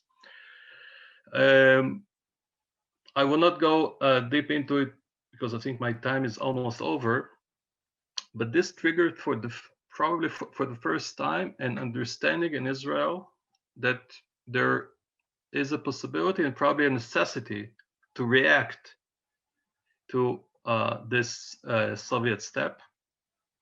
The reaction did not happen immediately. It took some time. At the beginning of February, the diplomatic relationship between Israel and the Soviet Union ceased to exist because of a bomb that was thrown to court of the Israeli embassy in Tel Aviv. The Soviets broke up the relationship, and they were renewed only 6 months later. But in the meantime, there arose an understanding in Israel that some action can be taken, some action should be taken on the issue of Soviet Jewry. The organization of Nativ was created during this period. And when the Israeli diplomats returned to Moscow in July 1953, most of them already were working for Nativ, meaning they were working in order to create contacts with the Jews in the Soviet Union, something that was unthinkable before. And what also happened after the death of Stalin, which happened in the meantime at the beginning of March of 1953, after the death of Stalin, some Jews, especially in Moscow, felt that it was somehow possible to also have these contacts with Israeli diplomats. And thus we actually see the beginning of the process that brought later in July 70 to Operation Wedding that we celebrate, commemorate today. In July of 55, the first group of Jewish Zionists was arrested in Moscow, Leningrad, and some other cities. It was headed, by the way, by Eliyahu Goberman, who was also mentioned, I think, by Professor Kostirchenko the day before yesterday. Eliyahu Goberman headed this group of a few dozens of Zionist activists who were in contact with the Israeli embassy. He was the brother of my grandfather. He went to prison for quite a few years together with his wife, and this and many other people, himself and many other people, opened the way for Soviet Zionism. Thank you very much. Thank you very much, Ambassador Livne. Thank you very much for a very interesting presentation. And already we have some questions for you arrived, and so and at the end of the session, I'll raise it. Now our next speaker is Professor Zvi Gittelman from University of Michigan. It's really, I think it's really hardly, Zvi Gittelman hardly needed to be presented by me because he's very well known for everyone who deals with wider field of Russian Jewish studies. But anyway, Professor Gittelman is Emeritus of Political Science and Preston Teach Professor Emeritus of Judaic Studies at the University of Michigan. He was written or edited 19 books and many articles on Soviet, East European and Israeli politics. Between the last Jewish identities in post-communist Russia and Ukraine and uncertain ethnicity, and the new Jewish diaspora, Russian-speaking immigrants in Israel, the US, and Germany. Professor Gittelman's current research is on World War II and the Holocaust in the Soviet Union, and on politics of history in the former socialist states. And it's Gittelman's presentation today titled "Ze Hakatan Gadol Yeh: The Emergence and Evolution of Jewish Movement in the Late USSR." So please, the floor is yours. Thanks very much, Simeon, and thanks for having me at this conference. The title of the conference is The Jewish National Movement in the USSR. So the first question that arises is, was there a Jewish movement? My answer is that there were Jewish movements existing under the one rubric of Jewish movement. What these movements, which had different goals, had in common was that all of their goals were opposed by the Soviet authorities. And secondly, that all of the groups aimed in one way or another at recreating a Jewish public life in the USSR and allowing individuals and groups to express themselves Jewishly in whatever way they chose. Practicing Judaism, which was an aim of very few people. Secondly, studying and engaging in Jewish culture, which was the aim of a larger number, but still a very small minority. Emigrating to Israel, a third aim, which they perceived as the state of the Jews, and emigrating elsewhere. Now, emigration was the goal initially of a minority of Soviet Jews. I would say that the majority didn't even think of leaving the Soviet Union until 1967. But it became the dominant theme, at least in the public view and the external view, so that when we talk about Jewish national movement, we tend to think about the movement for emigration. Taken together, these movements within this Jewish national movement, I think, were the second most important and most successful Jewish political movements of the 20th century. The first being the creation of the State of Israel. That was a century, however, that was defined in some ways by the greatest Jewish defeat in modern history, namely the Shoah. Question I want to begin with is, where did the impulses to join or create such a movement originate, and how did they evolve? Many of the presentations at this conference over the past 2 days have dealt with the details here, so I will ignore the details and restrict myself to analytic propositions that derive from the facts rather than deal with the facts themselves. I realize completely that one cannot blithely generalize about a heterogeneous groups that we call Soviet Jewry, a group that spoke different languages, ate different foods, had different customs and practices, lived in different environments, and was scattered across a multinational, multilingual, and geographically diverse state. But I think for most Jews, not all, but most, and especially in the European parts of the USSR, there were two existential conditions that made them aware that however Russified or Russianized they were culturally, they did not enjoy the same status socially or officially with Russians or other Slavs. Sylva Salmonson said yesterday she wanted to go to Israel because it was a place where you would not be different. You would not have to explain yourself, and where you wouldn't have to say, well, not all Jews are like that.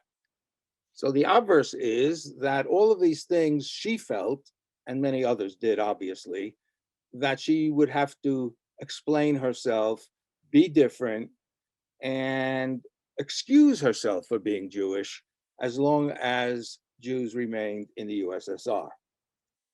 There was a fundamental dilemma, a contradiction, which was perceived by Soviet Jews to a greater or lesser extent, depending on the individual involved.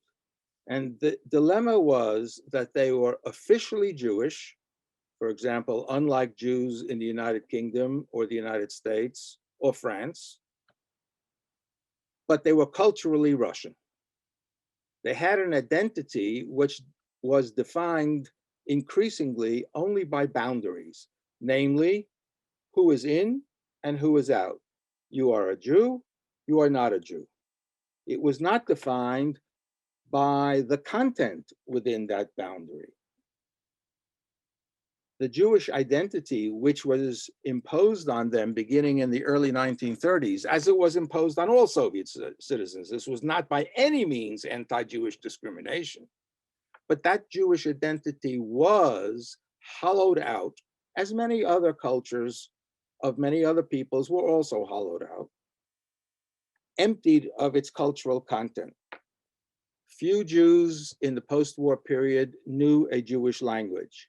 No Jews after 1940 could study a Jewish language, except in Tbilisi and in a specialized institute in Leningrad, where the purpose was to train Soviet officials, very few of them, to know Hebrew for political purposes. There was no distinctive Jewish dress. Few practiced the Jewish tribal religion, which is associated only with Jews, unlike the universal religions of Christianity and Islam, which are not restricted to a particular ethnicity. There were no Jewish newspapers, theaters, and so on. And most importantly, there was not a single Jewish school in the length and breadth of the USSR following World War II. Yes, within one's family, Jewish foods, Jewish music were sometimes so identified. There was some private observance, often non-normative, of Jewish festivals. So if you were able to get some matzah for Pesach, you would celebrate the holiday by eating a ham sandwich enfolded by 2 matzot rather than by bread. Such gestures toward Jewishness could not be made in public. I can cite one case just by way of illustration.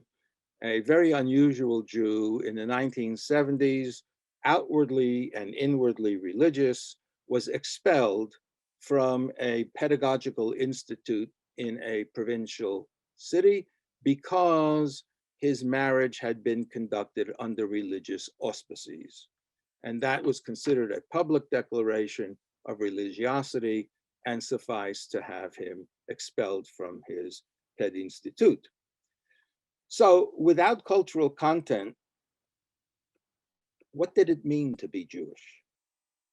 As some of you might know, in the 1990s, at the beginning and the end of that decade, I and 2 Russian colleagues interviewed about 7,000 Jews in 8 cities of Russia and Ukraine. And we asked the question quite simply, "Что значит быть евреем?" And I'll quote only one answer, given without any irony. To be Jewish means we have to bear a cross. Interesting expression. It had negative consequences for the great majority of the people we interviewed. And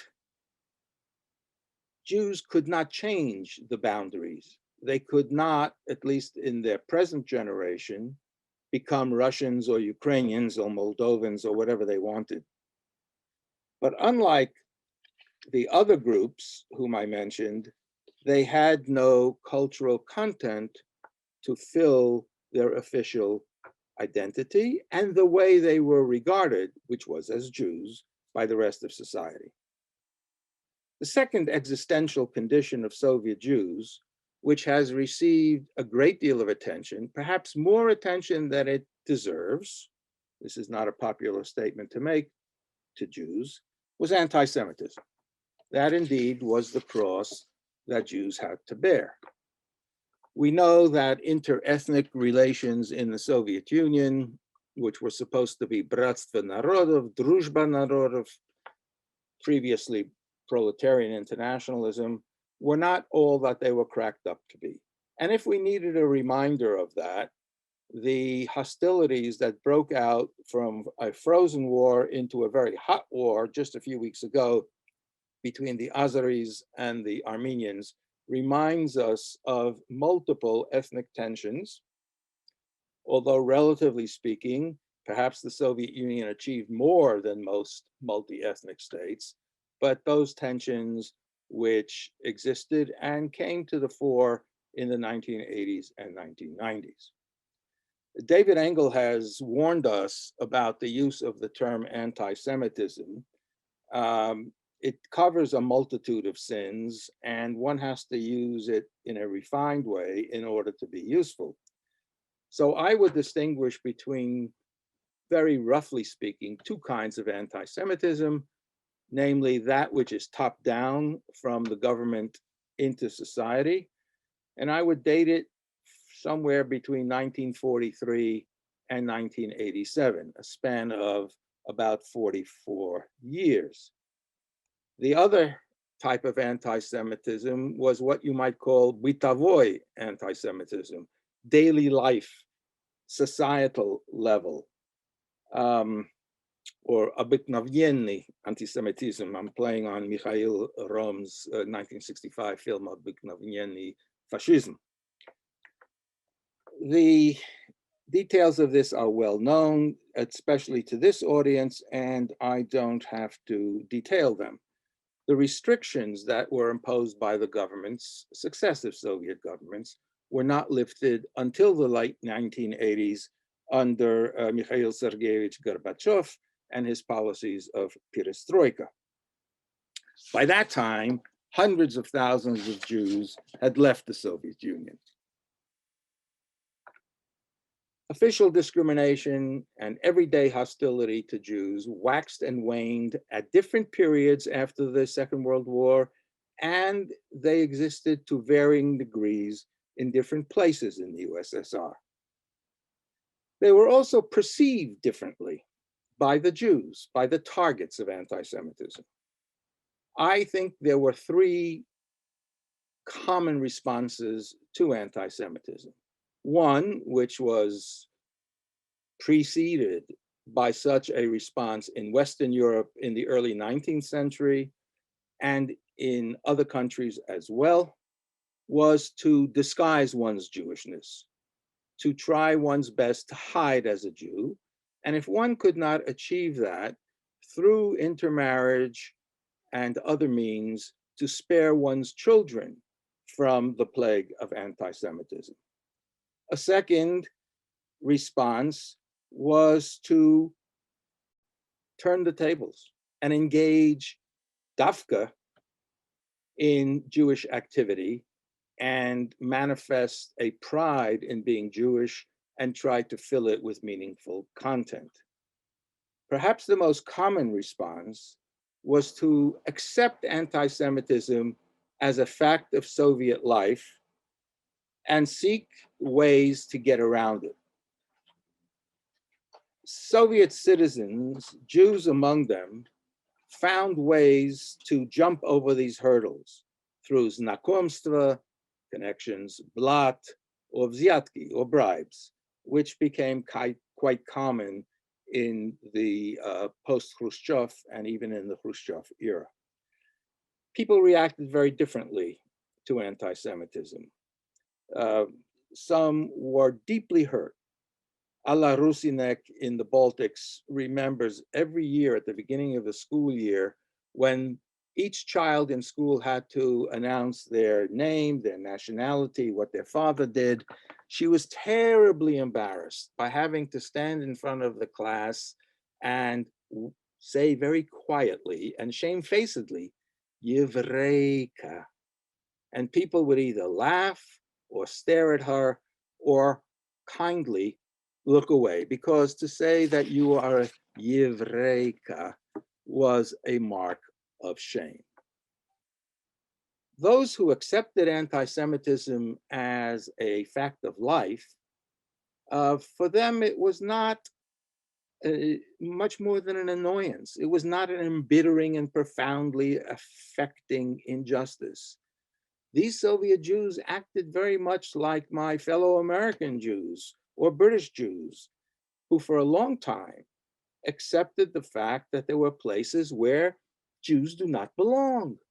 White shoe law firms, to use an American expression, engineering, elite universities, clubs, the upper ranks of the insurance business, the Ford Motor Company in nearby Detroit.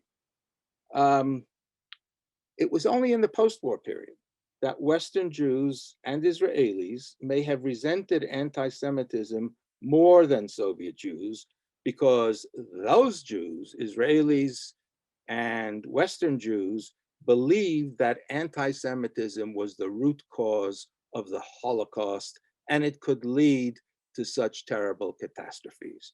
I don't think Soviet Jews necessarily had that perception. I'll illustrate the point about acceptance through the personage of Shimon Yakerson, who became a noted Jewish bibliographer and scholar of Jewish books and manuscripts.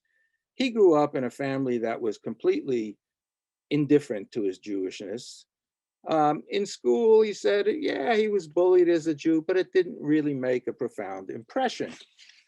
Yakerson captures the nuances and the contradictions of dealing with the constraints of Jews.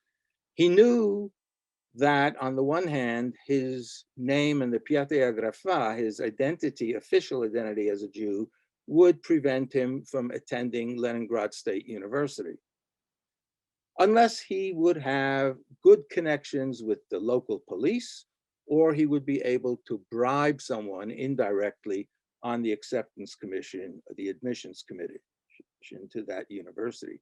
But there was another option. His father could have changed his name from Semyon Morduchovich to Semyon Matveyevich or Semyon Markovich. And that would have lessened the disability under which he suffered. Well, at work, his father was called Matvey Semyonovich, although in his passport he was Morduch Simonovich, but he was a party member. He was an organizer in a cultural institution, and his father was very proud that he had never been in a church or a synagogue. So what did Yakerson do?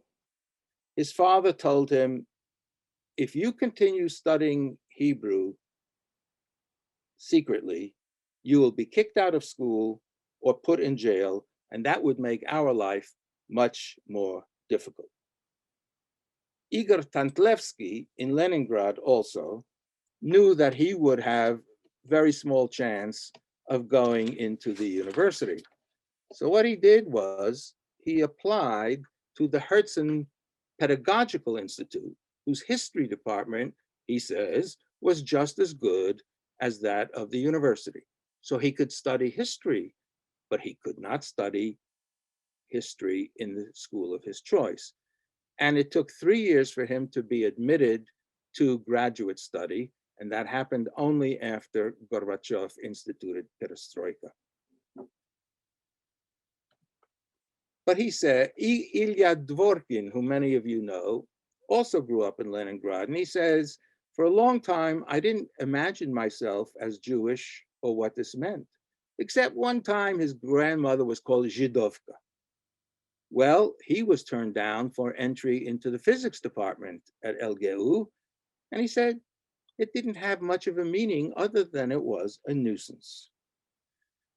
Jews knew that certain institutions were closed to them, but others were open. And let me quote one of many Soviet Jewish witticisms. Если ты Yid, поступай в МИТ. Если ты Goy, поступай в любой. If you're a Jew, you can apply to the Institute of Transport. They take Jews. But if you're a Goy, you can apply anywhere. So there was this kind of common knowledge that certain places took you, certain places didn't. Finally, on this score, I want to mention Mikhail Chlenov, who is one of the most important figures in the renaissance of Jewish culture and life in the former Soviet Union. And we focus, I think, too much on emigration and not enough on people like Chlenov. So he applied to the Institute of Ethnography of the Academy of Sciences. He passed all of the exams, but he was rejected. Why? We're very sorry, he was told quietly, but the quota for Jews has been fulfilled. There were other institutions which had no barriers to Jews. Let's take just one of them, Gubkin Institute of Oil and Gas. And I'll mention just 3 graduates because they're well known, especially in Israel. Leonid Nevzlin, Roman Abramovich, and Vladimir Gusinsky. They were so interested in oil and gas. Well, actually, they put it to good use. We won't go into that. Jews even vacationed in the same place, in Parnu, Estonia, or in Druskininkai in Lithuania. So there was some interaction and understanding that we're not just a statistical group, we have something in common, even though we've lost much of it. The Jewish movement then, it seems to me, had the following components, 5 of them. First was academic Judaica and culture. People like Trianov, Igor Krupnik, my colleague Misha Krupnikov, people who studied Jewish languages like Chernin, who was here the first day, Gennady Estreich, Lev Gorodetsky, and others. And they were closely tied to a second aim, which was rebuilding multifaceted Jewish life in the former Soviet Union. The third group was religious. And in the 60s, as we know, young Jews who were no longer motivated by communist ideology turned to Christianity, Hare Krishna, and some of them to Judaism itself. The fourth was Aliyah, and we heard on the first day of the Congress from Boris Morozov and Yaakov Ro'i that there was a long tradition of Zionism in the Russian Empire that had carried on into the Soviet period, was quashed, and then reemerged in Riga and in other places where there were old-time Zionists to pass on the tradition. And the last movement was a movement for emigration. And I don't call it Zionism because it was a movement to get out of the Soviet Union. In 1988, 90% of Soviet emigres came to the United States. And the reason to leave was economic, was escape from anti-Semitism, or as one old lady told us in Kiev, should I be the last Jewish lady in Kiev? This was chain migration. And when Shmerel left, Beryl was inclined to leave as well. I'll conclude by asking why this movement succeeded when it had so few resources to confront a superpower. As we heard yesterday from the people involved in the Leningrad hijacking, they were willing to suffer as a consequence of their actions. This was a small, you might even say fanatic group, but their timing was perfect. It came with a loosening of Soviet controls internally, and it came also with the rise of other national movements. And we say in Yiddish, wie es Christelsach, azay Idelsach. As it goes with the Christians, so it goes with the Jews. The Balts, the Ukrainians, the Crimean Tatars, and that raises another element. Namely, just as the Crimean Tatars had General Grigorienko as a supporter, the Jews had foreign support, Israeli and Western. So I would say, in conclusion, that what made this movement succeed, and please pardon me for the alliteration, were propitious concatenations, confluences, and congruities. By that I mean the Six-Day War disseminating the feeling among thousands of Jews that they no longer could live in the USSR because their own government was hostile to them. The external support. And we have to mention, even though it's not popular, that it was President Jimmy Carter of the United States who in 1977 put human rights on the international agenda, created an office within the State Department, headed for 7 years by a Jewish refugee named Richard Shifter, very concerned with Soviet Jews, ignored completely by the present administration, which has, 28 days to go. And I think in the next administration, concern with human rights will be restored. The United States, American Jews made Soviet Jewry the most popular cause when support for Israel, or for Israeli policies, I should say, began to erode. It was the perfect cause. It could appeal to political conservatives because it was directed against the evil empire, the Soviet Union. It could appeal to political liberals because it was a struggle for civil rights. So all these things came together at a particular time, and they led to the success which I mentioned. So it was due primarily to those who created and nurtured it within the USSR, and a fortuitous convergence of domestic and international developments. Ze hakaton nihye lemilyonim. Thank you. Thank you very much, Professor Gittelman, for an amazing presentation. Thanks a lot. And now we'll move to the third speaker, Dr. Nati Kantarovich, which is a director of the Research and Information Department at Nativ, Prime Minister Office of Israel. His PhD thesis focused on the relations between the Yishuv and Soviet Union during the Mandate period. His academic fields of research are Israel's relations with the USSR and the FSU area, Zionist movement in the USSR, and the struggle for Soviet Jewry. He taught at Haifa University and now is a member of the Russia team at the INSS. Dr. Kantarovich will not present at live presentation. We have the pre-recorded video. This is the time to put it on. On December 30, 1951, Prime Minister of Israel David Ben-Gurion wrote in his diary, "Reuven is suggesting a qualified unit that will engage in preparation of tools for escape from the East European countries, information about the situation of the Jews in countries where Israel does not have direct contact with the Jewish population." Those words that were attributed to Reuven Shilor, one of the founders of Israel's intelligence community, are the first recorded official reference of an organization which is known nowadays by name Nativ. During the next minutes, I will do my best to review briefly the activities of Nativ on behalf of the State of Israel for Soviet Jewry.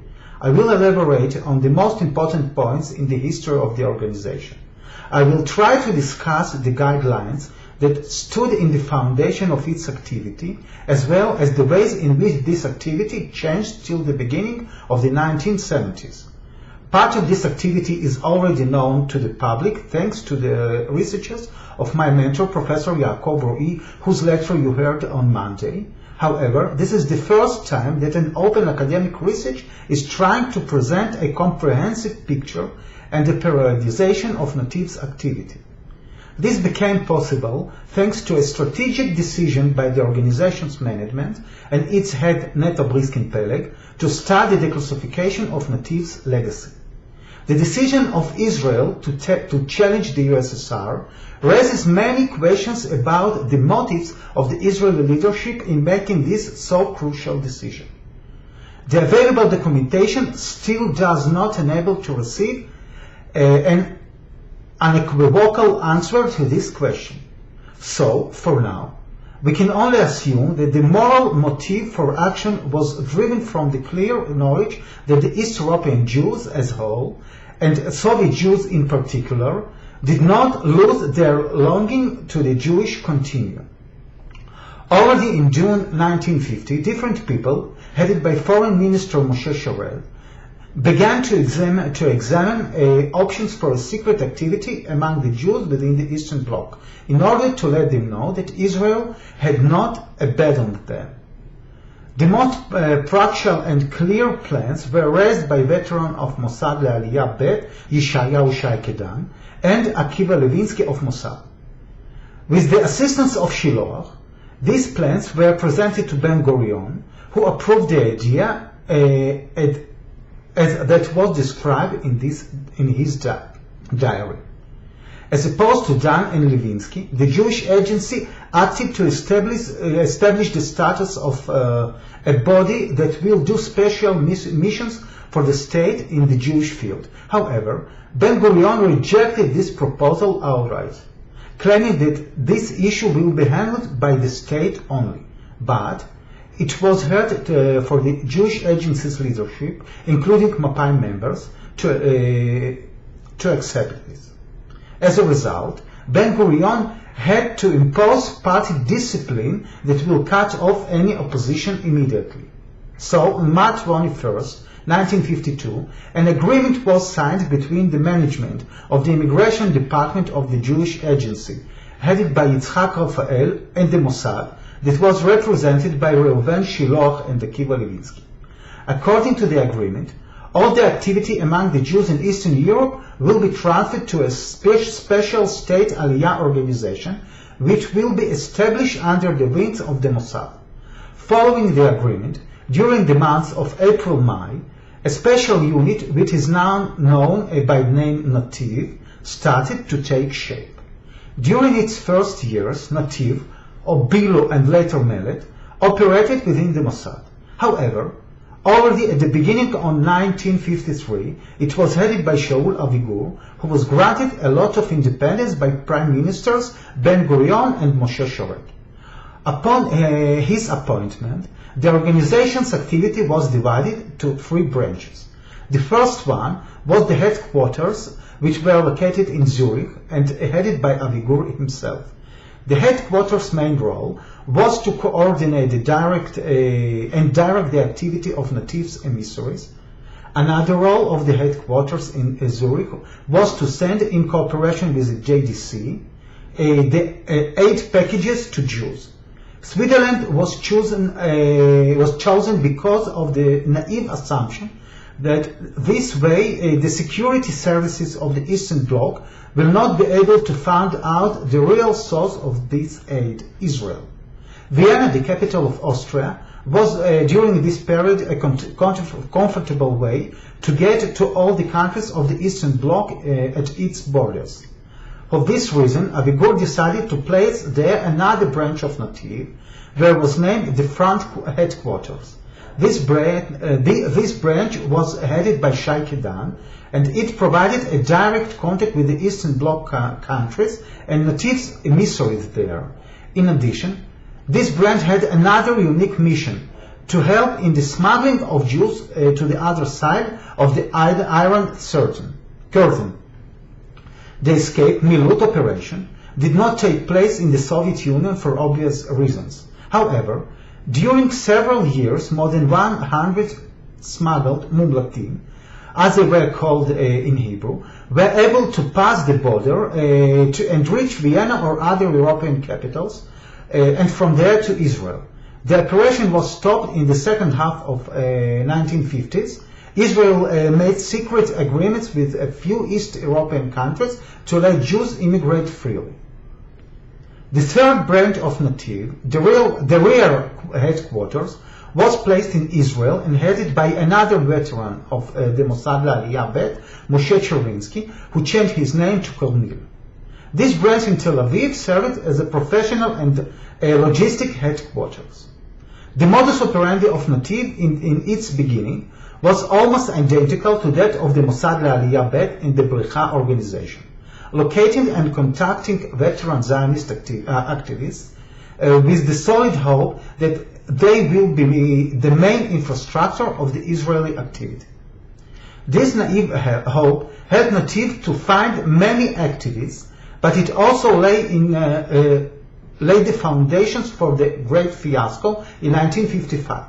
The security services of Eastern Europe consistently followed the Zionist activity already from the early 20s and were able to turn some of the activists into agents who were used against Israeli diplomats from 1948.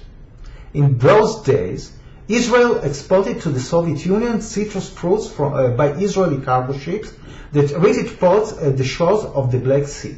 Sometimes, native emissaries joined the crew of a ship, and that way they were able to establish contact with Jews, distribute Israeli souvenirs, etc.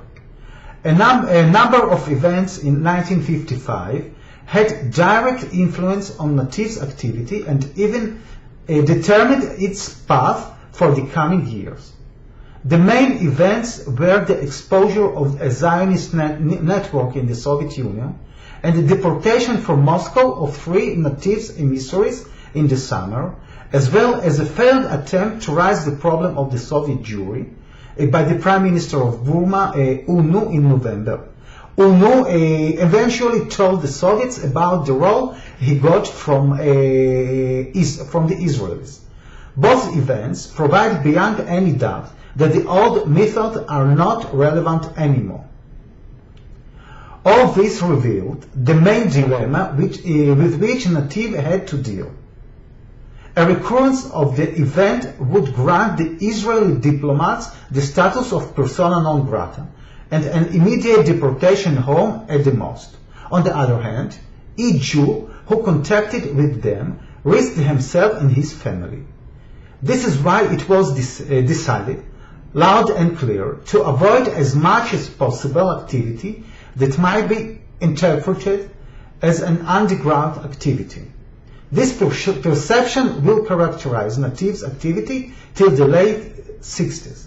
It will become the basic reason of a stubborn refusal of Nativ to speak openly about the Jewish problem in the Soviet Union in those days. The proximity of the events led Aviv to a clear understanding that Israel's direct and open activity might, in the long run, endanger the Eastern Bloc's Jews, and also bring Moscow to harm Israel. Therefore, it was decided to start a large-scale operation called BAR, the code name for Hasbara, propaganda, or Brit HaMotzot, Soviet Union, with the main goal of mobilizing world public opinion to stand in the front of the struggle for Soviet Jewry without Israel exposing itself. After the events of 1955, Nativ, which already became an independent unit, went through several organizational changes. Already in November, it was decided to close the main headquarters in Zurich, and Aviv was returned to Israel. It was clear to everyone that the same secret activity can be done from Israel. In addition, everyone understood that Israel's ambition to establish direct contact with the Jews is not a secret anymore for the Soviets. On 18th August 1955, the Soviet government allowed former Polish citizens who found themselves on Soviet soil as a result of the annexations during the World War II and had not lived immediately after the war to leave. As a result, during the years 1956-59, as a part of a repatriation process, more than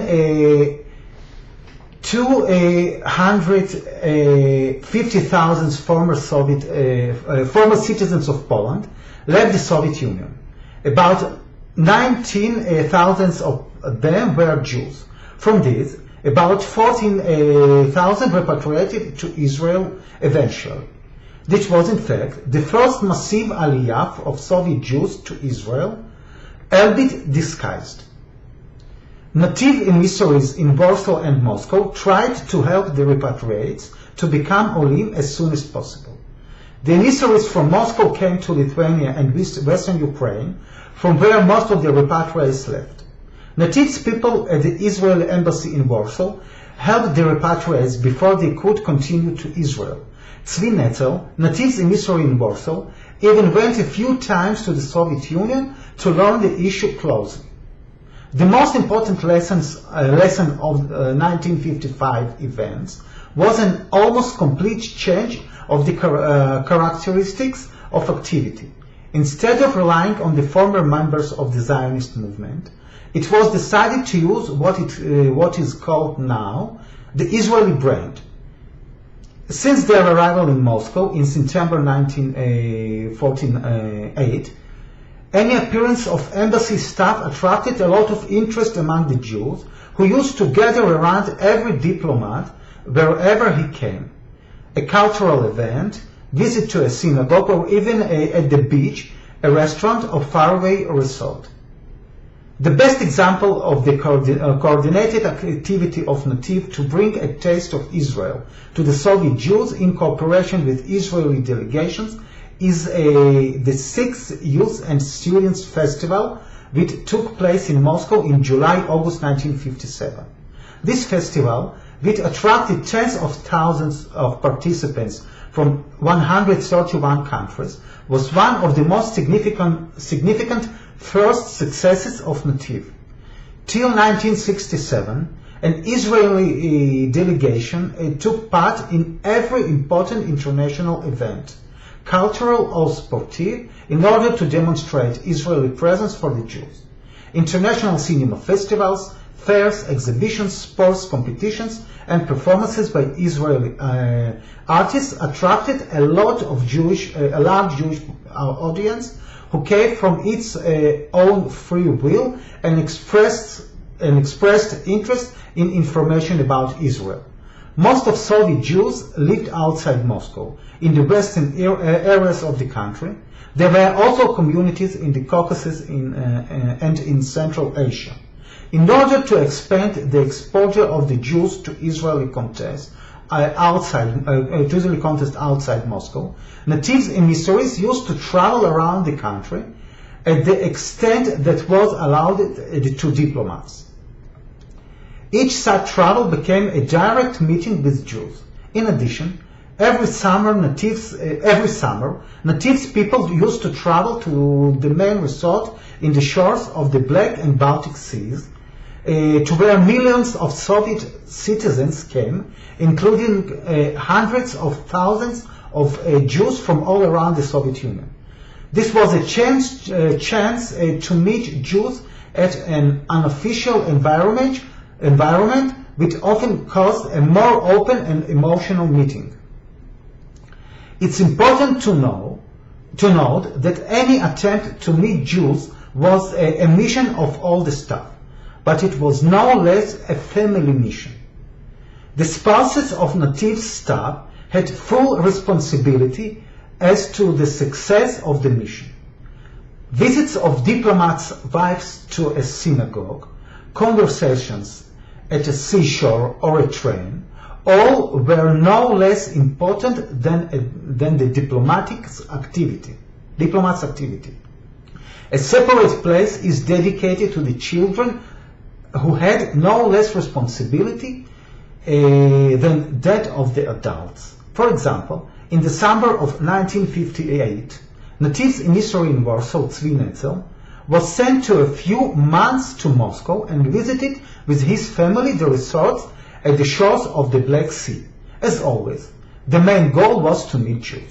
His 2 children were asked to go around the beach and demonstrate their Israelishness in any possible way, to speak loud, hold candy and bags with inscriptions in Hebrew, etc. Anything that will draw the attention of Jews. Yoram, Yaakov Sharet's son, who lived in the Soviet Union with his parents in 1960-1961, told about similar experience.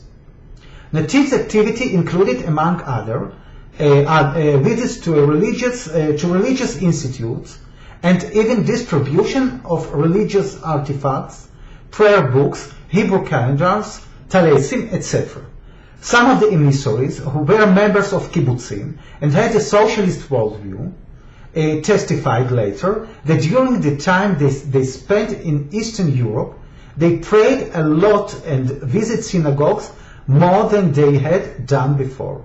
Shaike Dan testified that after receiving yet another complaint from Soviet authorities that embassy staff are engaged in undiplomatic activity in the synagogues, he was called to Prime Minister Eshkol, who said with a touch of humor, "Shaiki, maybe our diplomats can once go to the synagogue just for praying."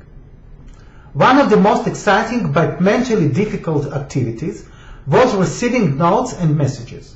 Every meeting with Jews ended up with tens and hundreds of notes in which they asked to transfer information about themselves to relatives in Israel. However, there was another goal of the notes. The Jews asked for visiting Aliyah demands, so they will be able to try and get permission to leave the Soviet Union. It was clear that if these notes fall to the wrong hands, the writers will pay for their boldness. In addition to striving for contact with the Jews and learning about their condition, throughout the years, native emissaries were explicitly instructed to avoid any activity that might be interpreted by the Soviets as espionage or intelligence gathering. This instruction was repeated over and over again to each new emissary before leaving for his mission. Two main instructions dealt with contacts with Zionist cells and activity that might be interpreted as a gathering of information. Both things were strictly forbidden, and yet it was clear to Nativ that the Jewish yearning for information about Israel encourages Zionist activity. Even though the instructions forbade any official contact, the connection with individuals was close. Distribution of information about Israel, textbooks, and greetings gave a sense of partnership and encouragement not only to the contact person of Nativ's emissaries, but also to members of Zionist groups, even if only indirectly. Shaul Avigur argued that it's extremely important to publish information about the present situation of the Soviet Jewry, and it's even more important to research their past and preserve their heritage. His wish to encourage the Jews to know their roots made him encourage the establishment and development of academic research of the Jewish heritage behind the Iron Curtain. As a first step, Nativ's emissaries were instructed to visit Jewish communities, bookstores, and private people in order to find the remains of the intellectual property that characterized these communities only a few decades earlier. The mission that the emissaries received was to transfer, if possible, all these items to Israel, so they serve as a basis for research. In case the transfer is not possible, they should document them in as much details as they can. At the same time, in 1957, the Society for Research of Jewish Communities in the Diaspora was established in the Hebrew University. In addition to Shaul Avigur, among its founders were Israel Halperin, a history professor and long-time researcher of East European Jewry, and Ben Zion Dinur, an eminent historian and former Minister of Education. However, the person who succeeded the most in developing the idea and turning it into a wide historic project was Professor Shmuel Ettinger, a student of Halperin and Dinur. Ettinger became one of the worldwide leading researchers of Soviet and East European Jewry.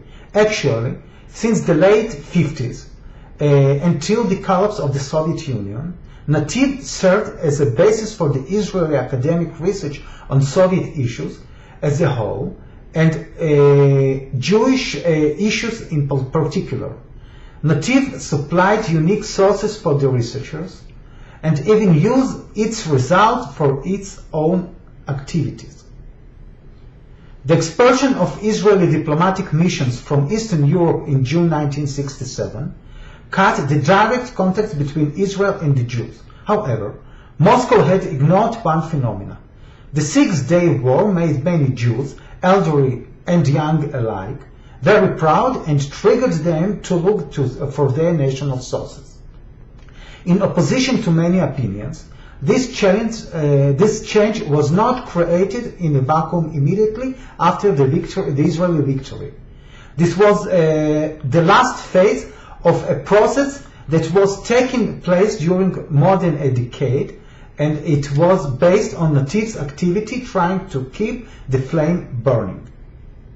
The severing of the direct contact with the Jews obligated Israel to re-examine its activities. First, there was a need to continue the connection with the Jews as it was going on when the embassy in Moscow existed. And here lies the secret of the success of the so-called operational tourism project that was suggested to Shaul Avigur by Aryeh Kroll. At the early 60s, Kroll visited relatives in the Soviet Union and learned that an Israeli tourist has a great influence on the people he meets. He serves as a direct source of information about Israel. Avigur, who was afraid from an unofficial activity, rejected the order, but he finally relented and agreed to begin the activity. The severing of the relation turned a small initiative to a wide-range activity that enabled Nativ to continue receiving information about the whereabouts of Soviet Jewry. It also served as a channel for direct contact with activists. The peak of its activity was during the 70s, 80s, but already from the beginning it was clear that this is a very important source for information and contacts. Thus, the cutting of the direct contacts between Israel and Soviet Jews triggered Nativ to launch official contacts with underground Zionist movement. In addition, the contact with organized group was much easier. During a short period of 3 years, an important process occurred that influenced a significant change in the character of Nativ's activity. Shaul Avigur, who was in favor of complete secrecy, resigned, and on March 1st, 1970, Nehemiah Lebanon was appointed in his place. Lebanon, who was in favor of complete secrecy even more than Avigur, became aware of the importance of public opinion during his years as bar emissary in the US, and it was only natural that he will support some publicity of the struggle. However, several events of 1968 and 69 triggered the decision to expose the struggle. Petitions from Jews were published in the Western and Israeli media. It's not clear till these days why Avigur allowed it, but the reason was probably simple.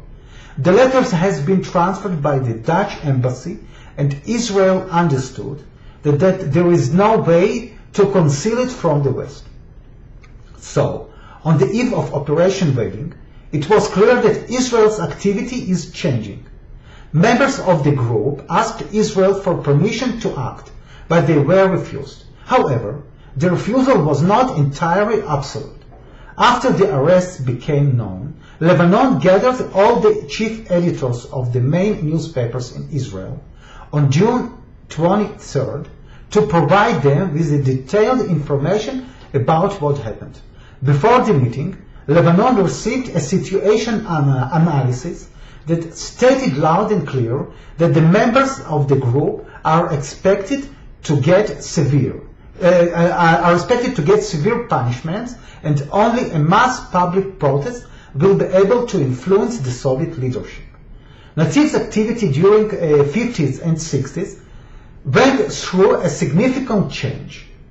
In the beginning, it was based on the principles of the underground mythos. But soon it became clear that only the exploitation of public channels within the Soviet Union, as well as in the West, could trigger a change in the Soviet position. The severance of the relationship forced Nativ to continue the change and adapt itself to the situation. And even if the old voices dictated the priorities, the ability to adapt to the new circumstances motivated Nativ to start the process of change. This process, which was not always flexible enough, allowed Nativ eventually to adapt its activity to the new reality. Thank you. Thank you to Dr. Kontorovich for this pre-recorded lecture. Very, very interesting. Now, before the questions and answers section, we have short visual presentation prepared by Chaim Guizeli from Museum of Diaspora, Beit Hatfutsot, Tel Aviv. This is an interview with Constance Smukler, one of the pillars of the Jewish American struggle for the release of prisoners of Zion. Please. Good evening, everyone. I'm pleased to see you this evening too. And I'm also very pleased and honored to introduce the testimony of Mrs. Constance Smukler, better known as Connie Smukler, indeed one of the pillars of the struggle for the liberation of Soviet Jews. And her testimony is important for at least two reasons. One, which is obvious, she represents the other side. I mean, those Jews all over the world, United States and Israel and Australia, you name it, South America and Europe, that supported the struggle of Soviet Jews for free immigration. But also it's important because she and others represents the role of women in this struggle. We heard many testimonies and discussions, but we heard very little about the role of women in this struggle, and they too were also present. And Connie Smukler belongs to this small group of passionate individuals who are willing to use their position and influence just to make a difference. She was instrumental in staging rallies, vigils, lobbying lawmakers, and discussing with political leaders about how to open the Soviet gates to Jewish immigration. And she even risked her life and freedom by traveling to the Soviet Union, meeting illegally and clandestinely activists in various places in the Soviet Union. So please, let's see the few photographs, and then we view together the testimony. This is one photograph from those years, from the 70s. The photograph is from a collection that she and her late husband donated to Temple University in Philadelphia. So next slide, please. And we can see her along with her husband meeting Prime Minister Menachem Begin and other members of the Jewish Committee Relations in Soviet Jewry in the 70s, late 70s. Next slide, please. And here another woman that is very famous, and she was also very instrumental in the struggle for liberating Jews, Soviet Jews, Avital Sharansky. And that photograph is also very famous. It was published in many media at the time in the 70s. Next slide, please. And here it's, of course, the result of this struggle. Natan Sharansky was granted honorary doctorate at Temple University. And you can see Connie Smukler and other distinguished individuals who also were instrumental in this struggle. Next slide, please. And let's listen to, let's view and listen to the testimony. It was interviewed by Rachel Letgo of our Friends of Museum in New York, in Philadelphia last month. Please. My name is Constance Smukler, and I'm here to participate in a Soviet Jewry program for Beit Hatfutsot. Can you tell us when you first heard about the Leningrad trials? So in 1970, my husband and I, my late husband and I, were on a beach in Aruba with our 3 kids in December. And my husband had his transistor radio to his ear, And we heard on the news, which was only on the hour in those days, we heard something about Leningrad hijacking, Soviet Jews, two death sentences were commuted to life imprisonment. And we looked at each other, and that was it. We didn't know any Soviet Jews. It didn't really resonate with us. And we came home, and a few years later, we became very involved in the Soviet Jewry movement because of a situation that happened in Israel in 1973. We met a family that had just come in from Leningrad, and we didn't really make a connection, but we got very involved with this family who pleaded with us to get their brother out of Leningrad. He was their whole life, and they couldn't live without the brother, and they said that they got out through the efforts of Senators Jackson and Javits, and we had to come back and work with our senators. So we had no clue how to do any of this, but we did come back to Philadelphia, and somehow we pulled a ragtag group together, and we began a Soviet Jewry movement in Philadelphia. Fast forward to November 1974. It was my daughter was becoming bat mitzvah November 23rd. We got a call about a week before that Silva Zalmanson, one of the Leningrad hijackers, they had all been released, and she was in Israel, and she was coming to the States. And of course we wanted her in Philadelphia, but the catch was that she was coming first to Chicago. So the good news was that yes, absolutely, we could have her in Philadelphia after Chicago, but we had to go and get her on the plane, bring her back on the plane, and this was all a few days before my daughter's bat mitzvah. So we said we had to do this. There was no choice, and Cindy, my daughter, was a very good bat mitzvah, and she knew her part and didn't mind if we took off.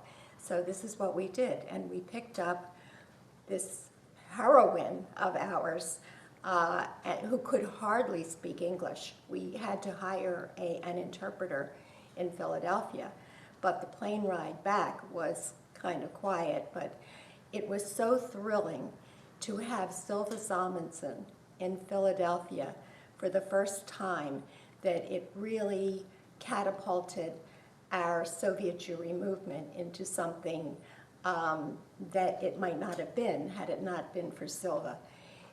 Silva was still very emotional, still dealing with her horrendous experience in prison. And we had to tread very lightly, but it was just wonderful to have her.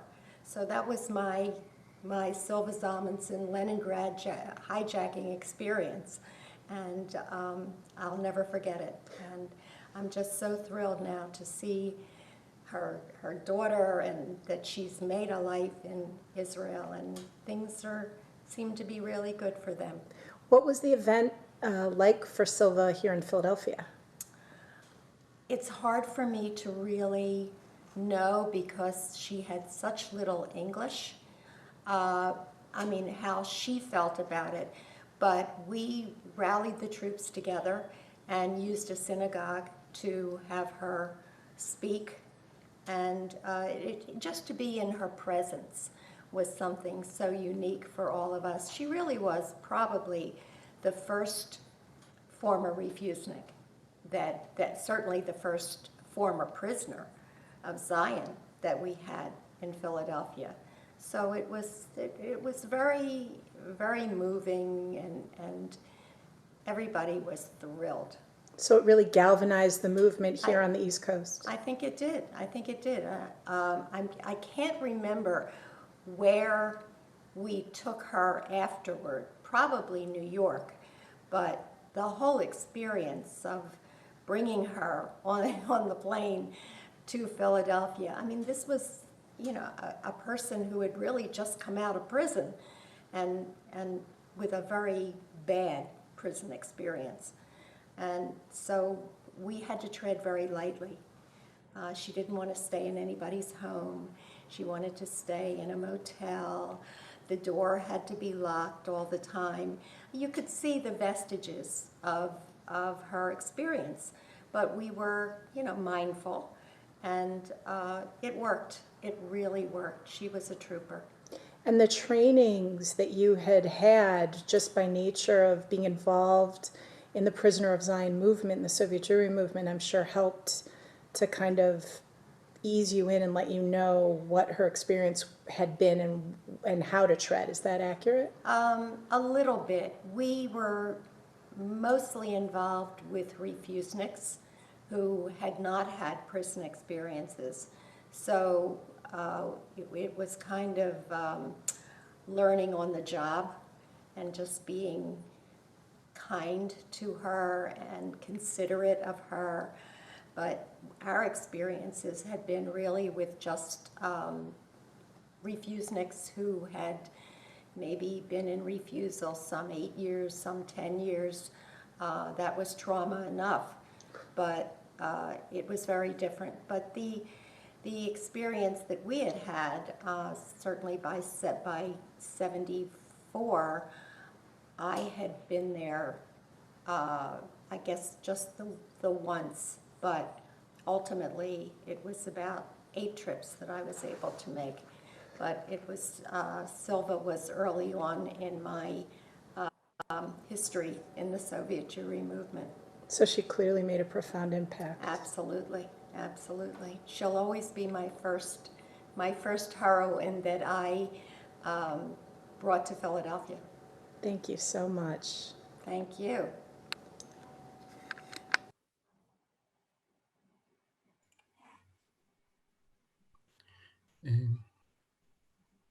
Okay, thank you very much for Chaim and for Constance Schmakler for this presentation. And now we will move to the section of questions and answers. But this moment we have 5 questions, 3 to Yaakov and 2 for Tzvi. How we will proceed? Yaakov, do you want all questions together, or maybe one? Okay.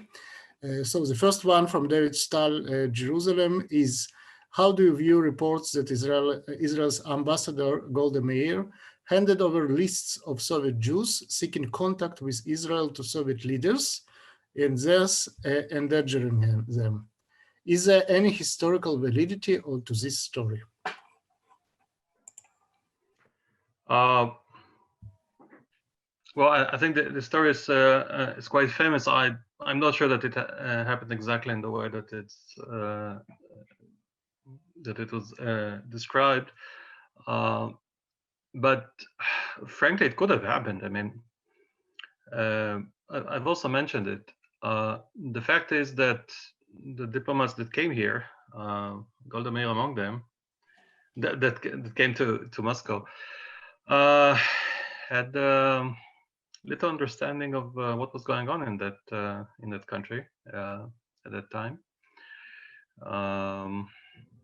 The relationship, one should also remember that the relationship between Israel, which was just created, and the Soviet Union were very good at the time. The political relationship. Israel received even weapons indirectly. I mean, Soviet weapons from the Soviet bloc, especially from Czechoslovakia.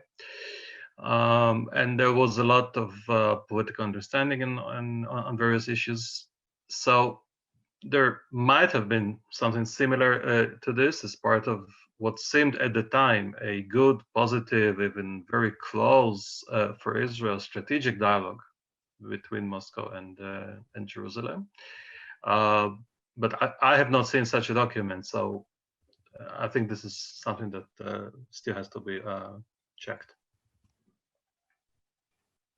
Okay, thank you very much. The next one is, was Israeli embassy in Moscow somehow informed about the situation of Jewish evacuees and refugees in Soviet Central Asia? meaning the population that refugees from World War II were evacuated to Soviet Central Asian countries like Kyrgyzstan, Kazakhstan, and Uzbekistan? If yes, was there an attempt to visit also these regions? Well, the Israeli diplomats almost immediately as they came to Moscow, I think did really their utmost to have as many meetings as it was possible for them with Jews. Of course, first it was done in Moscow because they were there, but as soon as they could, they traveled also to other parts of the Soviet Union. They went to Ukraine, to Belarus, to the Caucasus.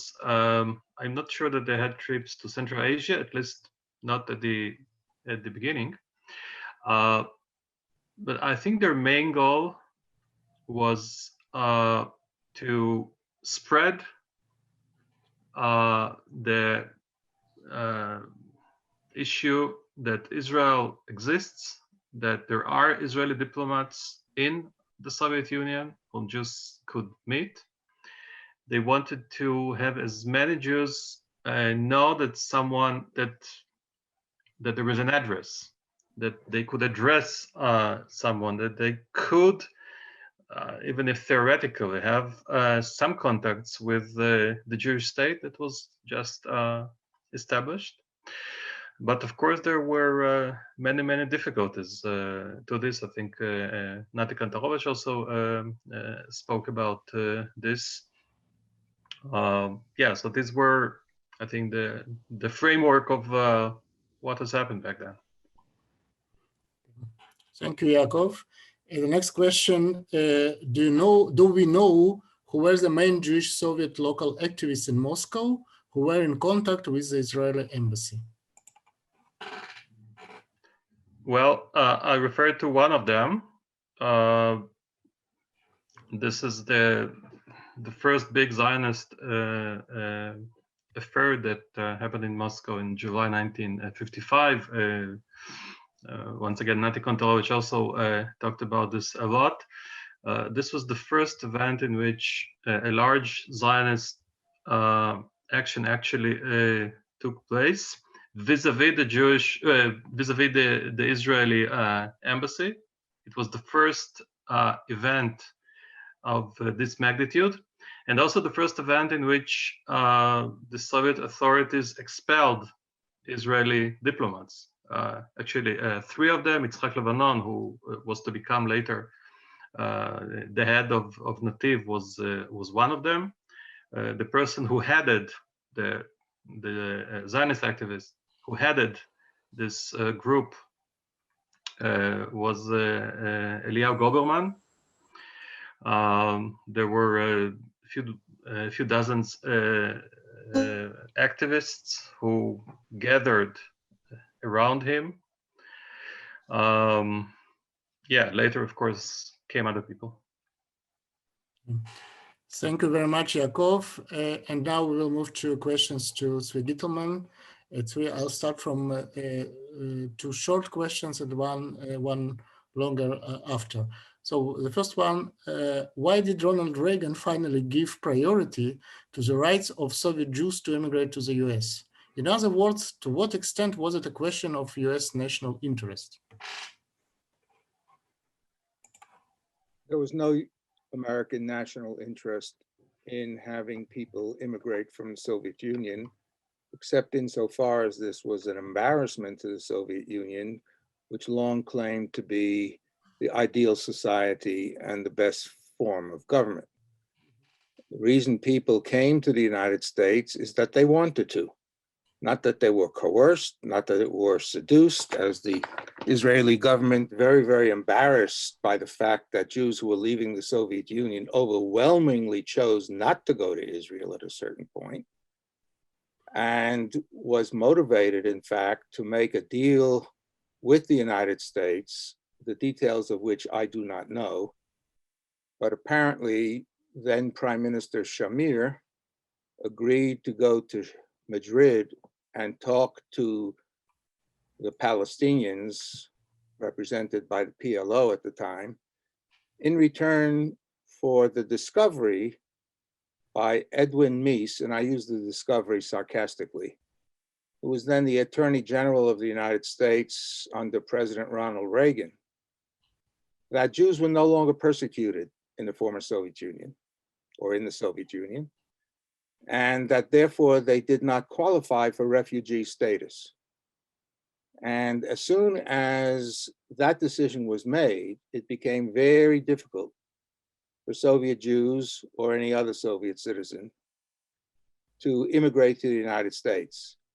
And this forced the emigrants to go to the one country which would accept them unconditionally. That was the state of Israel. Now, this became a source of tension within the American movement, and Connie Smuckler will remember this very well, I think, because there were some American Jews who said, you cannot make Zionists by coercion. We are fighting for the right guaranteed by Basket 3 of Helsinki agreements of 1975 to allow free emigration. And we should not, in principle, force those Jews who do not want to go to Israel to go to Israel.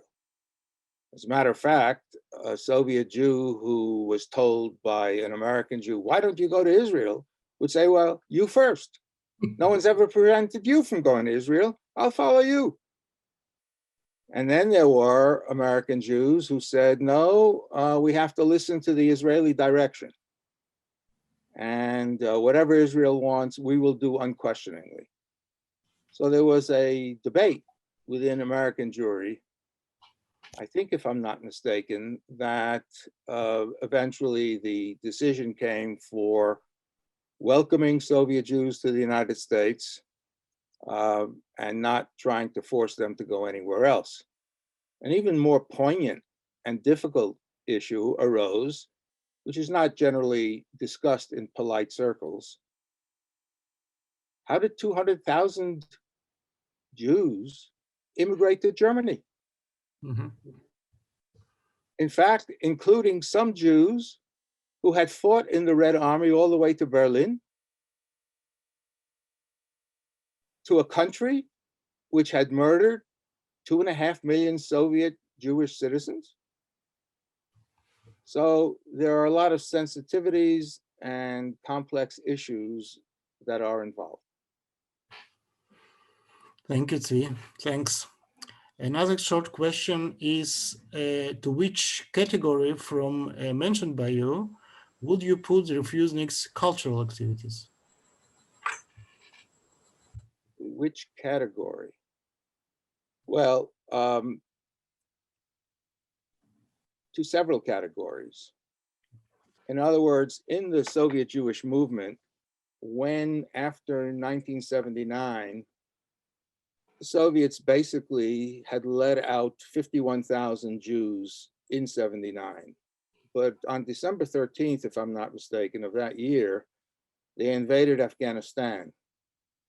And in protest to such a terrible thing as invading Afghanistan, the United States and other countries turned down or even cut off their relationships with the USSR. In return, the Soviets cut off emigration. That was their understanding that if the West was so interested in getting Soviet Jews out, one way to punish the West at no cost to themselves, they thought, would be to cut off emigration. So there was a turn within the Soviet Jewish movement toward internally developing Jewish culture, religious, not religious, primarily not religious. And it depended. Some of the so-called kulturniki wanted to develop a Jewish culture which would revive Soviet Jewry within the USSR. And there were other people named politiki who thought, no, we have to continue the struggle for emigration. And still other people who said, you know, Jewish culture does not contradict emigration or aliyah. And the Soviet Jew who arrives in Israel knowing Hebrew knowing something of the Jewish calendar, knowing something about customs and traditions, will have an easier time integrating into Israeli society. So for some people, culture went together with Aliyah. For others, it was separate. In fact, the Jewish Agency, in the period of perestroika, and I'll say this, though some will disagree, the Jewish Agency and the Nativ, about which we heard, opposed the development of Jewish culture in the Soviet Union. Mm-hmm. And they were very fearful that a viable Jewish life would develop, and therefore Soviet Jews would not immigrate to Israel. So you had this peculiar situation where Israeli Jews were discouraging Soviet Jews from building a viable Jewish culture in the USSR. Obviously, of course, not per se, but because they wanted to get those people to come to Israel rather than reconstruct Jewish life in the Soviet Union. Thank you, Tzvi. And the third question is even more complicated. It related to yesterday interview with Edward Kuznetsov, and I just start reading. Edward Kuznetsov spoke about how his group of Jewish dissidents, unlike the democratic dissidents, was not trying to change Soviet internal politics because such a goal was exceedingly idealistic. Yet, with Gorbachev's assumption of power, radical internal change did arrive, leading eventually to SSR collapse. How should historians evaluate the relationship between Jewish descent and immigration in the 1970s and the delegitimization of the Soviet status quo that ushered in Gorbachev's reforms in the 80s? Notwithstanding their political intentions, can Jewish dissidents be credited with helping to set in motion the processes that eventually brought about the end of the Soviet states? Or is this overstating the importance to late Soviet history? I'm tempted to answer a long question with a short answer. Yes. To elaborate slightly,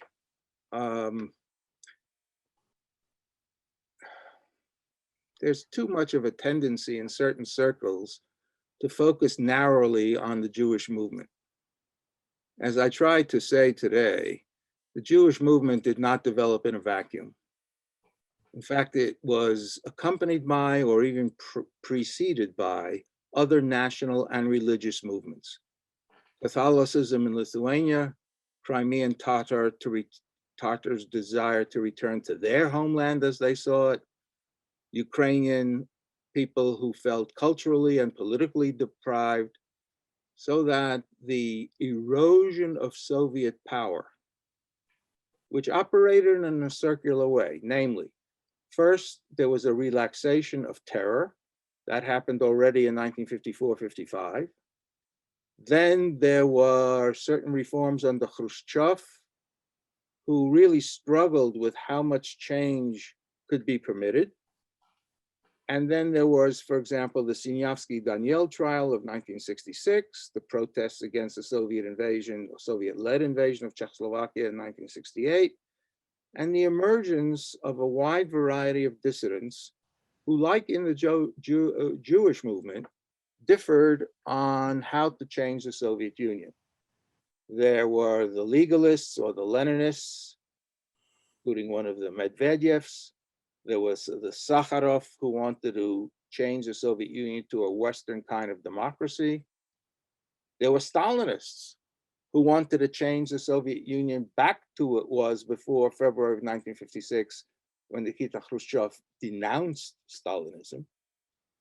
And so there was a kind of effervescence, a kind of activity that began to erode the Soviet Union.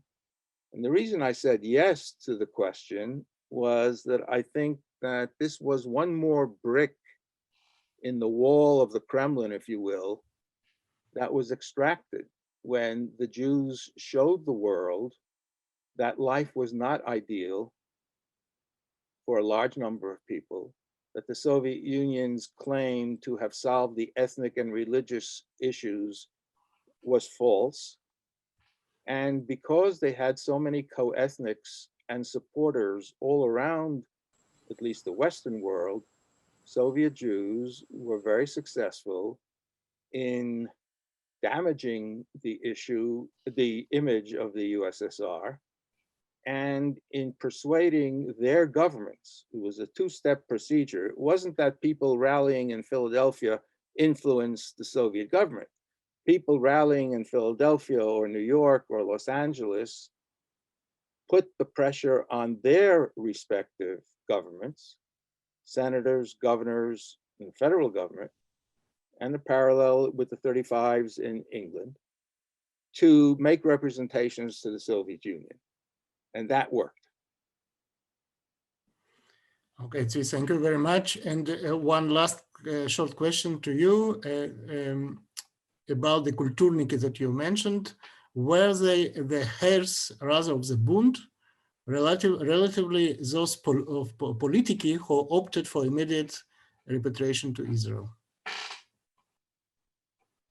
Well, for better or for worse, I'm afraid that the Bund, which had debated against Lenin on the issue of national cultural autonomy, by the 1960s in the Soviet Union was but a distant memory. Not too many people remembered the Bund. Not too many people would remember the name Vladimir Medin, and so on. So I think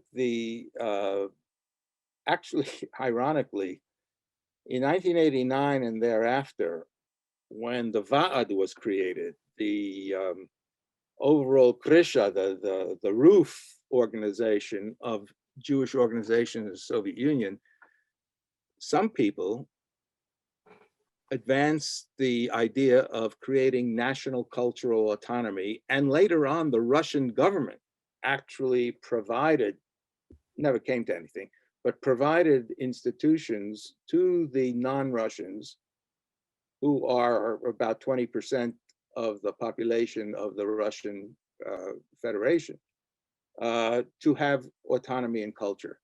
But that never took off. And I think the Kulturniki were dominated by people who had a strong sympathy for Hebrew culture. And because of the link between Hebrew and the state of Israel, either to a greater extent or to a lesser extent, were also associated with the Zionists, rather than trying to build a non-Zionist culture as the Bundists had tried before they were suppressed in 1921 in the USSR. Thank you, Tzvi. And now we will move to Yaakov again. The question, which is directly a continuation of previous question, do we know who was the main contact of Nativ among the refusing activists in Soviet Union in 67, 69? No, I'm afraid I don't have this this information, but I have to say that the whole issue of Nativ, the history of Nativ and its activities, is a fascinating story, because Nativ was the main arm of the Israeli government regarding the issue of Soviet Jewry.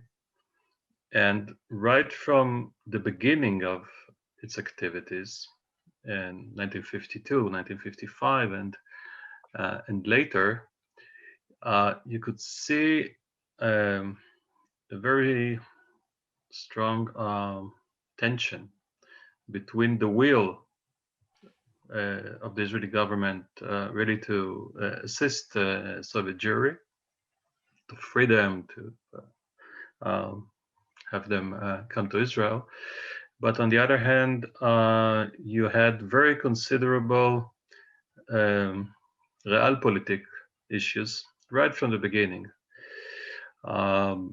which brought up different considerations and different limitations, I would say, in terms of what an Israeli government could do at every point in the period that we are talking about. So you had one situation during the era of Stalin where almost nothing could be done. After the death of Stalin, the first years of Khrushchev and later, and it was a very, I would say, delicate, very quite a sophisticated dance, if you like, and the people who did it still await their history to be told. Thank you very much, Yaakov. Thank you. I'm afraid that our time is very, very short, and we have one remark from Eli Walk about the presentation of Nati Kantorovich. How can we? Thank you. I'll try to be short.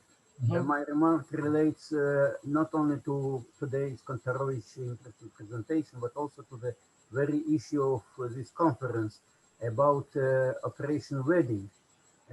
In June, or not in June, in May 1970, the Leningrad group asked Nativ about their attitude to a planned hijack. And the go-between was Dr. Sasha Blank, who got permission to go to Israel. And when he arrived in Israel, he told the activists on phone, доктор не рекомендует это лекарство ни в коем случае. The doctor doesn't recommend such a medicine in any case. So this is a relation. Nativ was not involved, but was informed about, but Nativ was informed that the plan was canceled because Bootman told Sasha Blank the plan was canceled. Okay. And now the small remark to what just Yaakov Livner said, who were the people among the activists who were in contact with the embassy. Too much as I know, both Svichinsky and Podolsky and Tina Brodetsky were in contact with the embassy. Okay, thank you, Eli, for these remarks. And now we will move to the closing remarks of all this event, of three-day conference. And Professor Zev Hanin, the chief scientist of Israeli Ministry of Absorption and Immigration, and teacher in Bar-Ilan and Ariel universities, will speak. Okay, I will take a couple of minutes just to, first of all, to express my appreciation to all my colleagues in the organizing committee. Of course, Javi, Adi, Sarah, and Chaim, colleagues from their Diaspora Museum, and certainly to Simha Goldin, director of their research center. And of course, it was a great opportunity to be a part among the presenters. So my appreciations goes to all of them. This amazing event helped us, I believe, to refresh our knowledge about these important events of the past, which have so much importance also for our contemporary understanding and other contemporary period, and for our future, of course, the human beings and as Israeli citizens and Jews in the diaspora. And since you, Simeon, presented me also the chief scientist of the absorption ministry, I would also like to say a few words about that. I believe that since the period when Zvi Gittleman and his colleagues, Chervyakov and Shapira, completed their study, it was a breakthrough in our understanding of what is the Jewish identity in the Soviet Union and post-Soviet states a decade after the Soviet Union and the end of the 1990s. Some of their conclusions are relevant also today, but since then, 20 years later, some of the aspects changed completely. So there is no Soviet Jewry anymore. We have like 3 million people living all over the world. 3/4 of them besides the margins of the former Soviet Union, and the overwhelming majority, about 1 million people, 950,000, live in Israel just in the first generation. So all this group, all the communities that are being established at the moment within the margins or the borders of the post-Soviet independent states, and also in the West and in Israel, we are talking of the Russian-speaking community here, they're actually looking for a collective identity and collective understanding. So the narrative, the memory, and the history of the struggle for emigration and Zionist movement is a very important point to construct this new collective identity of the sub-ethnic group, which we could call the post-Soviet or Russian-speaking Jewry. The second, I would also say that it should be a very important element of the collective narrative of the Israeli society in general. So we believe that the government institutions like the Absorption Ministry and the Jewish Agency, and my thanks also go to Buji, who presented his opinion in the first day of our conference. So I think that the heritage, historical heritage, and the memory of each community, Olim community, that construct the Jewish collective of the State of Israel is very important for the whole Israeli society in general. And I believe that should not just be left as a part of our academic discussion, but should be part of the education system as well as public discourse, as I said, of the whole society in general. So again, thank you very much for all the presenters. Of course, thanks very much for participants, activists of the wedding operation and Jewish national movement in the USSR. In general, it was a great experience to be with all of you these 3 days, and thanks a lot to all who contributed their part and their time and their efforts for this important event. I would suggest for the Diaspora Research Center not to leave it just in the air, but to collect our presentations and to try to publish something. And I have a message from the Eurasian Jewish Congress that is ready to be a part of that, meaning to support such a publication. I hope we would agree to be a part of that, of this new project as well. Thank you so much to everybody.